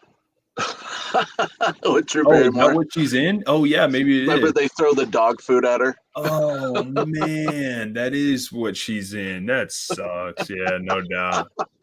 Sons of bitches. Yeah, she was in that. The Glass House I really like. It was kind of creepy for its time when it came out. Nice. I gotta find spots for these VHSs. Now I have my whole shelf's full of VHSs. I was literally just telling Conrad earlier, I'm like, I want to collect more VHSs, but my shelving's behind me.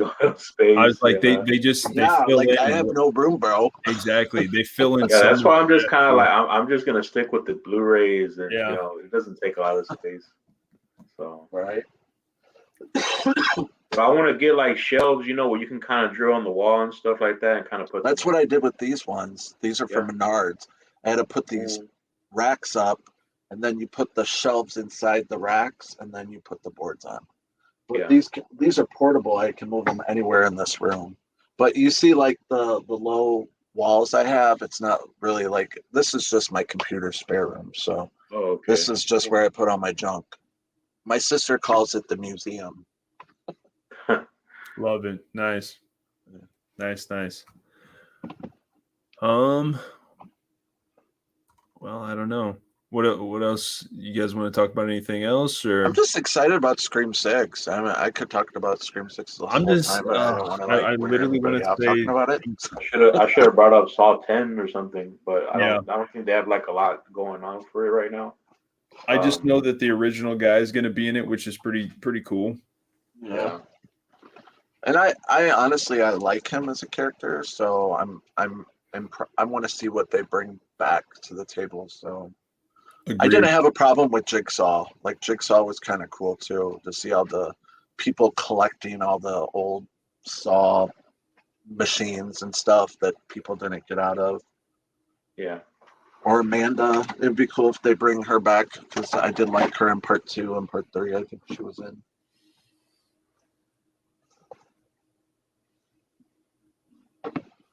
I don't know. Agreed. I just want to see more. I want to see more news on. I know what you did last summer, reboot, sequel, whatever Oh, it is. definitely. Yeah. I got to see that. I got to see the Evil Dead Rises. This is going to be my hype after Scream, because Scream's going to be great for about a month talking, and then everybody's going to be like, "Eh, Scream's gone." It's I'm over, calling it's it gone." now. The next reboot we're gonna get is Urban Legend. Watch.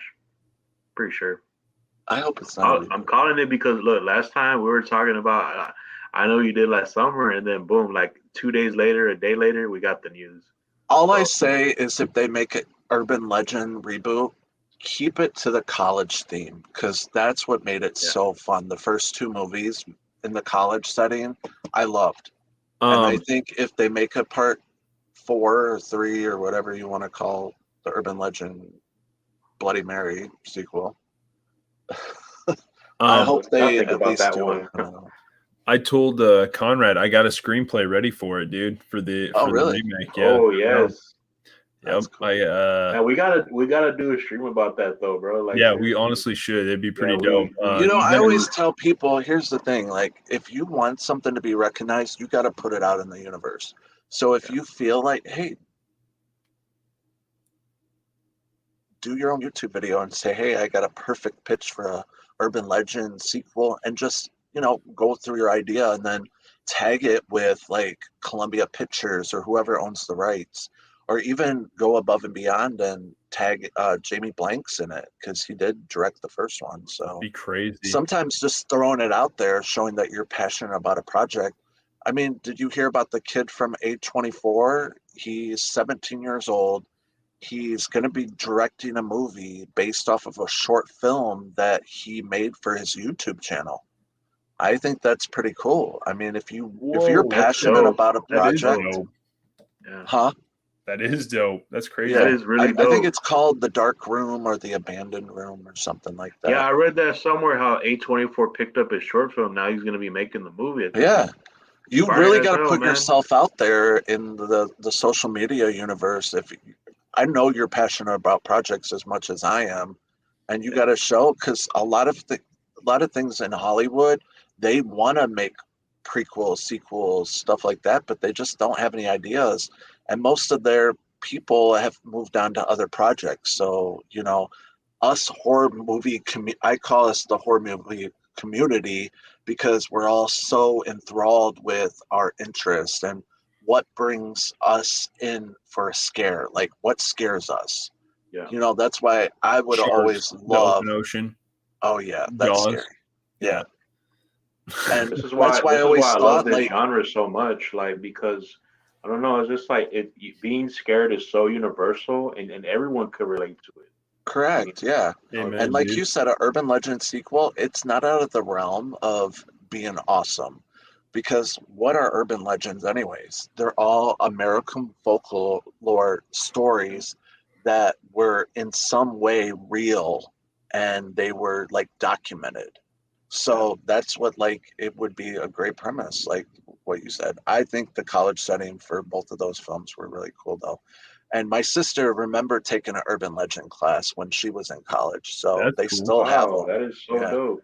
So Robert was her teacher then, or a professor, or what? Mr. Wexler? No, I think Mr. he's Wexler, dead. there you go. That's crazy. I think he might be in the back of a car. No doubt.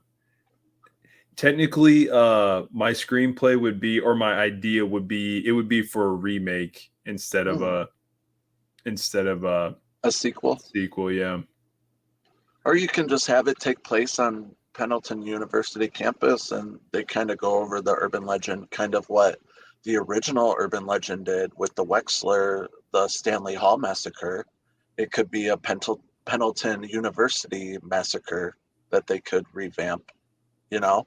So And we're gonna get the stream set up because this is exactly what we were talking about, no doubt. Yep. We were voice I'm just messaging saying, each other because like it's about no different this, than what Yep. Scream 2022 did with them kind of using Stab as Scream to Us. You know, what if Urban Legend did that with a remake talking about Pendleton University, like Urban Legend talked about the Stanley University, or the Wexler Only Survivor sort of thing. There you go. Yeah. Yeah. Damn. Cool. Maybe like do a remake and then make a sequel to your remake based off of A like requel. what happened at Pendleton. Yeah, Pendleton. Yeah, that'd be pretty You sick. can always bring Brenda back. You can bring the annoying redhead that is screaming through the whole movie.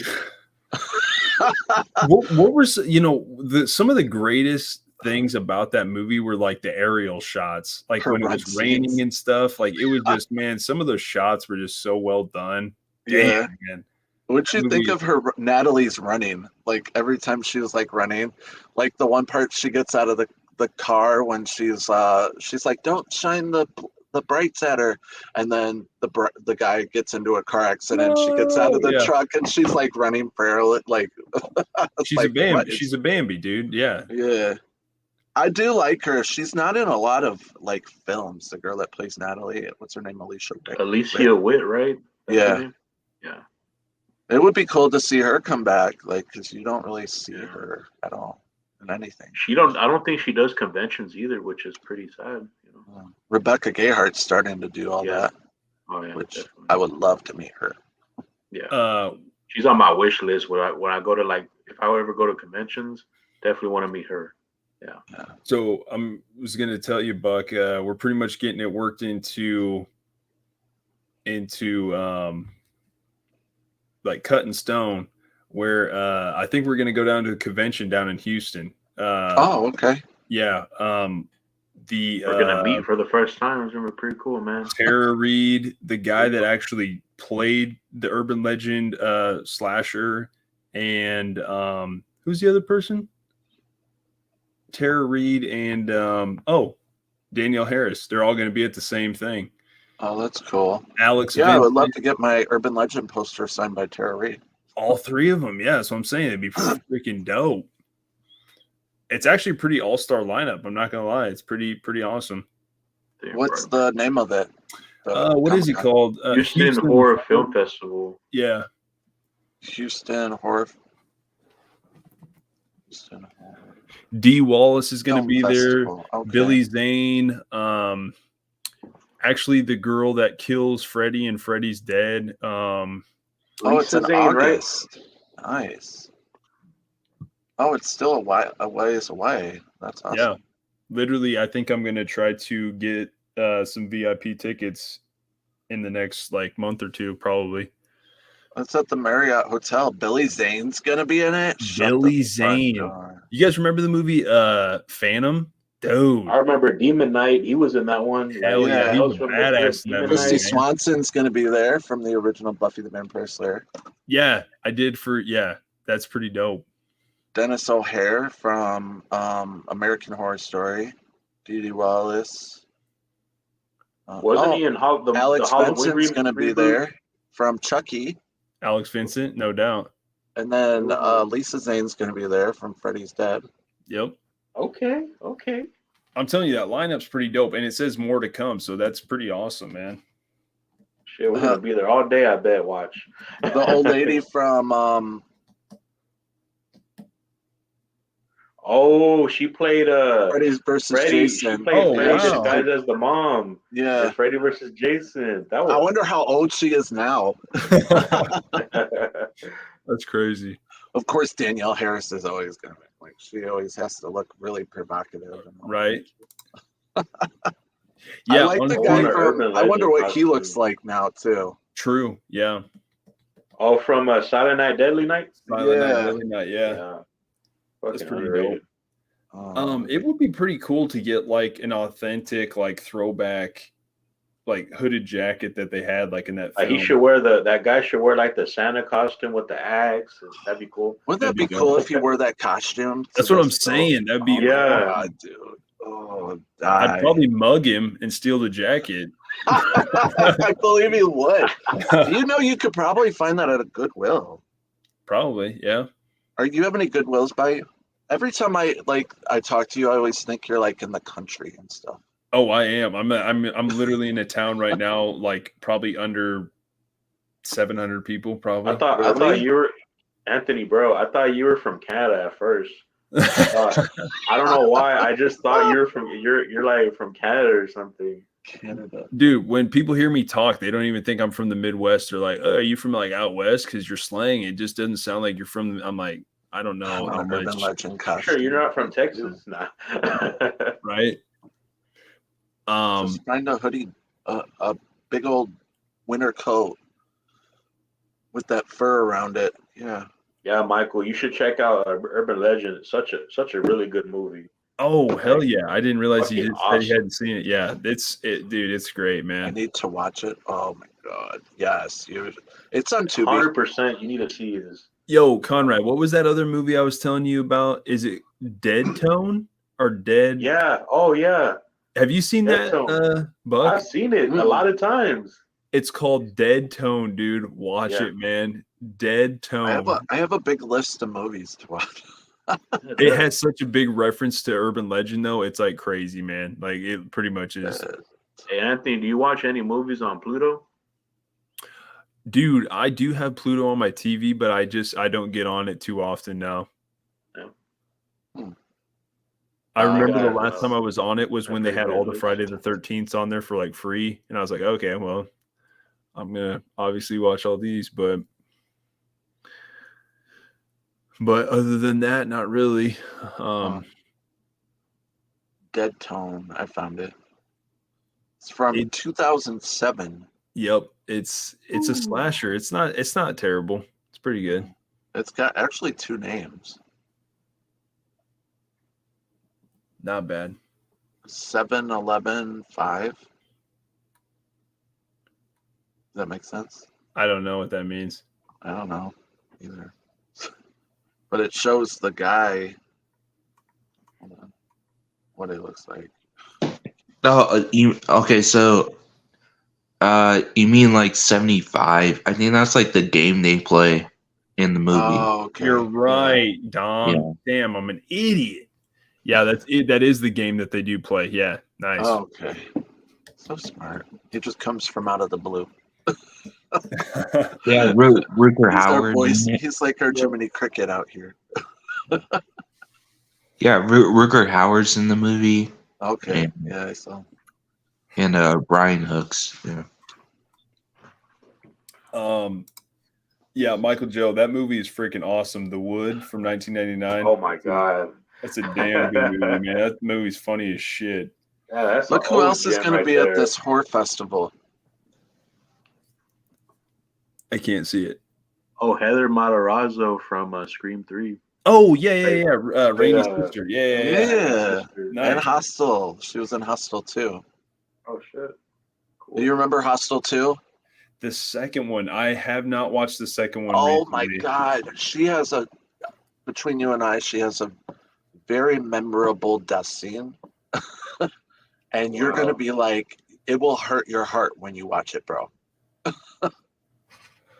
Because I'm a big fan of hers, and watching her in Scream 3, I wasn't like, I wasn't familiar with her. And then when I watched Hostel 2, she's just like, she's not even in it that long, but you'll love her in this movie. It's definitely worth watching and checking out. Nice. Sorry, I didn't mean to spoil any kills. No, that's all good. Dang it. Cool, bro. I bet if I turned on Hostel for like the first 20 minutes, I'd be like, oh, okay, now I remember this film. Like that's probably what it would be like, yeah.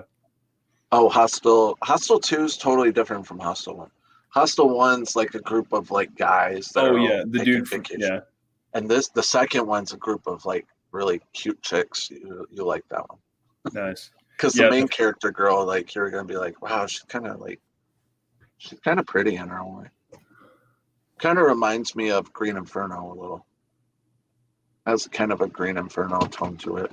Have yet to see that film, but I've heard it's cannibalistic and all that good stuff. So, well, it's not that brutal. Well, Hostel 2 is a little. I don't know what like one of the worst, bloodiest movies you've ever seen in your life that you're like, oh, this is really gory and graphic. Well, Terrifier 2 was pretty gory and graphic on that one scene. Oh my god, yes. Oh lordy. He's like freaking picking that girl apart and throwing salt in her and all this shit. God damn, bro. They really went all in on this film, no doubt. But I mean, I was just like, okay, this is kind of what they're going this for. man put salt in her scalp. I'm like, what the, like, come on. It's crazy. You want to know what's a crazy good film that's pretty underrated? Is Wolf Creek 2. Dude, Wolf Creek. Oh, yeah, you were watching those. Yeah. Wolf Creek is, well, that second one. Holy shit. He like decapitates that dude. And then he's all like, all right, we're going to do 10 questions. If you get them wrong, I'm taking a finger off. And I'm just like, holy shit. You remember that guy? He's like, you made my girl get away and dresses him up in a dress. I was like, so what is he going to do to this dude? Yeah. Dude, that movie is freaking insane, man. It is. Hey, what's our best special effects like in horror? You know, mine has to be that scene from Maniac. You know what I'm talking about, right, Anthony? That scene from Maniac when he gets his head blown off and that girl gets all the blood on her face and stuff. Like, damn, man, crazy. The original Maniac? Yeah, like where the guy gets his head blown off and it just pops off and all the blood just spurts. Woo, man, I'm telling you, bro. No, I don't really.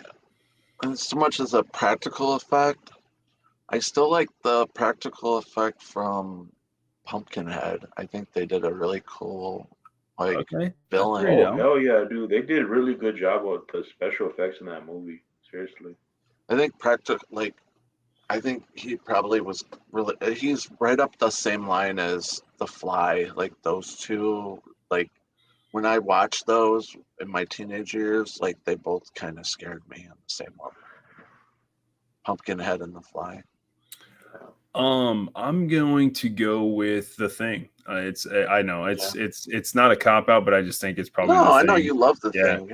That's all good. I would have said like if you gave me a second, like you gave me like a second choice, I probably would have chose The Thing. So yeah, I always I have to go with the Maniac because I just feel like I just love those kind of special effects. It's just so cool.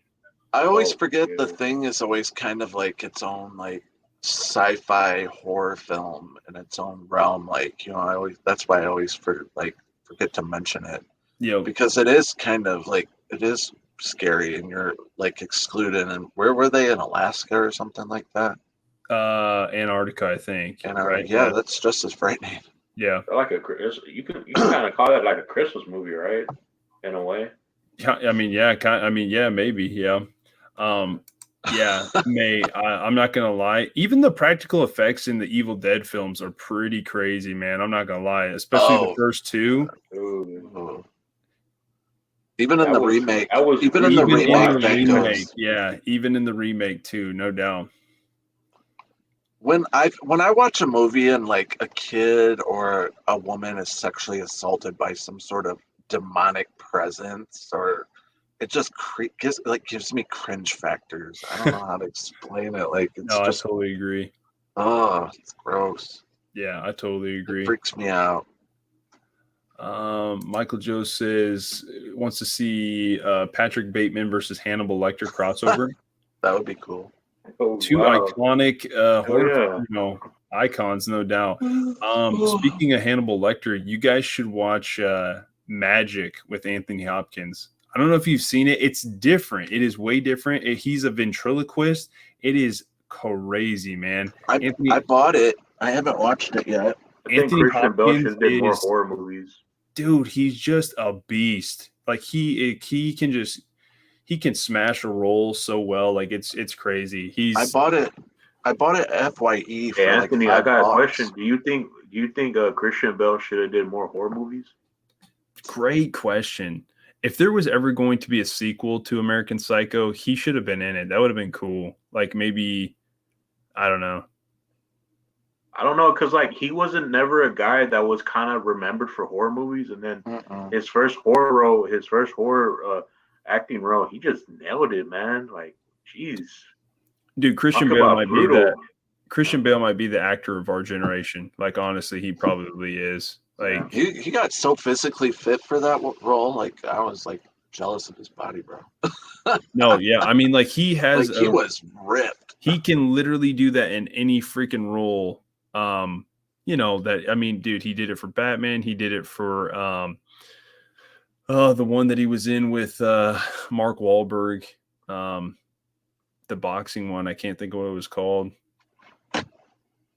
Where he plays like the methed out old boxer. I can't think of what it's called. I want to say The Wrestler, but I'm probably wrong. I thought it was maybe not Southpaw. Maybe it is called Southpaw. I can't remember. Southpaw's with Jake Gyllenhaal. Oh, okay, right on. I want to look it up. Michael Joe says Hannibal would eat Patrick. Yep, I agree. That's crazy. Patrick's a little bit more crazy, where Hannibal Lecter's super intelligent.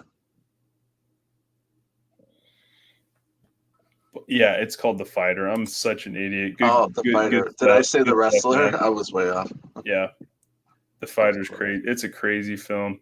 I would definitely agree with May too on that. Yeah, he's just like, I think my first film that I ever saw him in was like as a youngster was probably Reign of Fire. I love that dragon movie with Matthew McConaughey. Reign of Fire was awesome. I used to watch it a lot. Gerard Butler was in that too. Yeah, what's his name? Matthew McConaughey's in it. Gerard Butler. Yeah, it's a good film. It's a good film. I agree. Well, shit. Would you guys be upset if we maybe wrapped it up, or what do you guys think? No, I got roast in my crock pot. I probably should go check. Nice. I Yeah, smell it from here. It smells amazing, but Nice. I'm like, I hope it's not overboiling. I'm freaking ready to eat some food and get to bed. No doubt. I will work actually tomorrow. You I'm said. gonna get some snacks right now and watch a movie. No, I have the next. I have off until Thursday. But I watched The Girl Who Got Away. Boom. Nice, dude. I'm telling you, you're not going to be disappointed, man. It's a good one. Yeah, I liked it. It was a pretty good movie. I think you recommended that to me. Dude, you watched it? Nice. Yeah. So like, and then another movie came on right after it. It kind of resembled it, and I forgot the name of it, but Mary Sorvino was in it. It was almost just like that, and you would have liked it too. Damn it! Nice. Let me see. All I have to look up is. Yeah, just my phone was charging, so I couldn't like talk, like put on the video because it wouldn't let me. No, Dom, you're good, man. Yeah. All good, man. Don't worry about it.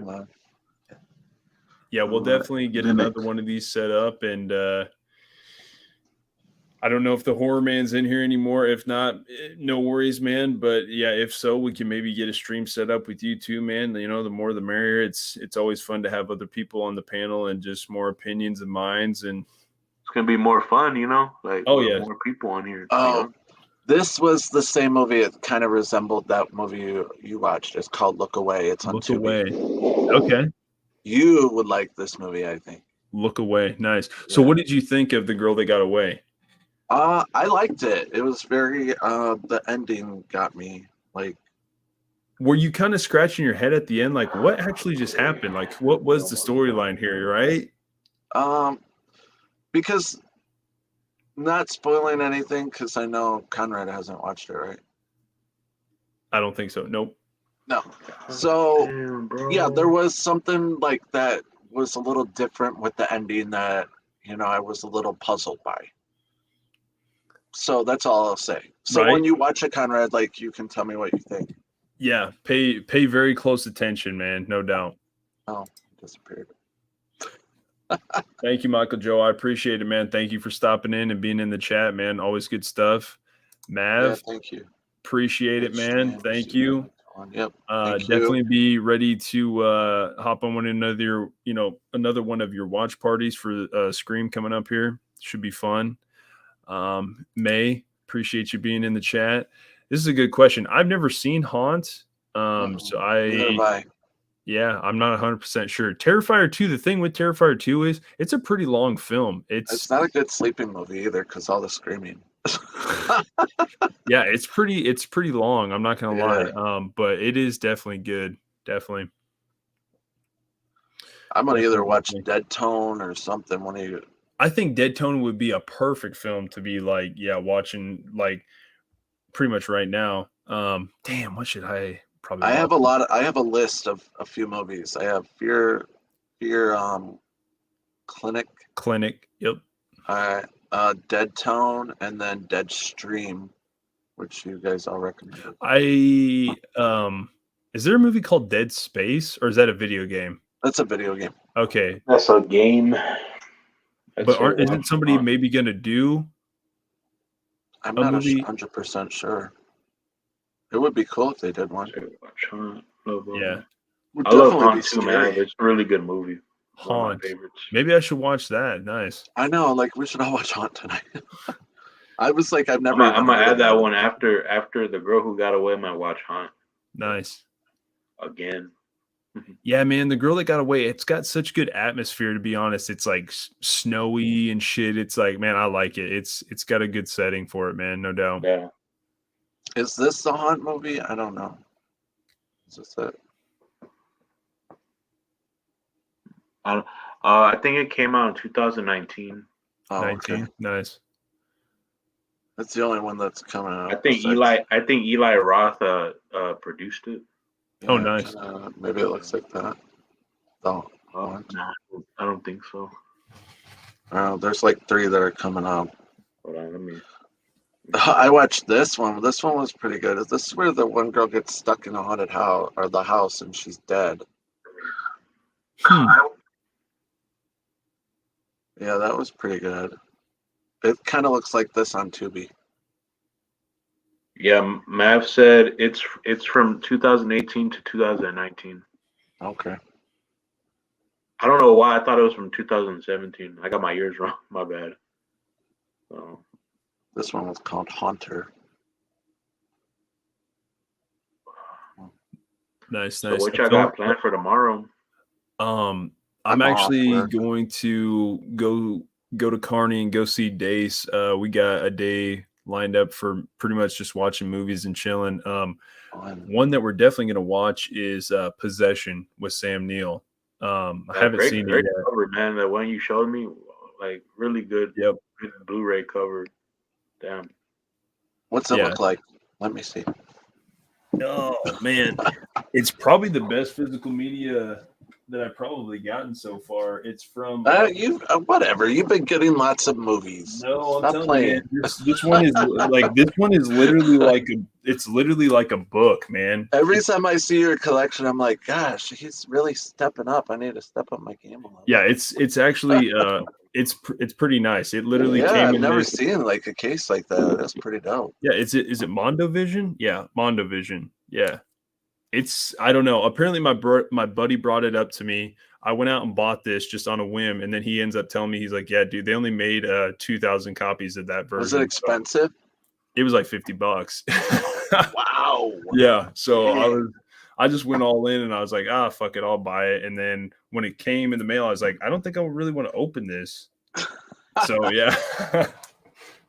Hey, if I go on that trip to Houston, we should bring some of our movies and have like a watch party for like some of our favorite movies.